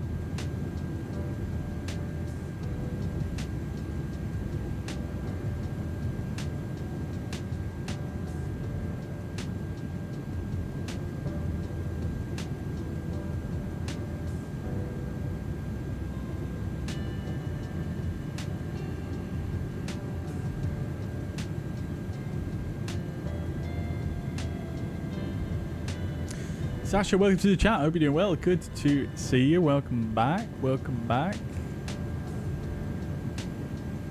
I've wondered what you've been doing in Tamway. I mean, that was just one thing. That was just like a week or so that we were in Malaysia.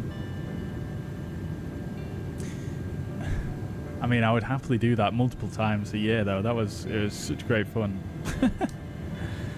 Flynn, welcome to the chat. I hope you're doing well. I have a 4070 Super, and on both 2020 and 24, the graphics don't load in properly. Yeah, it's probably a server-side issue. I don't know if you're aware, but a lot of the data from Microsoft Flight Sim is streamed in, more so than 2020.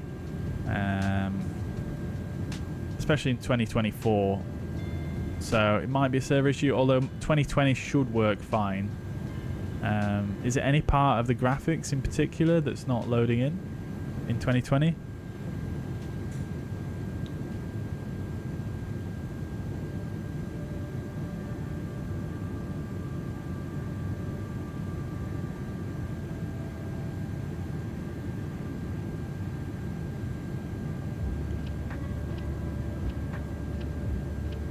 Yeah, I mean, Matt, there's definitely some really cool shots to be had in street photography for sure, yeah.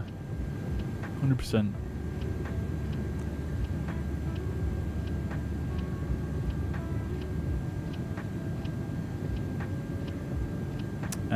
Roy says, I like the quality of Pyreeg a lot, but that's another level. Yeah, he's so good, isn't he? Yeah, absolutely unbelievable. I can't wait to see what he does for Microsoft for this sim, you know, making it natively, because obviously the SDK has changed a bit as well, hasn't it? So, yeah, very intrigued to see what he's got up his sleeve.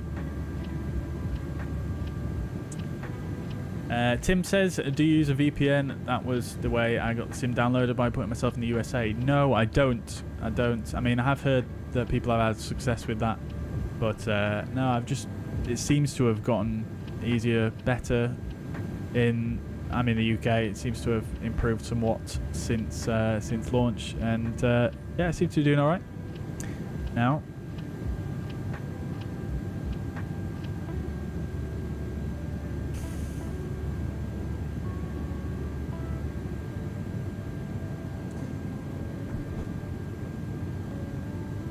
Rick asked earlier, am I using DLSS or TAA? I'm using just TAA.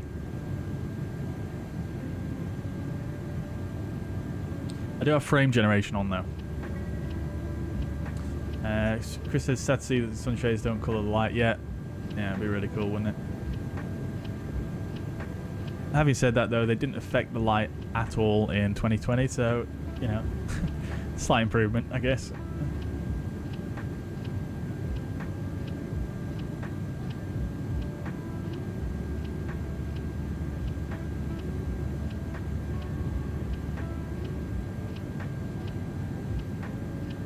Yeah, Matt, by the way, sorry I missed this one earlier on, but I'm looking forward to doing a flight out of Frankfurt. I've also got the Frankfurt by Joe Erland.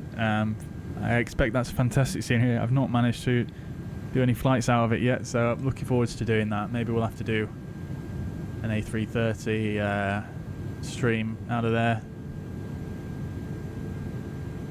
at some point. Does Lufthansa fly A330s, don't they? Can't remember.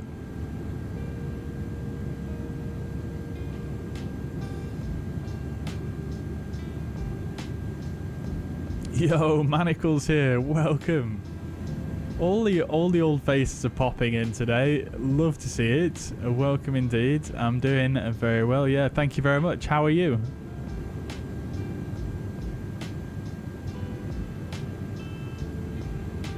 John says, guys, can you help me? I can't configure my TCA Thrustmaster Airbus 2024. What is it in particular that you're struggling with? Is it the sim not picking it up, or is it just? It seemed like for me it was pretty straightforward to configure it. I didn't have too many issues. Yeah. I mean, you probably don't want to copy mine, but there is some profiles built in as well that you can use, which seem to work in pretty well, I think. Happy to try and help though if I can.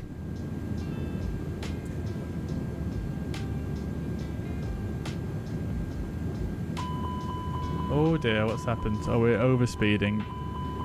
Oh dear, okay. Why have we gone to Mantoga? Oh, it's probably because I've changed the control profile, right? Yeah. Pretend that didn't happen, chat. But yeah, Matt, definitely I'll let you know. I mean, what I'll probably do is I'll try and schedule a stream where it says that I'm going from Frankfurt in the description.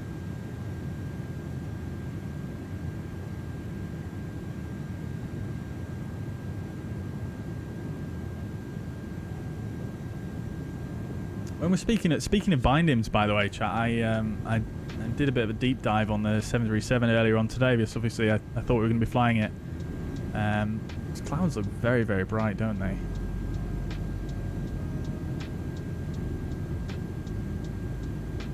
Yeah, I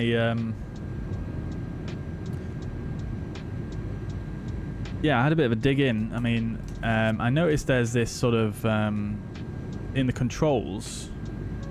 You've got this specific, and I was like, I didn't really get that with the Unibuilds aircraft, but when I went into the Asobo 737, yeah, I mean, I get it now.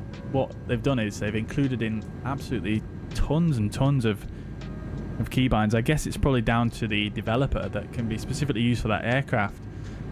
So it's like, you know, you almost have the flexibility of what you have in like Span.next, for example. Yeah, I'm pretty impressed with that, honestly. You know, I've not really seen that in MSFS. So, yeah, I think honestly the way they've done the key bindings and stuff is a big improvement to 2020. Let's just bring it up again. I mean, the menu is a little bit, I mean, I don't mind the menu apart from this section down the middle where it's got these huge panels, but I can't lie, I haven't been scrolling on this too much. I've mostly been searching. But yeah, I really enjoy like the way you can sort of you know, click on the cog and then you can change it here if you want to.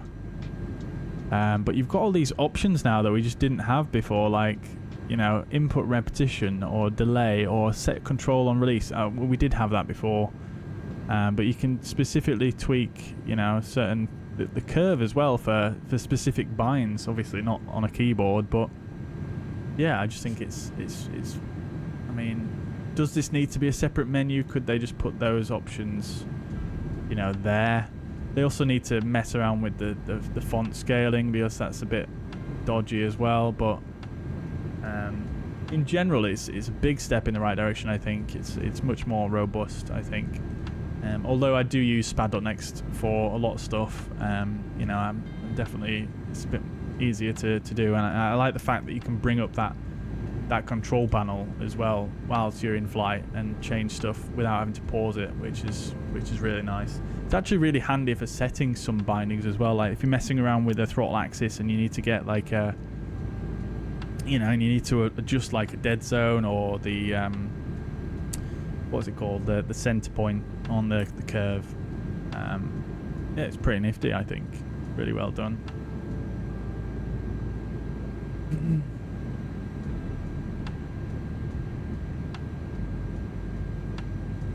Which bird are we flying tonight? We're flying the Beluga at the moment, Manacle. Let's have a bit of a... There's our cargo in the map. We've got some A350 wings. And there she is.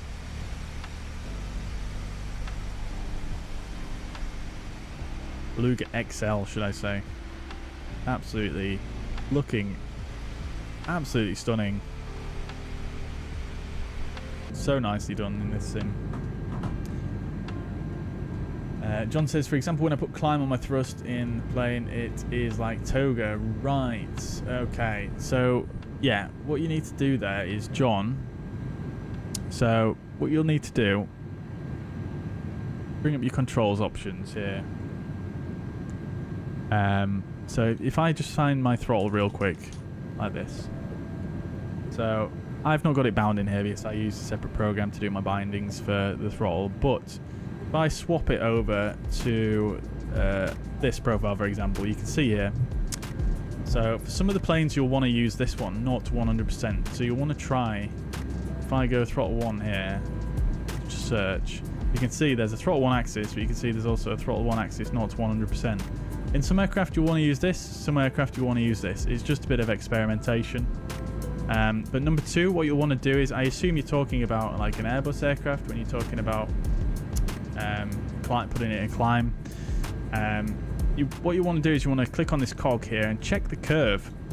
It's the curve by default is all kinds of messed up, right? I'm not sure why they do it like that because, yeah, I don't know.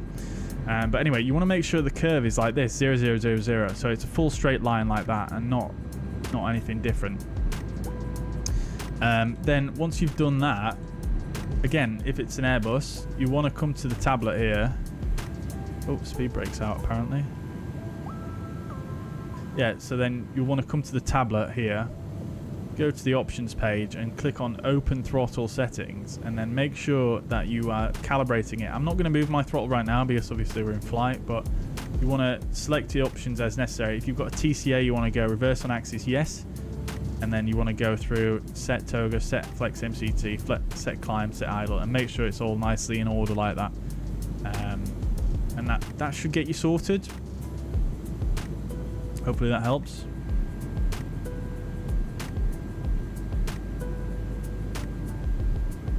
And you asked about duplicates as well, so you can see duplicates quite easy. So for example, if I go to my keyboard here, and we've got like this here that's got a duplicate, quick view up. So if you click on the cog there, you can see duplicates here. Now, I'm not going to unbind those because I know it's not an issue when you're in separate different view modes, but you can just click between them like that. It's really, really nice actually. So that's how you do duplicates.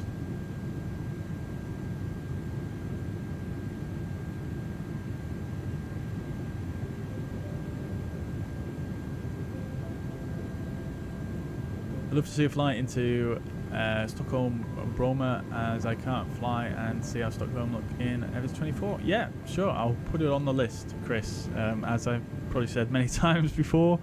Yeah, I'll keep it in mind. I mean, Stockholm Bromma is probably one of my favourite add-on sceneries for 2020 by Marcus Nyberg. So yeah, I would have no problems in doing that. Aviation Odyssey says, do I use FrameGen? I do, yes. Welcome to the chat. I just got into 737 and 320, and in the tablet I did the config, but it wasn't that easy. Got you. Well, maybe try... Did you follow the steps that I've just been through? sort of the way you want to do things. Yeah, I know it can be a little bit funny to get your head around initially, but yeah, just give it a try. Another way to do it as well is just to, you know, make sure when you're setting your key bindings, come into the cockpit here, look at the throttle, you know, bring up the menu here, you know, set the things, you know, play with the curve, like I said, and see how it's responding, and just try and, you know, it might help you get your head around it a little bit that way.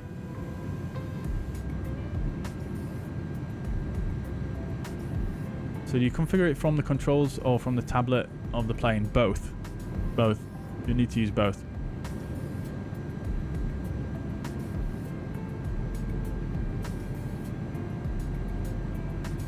Anything inside it? Are you talking about inside the aircraft, Ramsey? Yes, there is. So we can go out here. I mean, the cockpit is just absolutely stellar, I have to say. There's like a little back area, which is obviously like a crew rest type deal. I feel like in the Beluga ST though, felt like it was a lot bigger than this. Like, I feel like there was like a little section here where there's like a table and chair and whatnot. This is very, very clinical. I feel sorry for the pilots who are flying on this one. You've got a cargo thingy here. That's the access ladder to get out.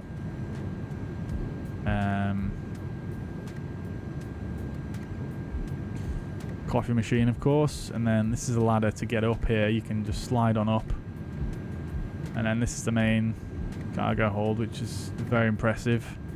And on board we've got let's see, we've got some A350 wings right here.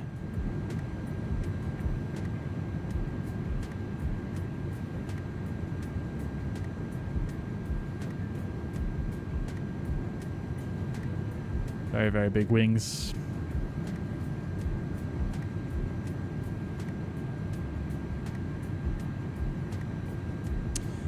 Yeah, hopefully that is what you're asking anyway.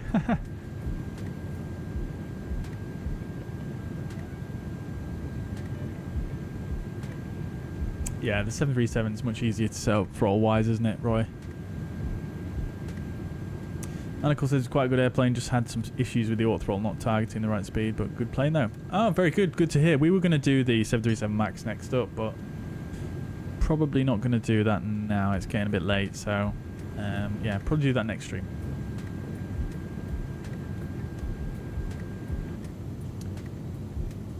Let's see where we're at. 22:08, so our ETA's decreased a little bit, just less than an hour to go, just about 50 minutes. Probably about 20 minutes or so till we have to descend. 21:44, so yeah, 25.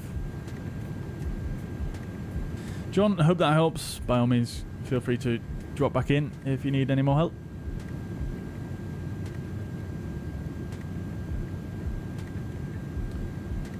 Razor, welcome to the chat. Hope you're doing well. Yours looks like mush. Yeah, it's probably a streaming issue, to be honest with you. I mean, mine looked absolutely terrible a couple of days ago, and it seems like things are sort of working a little bit better now, but yeah, there are definitely still a few issues lingering with the servers, for sure.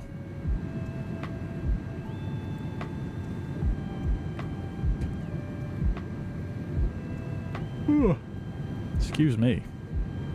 It's a shame we can't fly on VATSIM because we've actually got all of France covered by ATC at the moment, and we actually had all of the UK covered on VATSIM. Would have been amazing, but vPilot don't work with 2024 yet, unfortunately.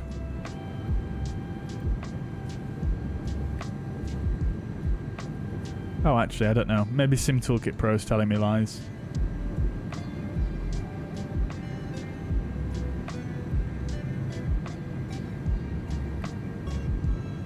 Maybe it's not updated properly. It looks like... yeah. If I bring up the traffic view on Navigraph, it's not showing me the same thing. Strange. But yeah, Reza, probably a streaming issue. Roy says we're bringing these wings to Eni Build's headquarters for the upcoming 350. Yeah, I mean, absolutely. Taking the virtual wings. I mean, hopefully Hopefully the wings for their add-on have a few more polygons than this, but imagine if they put the actual asset in though from their A350. That would be pretty cool Easter egg, wouldn't it?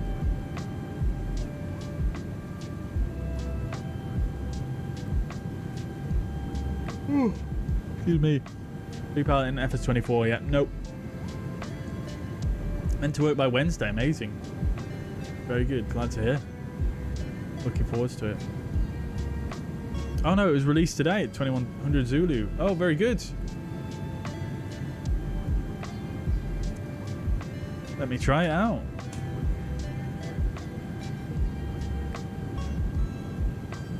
Yeah, 3.10 is available now.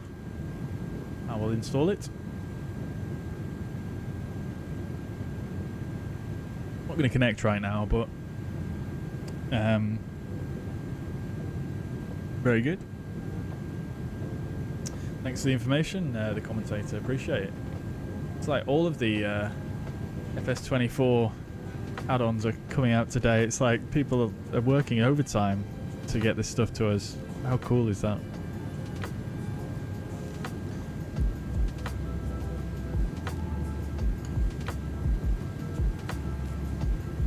Should we have a quick look, see what other systems we've got in here? So we've got the cruise page. Looking pretty cool. You've even got the specific, you know, shape for the Beluga. Love to see it. Got an engine page, which you would expect to see. Lots of values on there. Love to see it. See, they're not all exactly the same values either. Slight differences. So there is somewhat going on there. Bleed page, again, similar story. Looks pretty accurate. Again, I'm not too familiar with the 330, but all very similar to the 320 layout-wise. Yeah, cabin pressurization page, electrical AC page. Yeah, again, the values don't look like they're completely static. Electrical DC page. It's not one we have in the. Oh, that's the AC. That's the DC page. Yeah, should have really noticed that initially, but I don't think there's DC and AC page in the 320. I don't think. Can't remember. Hydraulic page.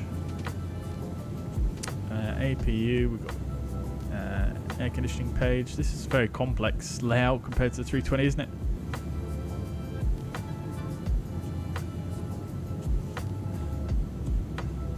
Door oxygen cargo. Yeah, so I mean we've got all the pages, don't we really? That's absolutely brilliant. I did notice that it switched automatically between the pages at the right times of flight. Yeah, I mean that's brilliant, isn't it? We've got all the pages there. The MCU looks pretty full featured as well. I mean we've got everything we would expect. Can we request the winds as well? We can. That's brilliant. That kind of instantly brings it in, but I mean we can do it. Yeah, I mean, we've got a bunch of different pages here. We even got secondary flight plan, which is very, very cool for a default aircraft, I have to say. Yeah. ATC com button doesn't work. Oh, it does. It does.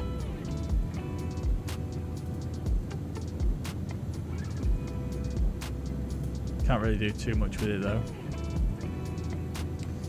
Yeah, pretty impressive actually in terms of sort of systems wise. Yeah, I have to say, I mean, great. With default aircraft, it's like almost nothing's missing really in terms of what you would want for, you know, a flight A to B. This one doesn't work, but I can live with that. It's a cockpit door open. Oh, it is. Yeah, and the lock sign goes away. Yeah, that's good. Can the chairs move? No. The armrests do, though. You've also got these ones open as well, which is pretty cool. Pedal disconnect button does... I mean, you can click it, but I don't think it does anything at the moment. It's the nose wheel steering sort of... I think it's the nose wheel steering axis. Doesn't really work too well. Raytown, thank you very much for the sub. welcome to the channel. I hope you're enjoying your time here.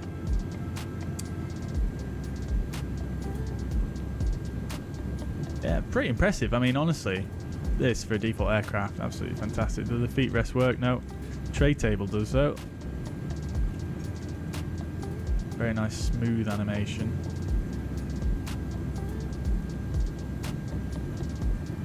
Love it. Yeah, I mean, they've done a really good job with this, honestly. Textures and modelling as well is very, very nice. Probably one of the nicer indie builds aircraft I've actually seen visually, I think, this. Personally, I mean, my own personal taste. I did have the A300 in 2020 as well, which I thought was really nice as well. But I don't know, there's something about this one that just looks next level, if you like. Playing Guy, welcome to the chat. Hope you're doing well. I am doing a lot of live streams for asking if a PC with a 7900 XT with a Ryzen 7700X is good for a Microsoft Flight Sim 2024. Thank you if you answer. Yeah, it sounds like a decent setup. I don't really know that much about the AMD cards, to be honest with you. The CPU sounds pretty solid.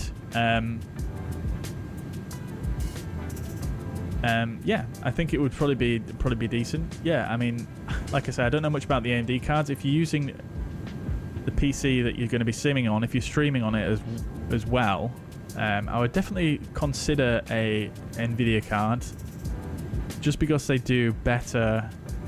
They can do better video encoding with minimal impact to, you know, the rest of the work the PC's doing. So I'd perhaps consider, you know, an NVIDIA card if you can, but if not, I'm sure the AMD has an equivalent, right? But to be honest, I didn't really vouch for AMD cards too much, because I've owned a couple in my life.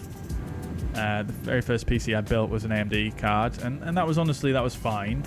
But then I got another one after that, and it was just an absolute nightmare. Like the more modern ones, the drivers just seem to be absolutely terrible, and it was crashing me all the time. And I seem to read recently as well that it still seems to be a bit of an issue, so I have a hard time really recommending them. But you know, I'm sure there's a lot of people that do use them with a lot of success, but it's just not really a brand that I've touched for graphics cards for a long time for that reason. Definitely their CPUs are absolutely, you know, fantastic. I wouldn't even consider an Intel CPU really in any instance. But yeah, there's just my 2 cents. Like I say, I'm sorry I couldn't be more of an answer. I think Roy is very clued up on his hardware. In the chat, he may be able to help you out with that as well. Yeah, Roy says I do advise an NX3D cache CPU. Yeah, I mean, that's a very good point, Roy. Yeah.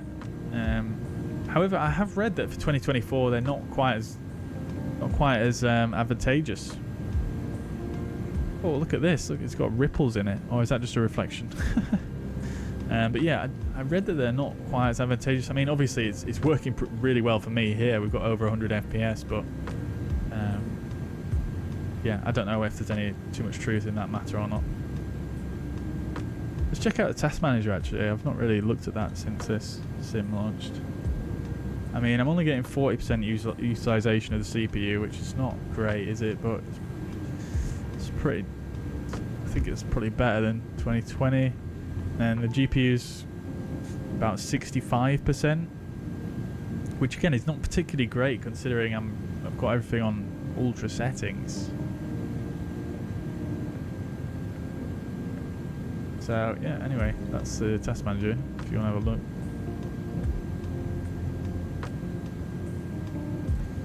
The GPU, yeah, pretty mediocre utilization, to be honest. I thought it might be a bit better utilization, this one. That being said, you know, all things considered, it does run very well. So, does it really matter?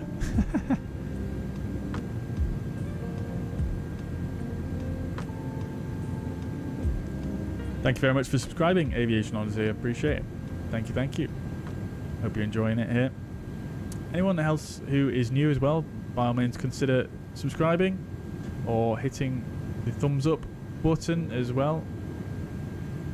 Do appreciate it. Looks like lots of people have already hit the thumbs up button, so I do appreciate that. We've got 54 likes on this stream today. If we can get some more, that would be always grand for the YouTube algorithm.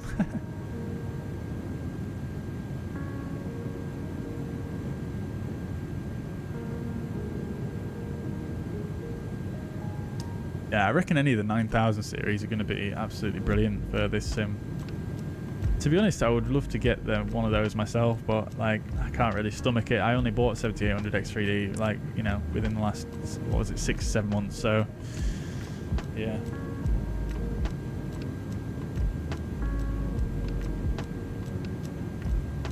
Alrighty then, chat. So we're actually making some good progress here. We're not too far off our top of descent. We're getting warned to check our data. So top of descent 46 miles in yeah, approximately 10 minutes. So let's go ahead and do some weather then, shall we? So let's check this tablet here real quick, and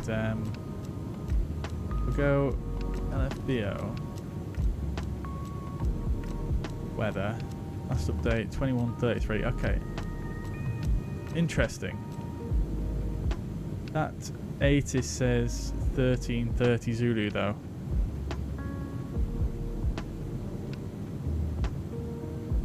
Interesting.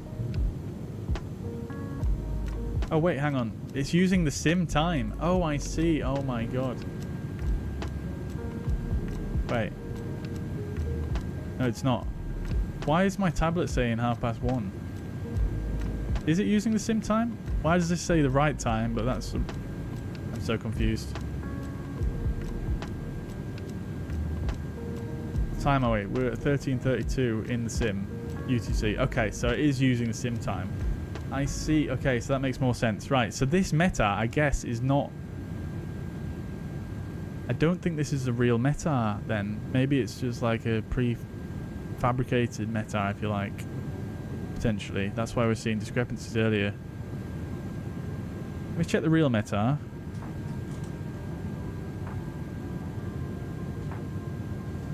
So the real meta is 140 at 20 knots wind, 16 degrees, QNH 1017, becoming 120 at 15, gusting 25. Okay, so the becoming is correct. Well, nearly.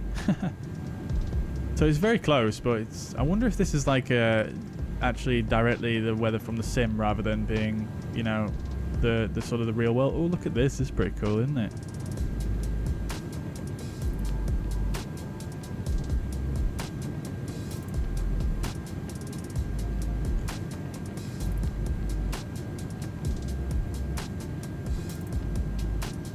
It's a bit confusing though that it changes this time. Like, I don't know, where is it? Is that a meta maybe from that time in the real world? Maybe? I don't know. Is it using like historic meta data? Because I know you can go backwards in time, can't you, with the weather in this sim? So yeah, anyway, we'll use the real world data, so that's fine. We'll just crack on with that. Right, so 140 at 20 is the wind. The temperature is 16 degrees, so pretty nice temperature in South France at the moment. And the QNH is 1017. The approach we're going to be flying is on to runway 14 left.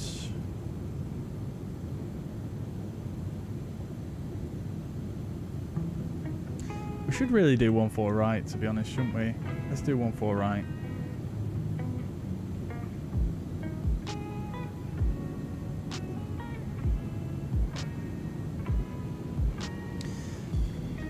Yeah, I'll do 14 right. I'm going to do 14 right on the Narak 8 Sierra.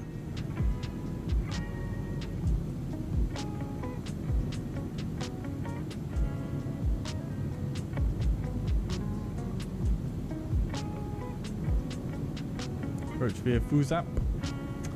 Right, let's just check that, make sure that all makes sense. Go away, table. How do I get rid of you? There you go.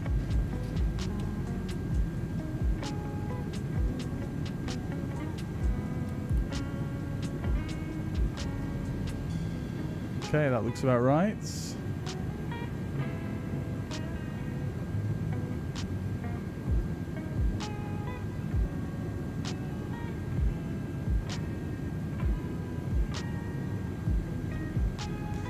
Good stuff. Right, so done that. Now our minimum is going to be 688, and if we need to go around, we're looking at a NADP2. So that's all correct there. Good. Okay, so that's that done.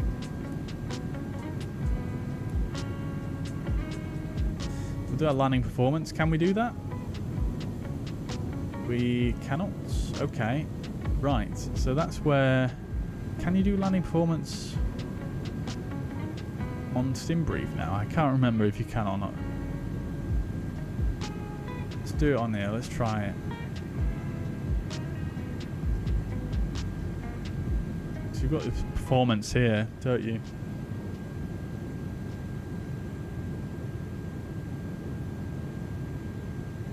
Landing performance.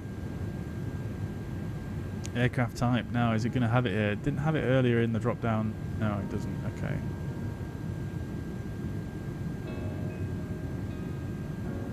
We could select here, I guess. Let's see if we can find...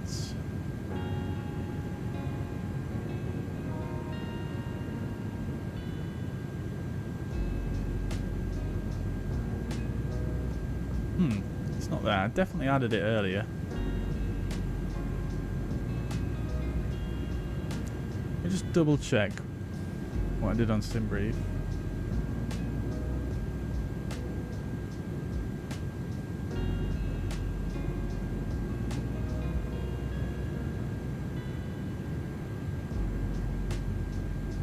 Yeah, it should be there. I guess it's not updated because...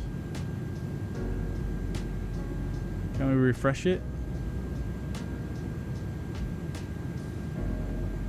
Maybe not. Okay, that's a shame. Okay, so I guess I'll just do it on the SimBrief website then. So I'll jump over to the fuzz pad for that. Landing performance. Ah, okay, it's not there anyway. Okay, so I guess maybe it's just they don't do landing performance for the Beluga. That's fine. We'll just go with an auto brake low because we're going to need to roll out pretty far anyway. And we'll just do flaps full, which we've already selected anyway, so that's fine. No worries. Out of tank transfer, all the fuel, that's also fine. Right, yeah, so we're pretty much set for the approach then. What did we say was the QNH? 017. We'll just go ahead and do that right there. It's fine. Okay, fantastic stuff. So we're good to go for the descent. We'll do a little briefing now as well. Back over here. Right then, guys. So we're going to be arriving into Toulouse in France. This is the 10-2 chart we're going to have a look at. So the transition level, not really applicable, but you can see offline. We've got airport elevation 499. Final approach axis join up from the initial approach. Fix will be done by radar vectoring. That's fine. So we'll carry on. We're going to be flying this approach, or arrival, should I say. It's the Narak 8 Sierra. And have arrival to runways 14 left and right. We're arriving onto runway 14 right. So it's going to bring us in via Narak. We need to be below flight level 150. We're then going to fly 22 miles on 214 track to Fuzap, which is our initial approach fix. There's also a hold there. We need to be above flight level 80 at Fuzap. So pretty straightforward really, nothing too much Nothing too complicated there. Let me just check. Got the restrictions in there, which we do. That's fine. And then moving on to the final approach, we're going to be flying the ILS. Oops. ILS runway 14. This is the 11-2 charts. So the localizer is Tango Bravo Sierra 1107. Final approach goes 142. Final approach fixed at 7.9 from the localizer at 3,000 feet.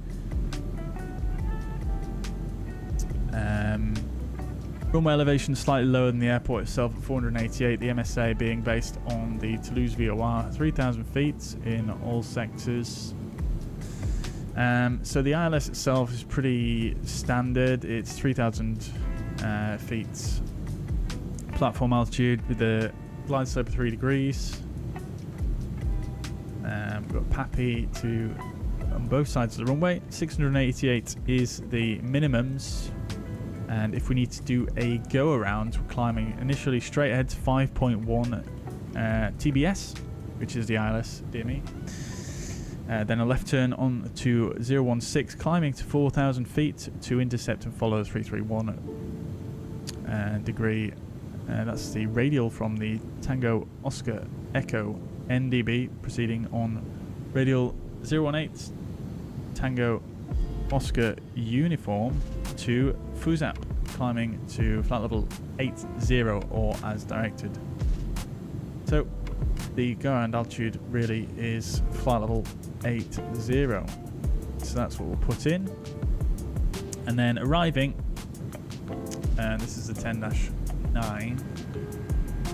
And I'm just going to start down now, just in the background. See how the VNAV works. So we're going to come in on 14 right for the reason that we are. This is sort of the commercial side of the airport, and we are going to the Airbus facility, which is over here.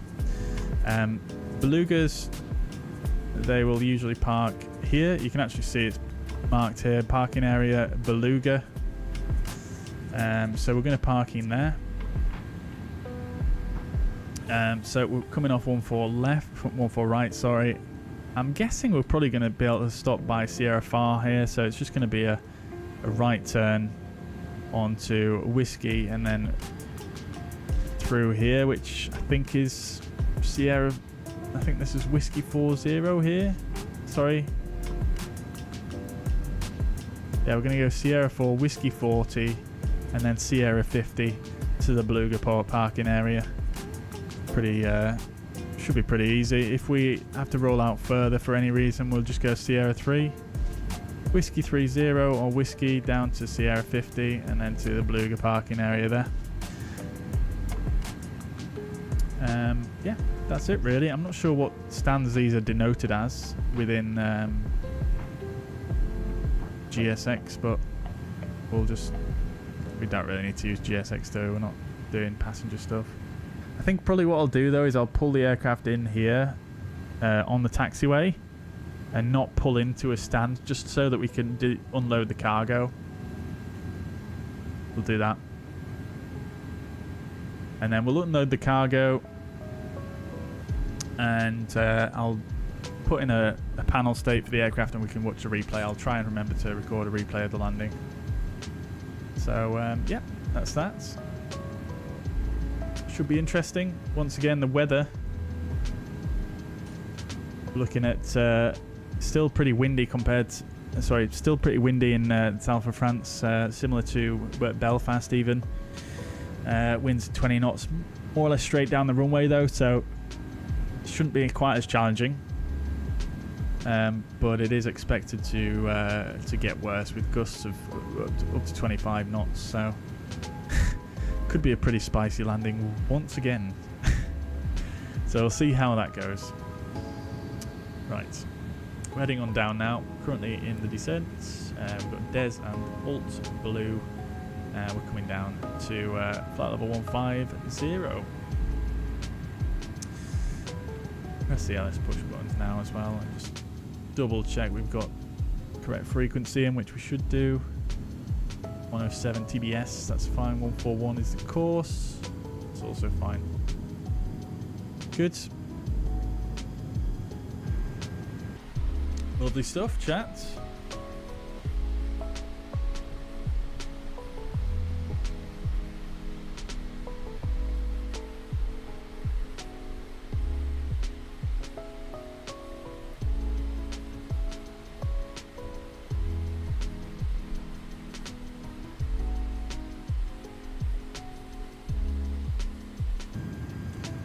Alrighty.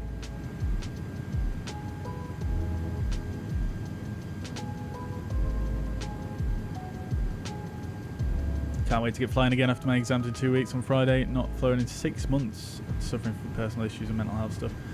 Dude, well, I hope you're feeling better now, and you sound like you're on the mend. And yeah, man, get back into it. And feel free to join the Discord as well if you're not in there already. By all means, you can always there to chat. But yeah, dude, you've got a lot to look forward to by the sound of things.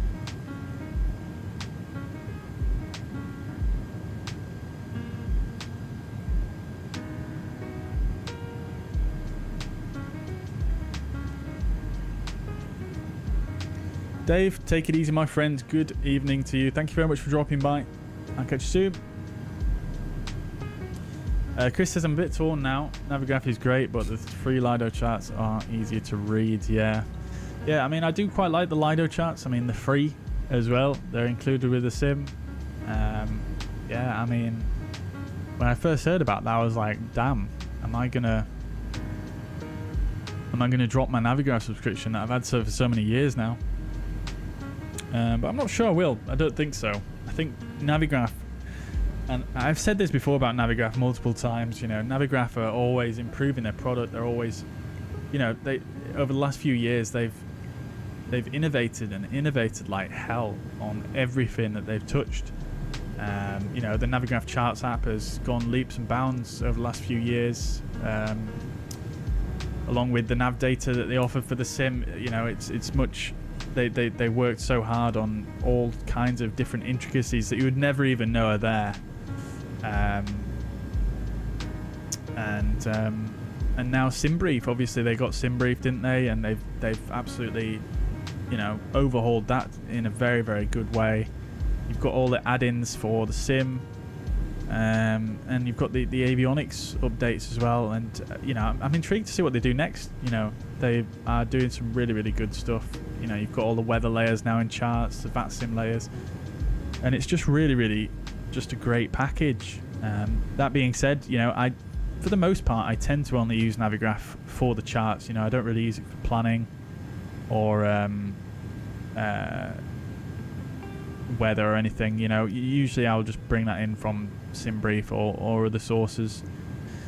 And yeah, so it is quite a tempting proposition to just use the Lido charts, to be quite honest with you. Yeah, I mean, the only drawbacks, I suppose, is, well, number one, you can't use the Lido charts outside of the sim. And I suppose you've got to get used to the layout of those. I mean, obviously some people find those better. I'm neither here nor there. I personally think the Jepson ones are absolutely clear to me. I mean, I've been using them for so long now. I guess, you know, I'm so used to them. But yeah, it's very, very interesting proposition, isn't it? And the way they're integrated here as well is just super nice. Like the interface is so, you know, responsive and quick. And like, if we look at our approach we're doing just now, let's see how it compares to the chart.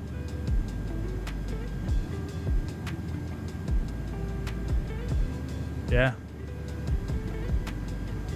pretty nice, isn't it? This is the ILS chart we just looked at. I feel like this plane is not supposed to be here. I like this depiction of the lighting. That's very cool. So you got the pappies calibrated to 3 degrees. Yeah, that's pretty cool, isn't it? Yeah, I do like these charts. I do like them. Let's have a look at the ground chart as well.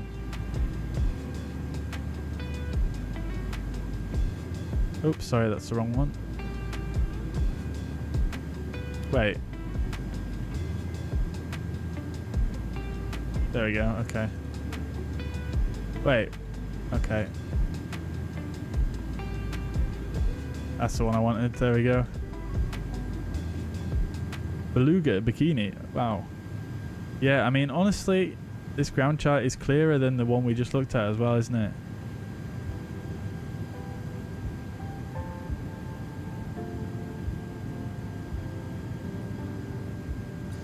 Yeah, I do like it. I do like it.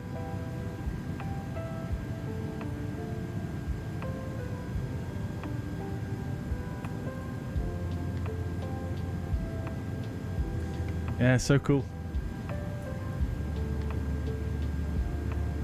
So Lufthansa's charts, yeah, that's it. That's the one. But yes, those are included for free, Arctics, yeah. They're super easy to access as well. Like, you can just bring up this EFB, you know, click on your flight planner here, type in an airport, it'll bring up this little, click on the charts, boom, right there. And even in the US as well, you can use FAA charts. So like if I search, for example, for like Denver, and we go in the charts, you can use FAA charts. So these are even more simplified, I feel like. So if we look at like the airport diagram of Denver, obviously it's a crazy big airport, but like I feel like they're even more simplified. I think they're probably not the greatest to read for this particular example, but like if you look at like an ILS or something, for example, I feel like they're super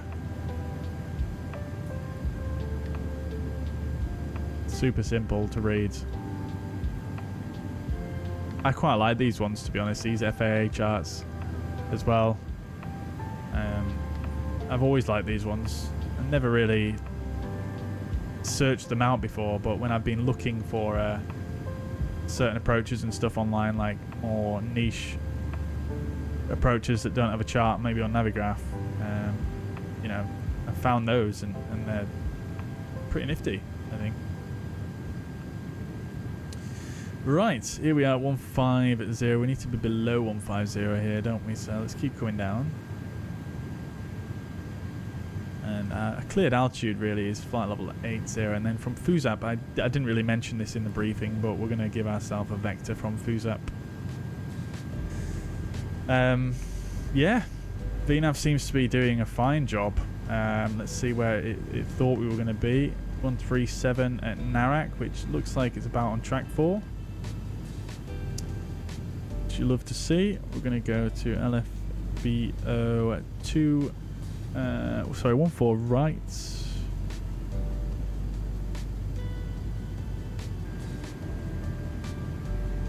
Good. Let's get these shades up now.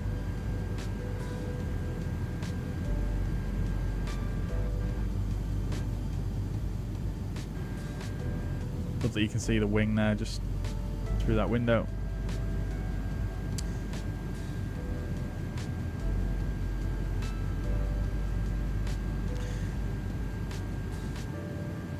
Yeah, it's real nice, isn't it? I wonder if they will. Oh no, actually, I tell a lie, chat. I tell a lie. So what you can do actually is you can bring up. I bring up the fuzz pad here. So in a web browser, you can go flightsimulator.com/planner. Oh shit. Flightsimulator.com, yeah, that's it. And then you can sign in, and then hang on a minute, let me just sign in.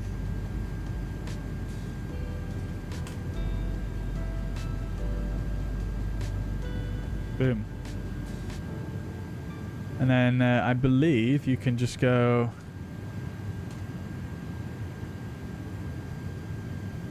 Yeah, you can access the charts through here as well. So that is absolutely brilliant.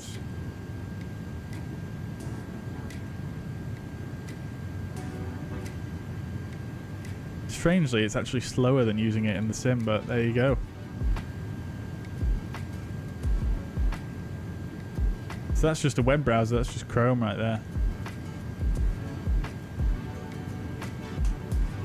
Put the link in the chat there. So that's pretty nifty, right? Completely forgot about that.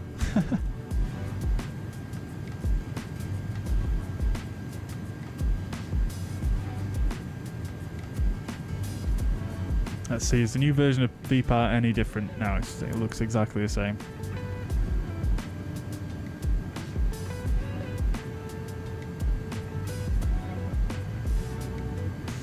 Alright, chat, nearly there. This is longer than the usual kind of flight we do, isn't it, really?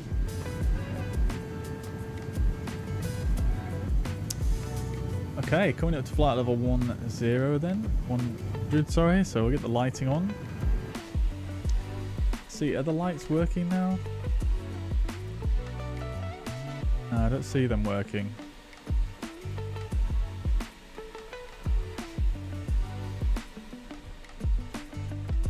Ground textures look a bit rubbish here, don't they? They're pretty blurry. Don't know, is that just that camera view maybe? No, they look pretty good actually. It must just be that. Using a drone camera in that way, potentially.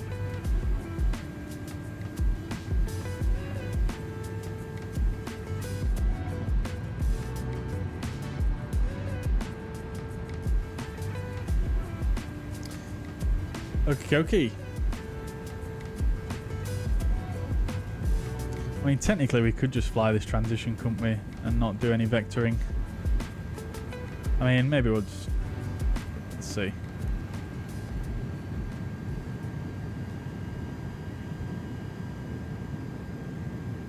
Something weird's going on there. Oh wow, it's struggling with the speed here.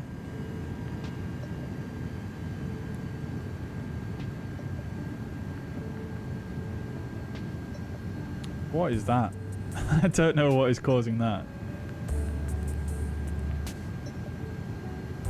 Yeah, let's just do vectors, I think.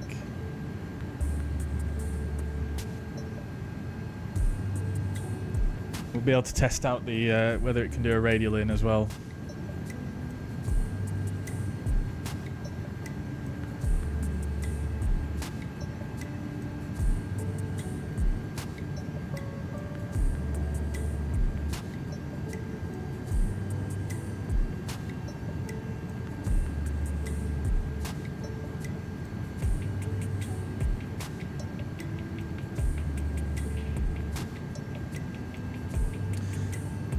Bang on the vertical profile though, it just seems to be doing pretty nice, the VNav, I have to say. Alrighty.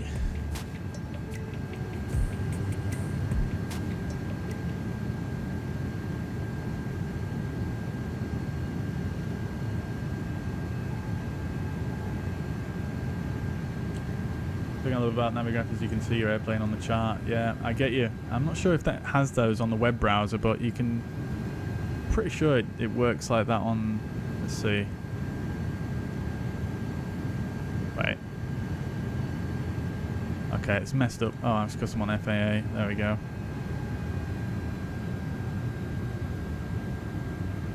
Oh, wait. Hang on. Load. Okay. Yeah, look, see, it shows me on... it's not exactly correct, is it, though? I'm not in the correct spot. I'm more or less directly over Fuzap here. But it does sort of seem to work. Or maybe it's just bugged or something. We'll see if it works for the ILS as well. I'll bring it back up when we get there. Right, let's go to vectors. And we'll stay on the current vector right now. And we'll go set up a direct...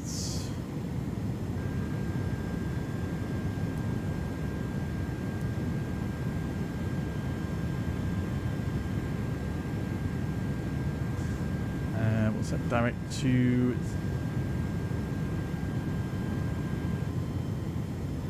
TBS 11. Radial in 143 is not correct. Oops.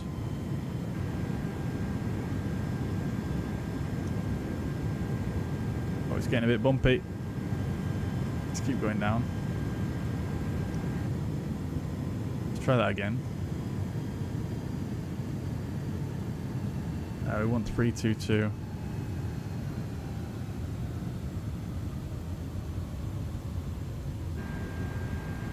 Different direct to menu that I'm used to. Oh, it does work. Nice. That's very good. Swing ourselves in a little bit.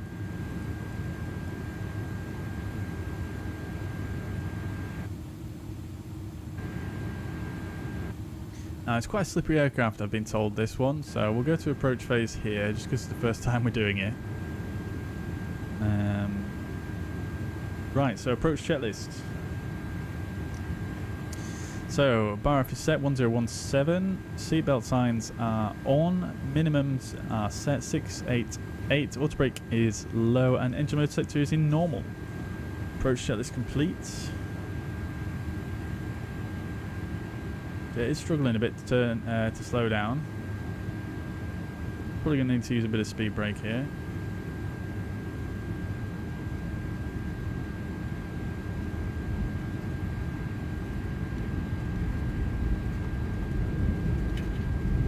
Oh wow, you can hear those sounds, drag sounds, the speed brakes. Crikey, that's loud.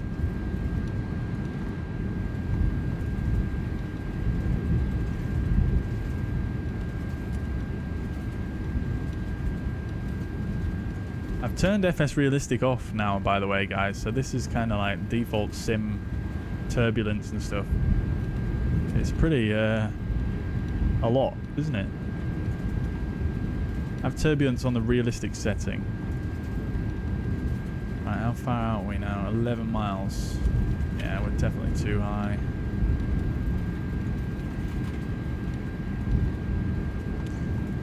Let's drop the flaps to flaps 1. More drag. Pull the speeds. Oh wow, okay, no, it shouldn't do that though, I don't think. Go 190 on the speeds.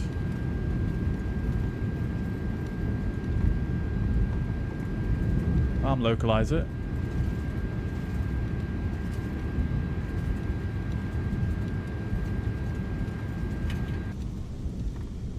I see they've still not fixed the drone camera rotating itself while you're not, or rolling itself while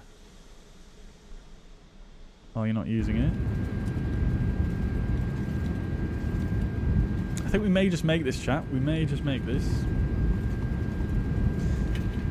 Go flaps 2 as well. Float star. Yeah, we got it. We'll go approach. Cat 3 single. Oh no, maybe not. It's a bit touch and go.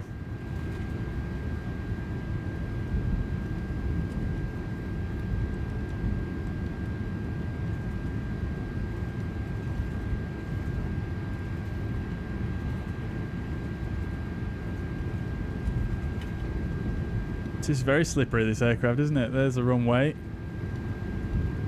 Ah, yeah, we're all good. Should be fine. Come on. 2,500. Check. Right, glide slope star, speed lock. We'll get the speed brakes stowed and armed. Drop the gear. Go around altitude can be set to 8. Flight level 80.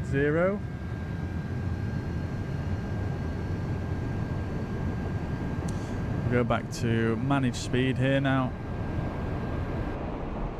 Gears coming down.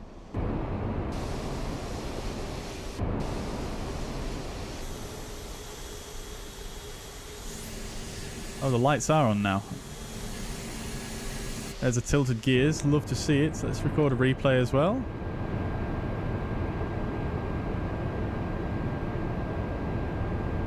Six miles out. We're a little bit quick, but we should be okay. We'll go flaps 3. Speed checked.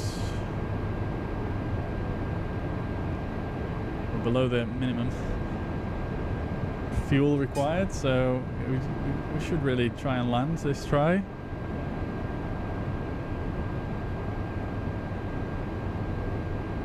Right, let's see if it's following us on the ILS. No. Okay, it's off. So yeah, I don't know if that's just a bug or what, I'm not sure.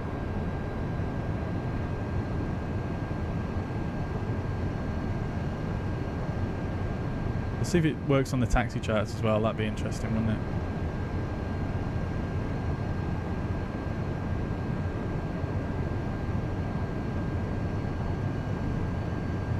Right, and flaps full.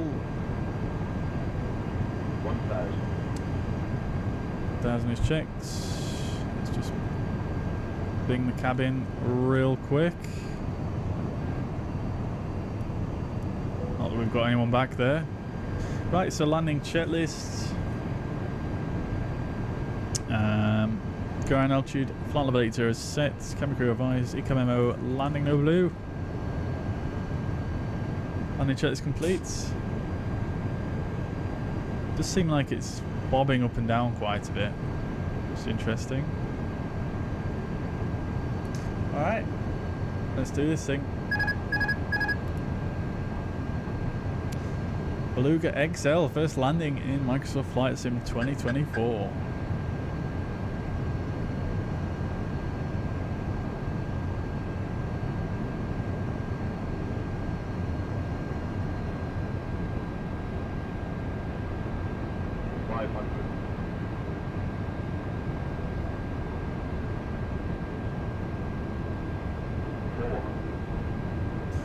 Oh, it feels very weighty. Land. Not sure if this is going to be a good landing or not, chat. Getting a bit low. I am correcting, but this wind just seems to be blowing me all about. Minimum. Continue. Crikey. This is pretty rough. More or less in centre line though, so I'll take that. 50, 40, 30, 20, retard, 10, retard. Oh, okay, landed rather early there, but there we go. We got centre line touchdown zone at least. We'll go idle reverse. No, I just cancel the auto brakes there. We don't really need them. Okie dokes, good stuff. Just cruise on down to, well, we're definitely going to make Sierra 4. We'll probably go to Sierra 6, which is the next one, I think. So, Sierra 6 here, yeah. See the Belugas over there.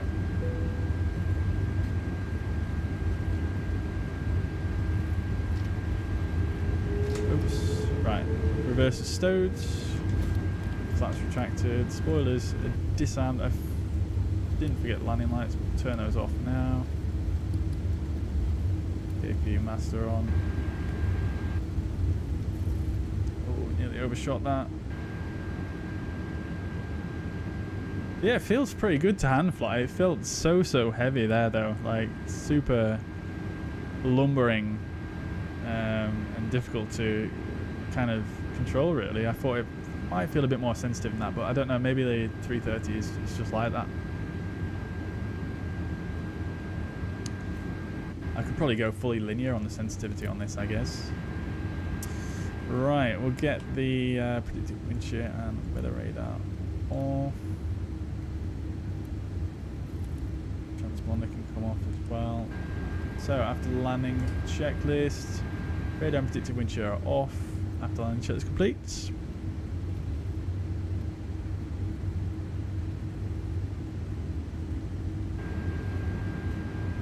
As a flight model, yeah, I mean, it feels pretty good, I think. I mean, like I said, I've not really got any experience with the 330 at all before. So, yeah, I mean, it's definitely got some weight to it. It doesn't feel too, you know, what's the word? Too twitchy or anything. Ground handling feels very good as well, I have to say. Yeah, I think it feels really good for an default plane, to be honest with you.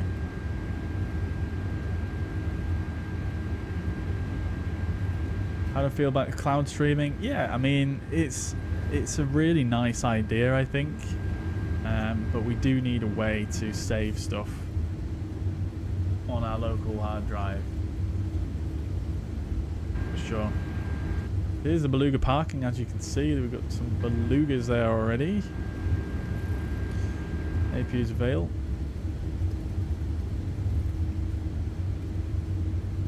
And I look forward to watching the replay of this, actually. Scenery looks very good, doesn't it, in this sim? This is the Jetstream design scenery from 2020. Quite an old scenery now, to be fair. Yeah, so obviously we should really be pulling into a stand here. I believe the Belugas might open these doors for the Belugas to poke the nose in, and they can unload that way. I'm not sure exactly, but I'm just going to sort of stop on this taxiway, I think, and just unload there.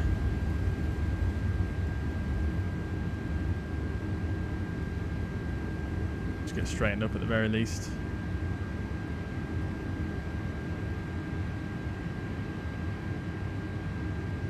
Is that straight? Not really. Mostly straight. I'm on the center line though with my nose wheel, so I'm going to take that right now. Alright, so parking brake is set. APU is available. Okay. Shut down engines.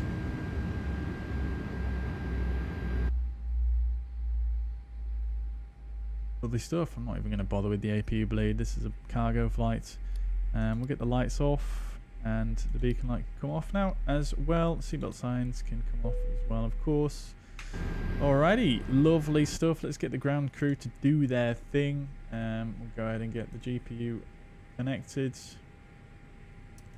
Front cargo, we'll start that opening as well, and we'll get the access ladder.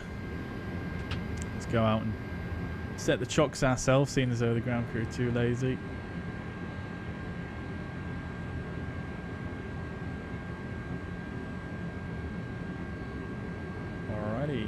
There we go, there's the ladder. Can we click on that and go out like you can in some planes? No, you can't. We'll just have to do this. There we are. Welcome to Toulouse, everybody. Interesting, what is that effect going on right there? That wasn't like that when we took off, was it? Interesting. Quite sure what that is. Is it supposed to be condensation or something?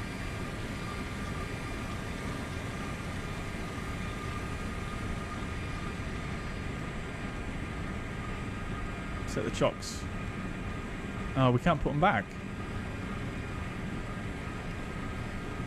Wait, there was a click spot there.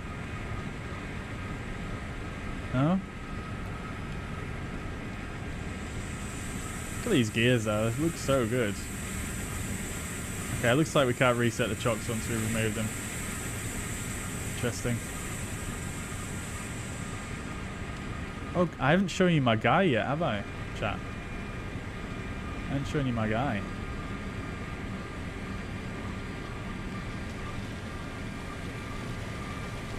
Look at that.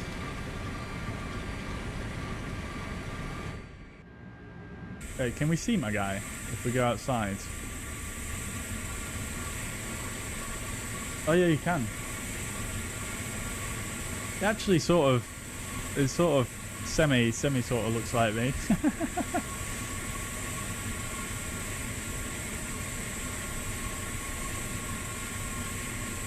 There's my guy. Oh, he's even got the curly hair. And I have a coat that's like exactly, it looks exactly like that. And of course the shorts. I mean, sort of. It's my guy. Alright, there we go, we're opened. Let's unload cargo, shall we?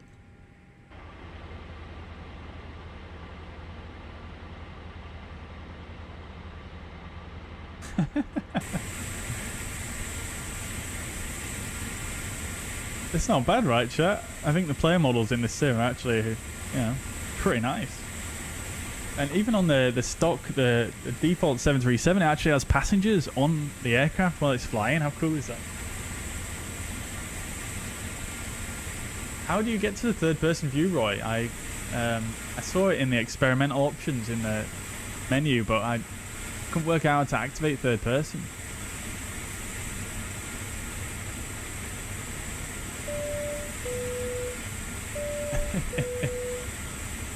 The commentator, my friend, thank you so much for the 30 months of gold membership. Snazzy badge indeed. Thank you, my friend. Have you been still a member this whole year while we've not been streaming? I really appreciate it, dude. Thank you so much. Oh, Thomas Brass here as well. Welcome indeed. Hope you're doing well, my friend.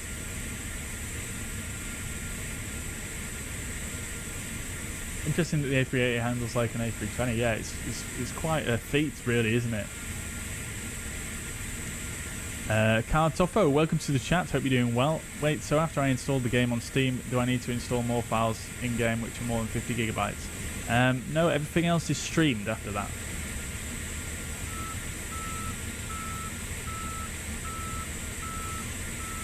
Oh look, the thing's, it's got French on it. Did it have French on it when we set off? I mean, it obviously would make sense, but there goes our wings.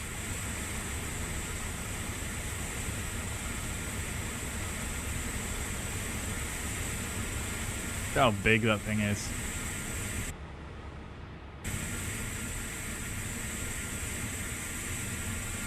Sizable.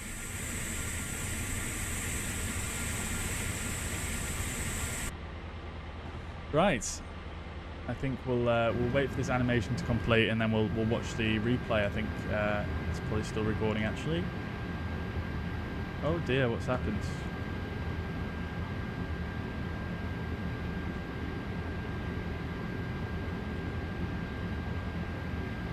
Where's it gone? Ah, please don't tell me the replay tool's messed up on me. Come on. They finally build a replay tool in with the sim, and it's buggy as hell. That's unfortunate. Oh, nope, there we go. Just need to open and close it a few times. There we go. Okay, cool. Lovely stuff. Right, let's see what the landing rate was. Shall we? Ah, I didn't record it. Damn it. Okay, well, it should record it now that it's open again. And we're doing the replay. So let's check out the replay, shall we? After we've done a panel state, of course. Ready for takeoff.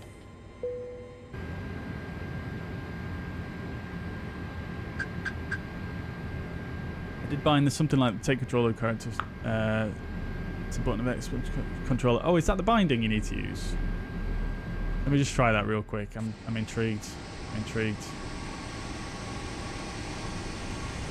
So is. Oh no, that's already what I have set.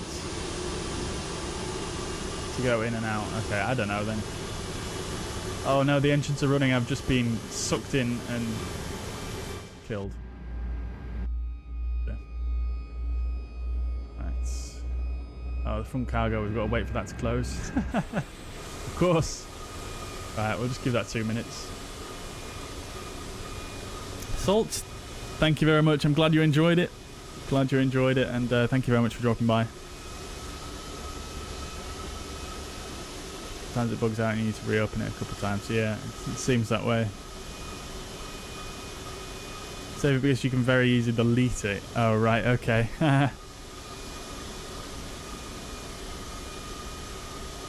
Oh, where does it save it? Interesting. Somewhere, I guess, in the sim files. C shift instead of shift C is. Oh, is that? Does that make a difference? Crikey. Well, while we're waiting, we might as well try it, shall we?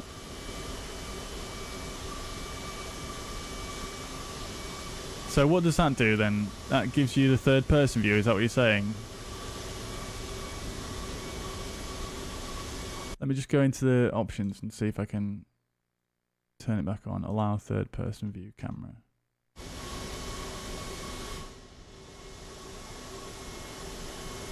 No, it still seems to be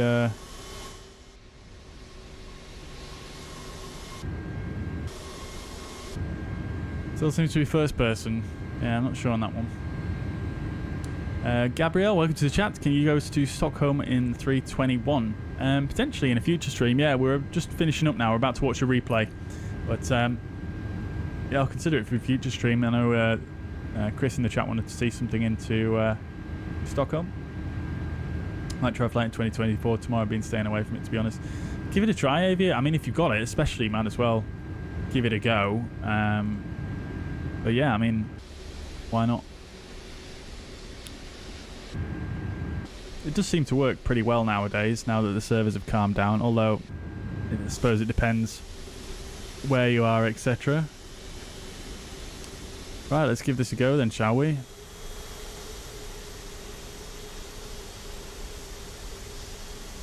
Oh, the reversers have deployed.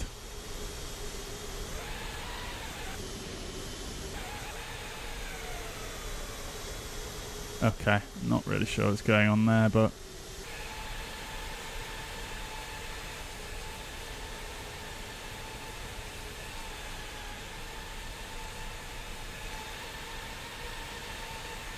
Look at that thing.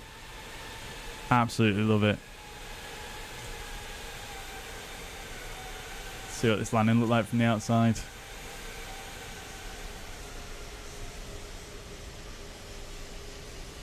Yeah, it wasn't my finest work, but I mean, it wasn't as bad as the one in Belfast.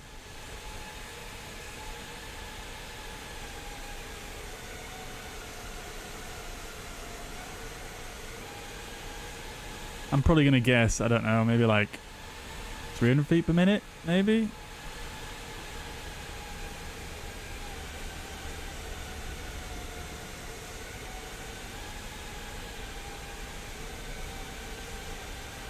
Oh, that's low.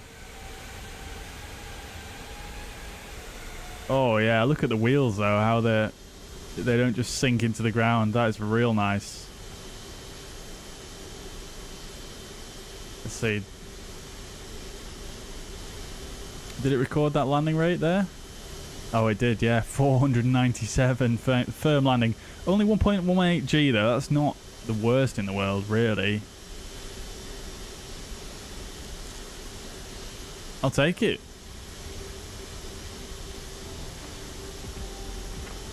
For a second landing in the sim, first landing in the Beluga. Let's get a different view, shall we? This guy right here. This is the one.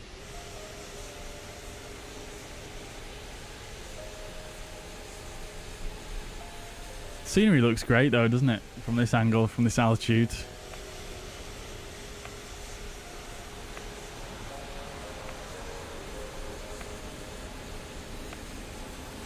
Hopefully next stream the wind is a little bit more forgiving.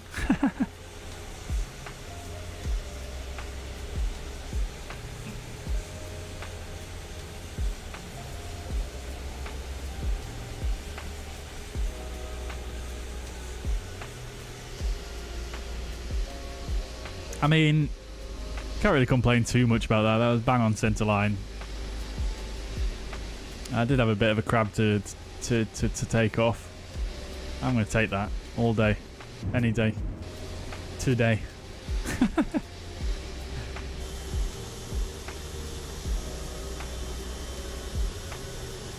Nice gear physics though, by the looks of things. Right then, chat. That's going to be it for me for today. So if you haven't already, make sure you leave a like if you've enjoyed the stream. I'm going to play the stream out with the replay once again from this view.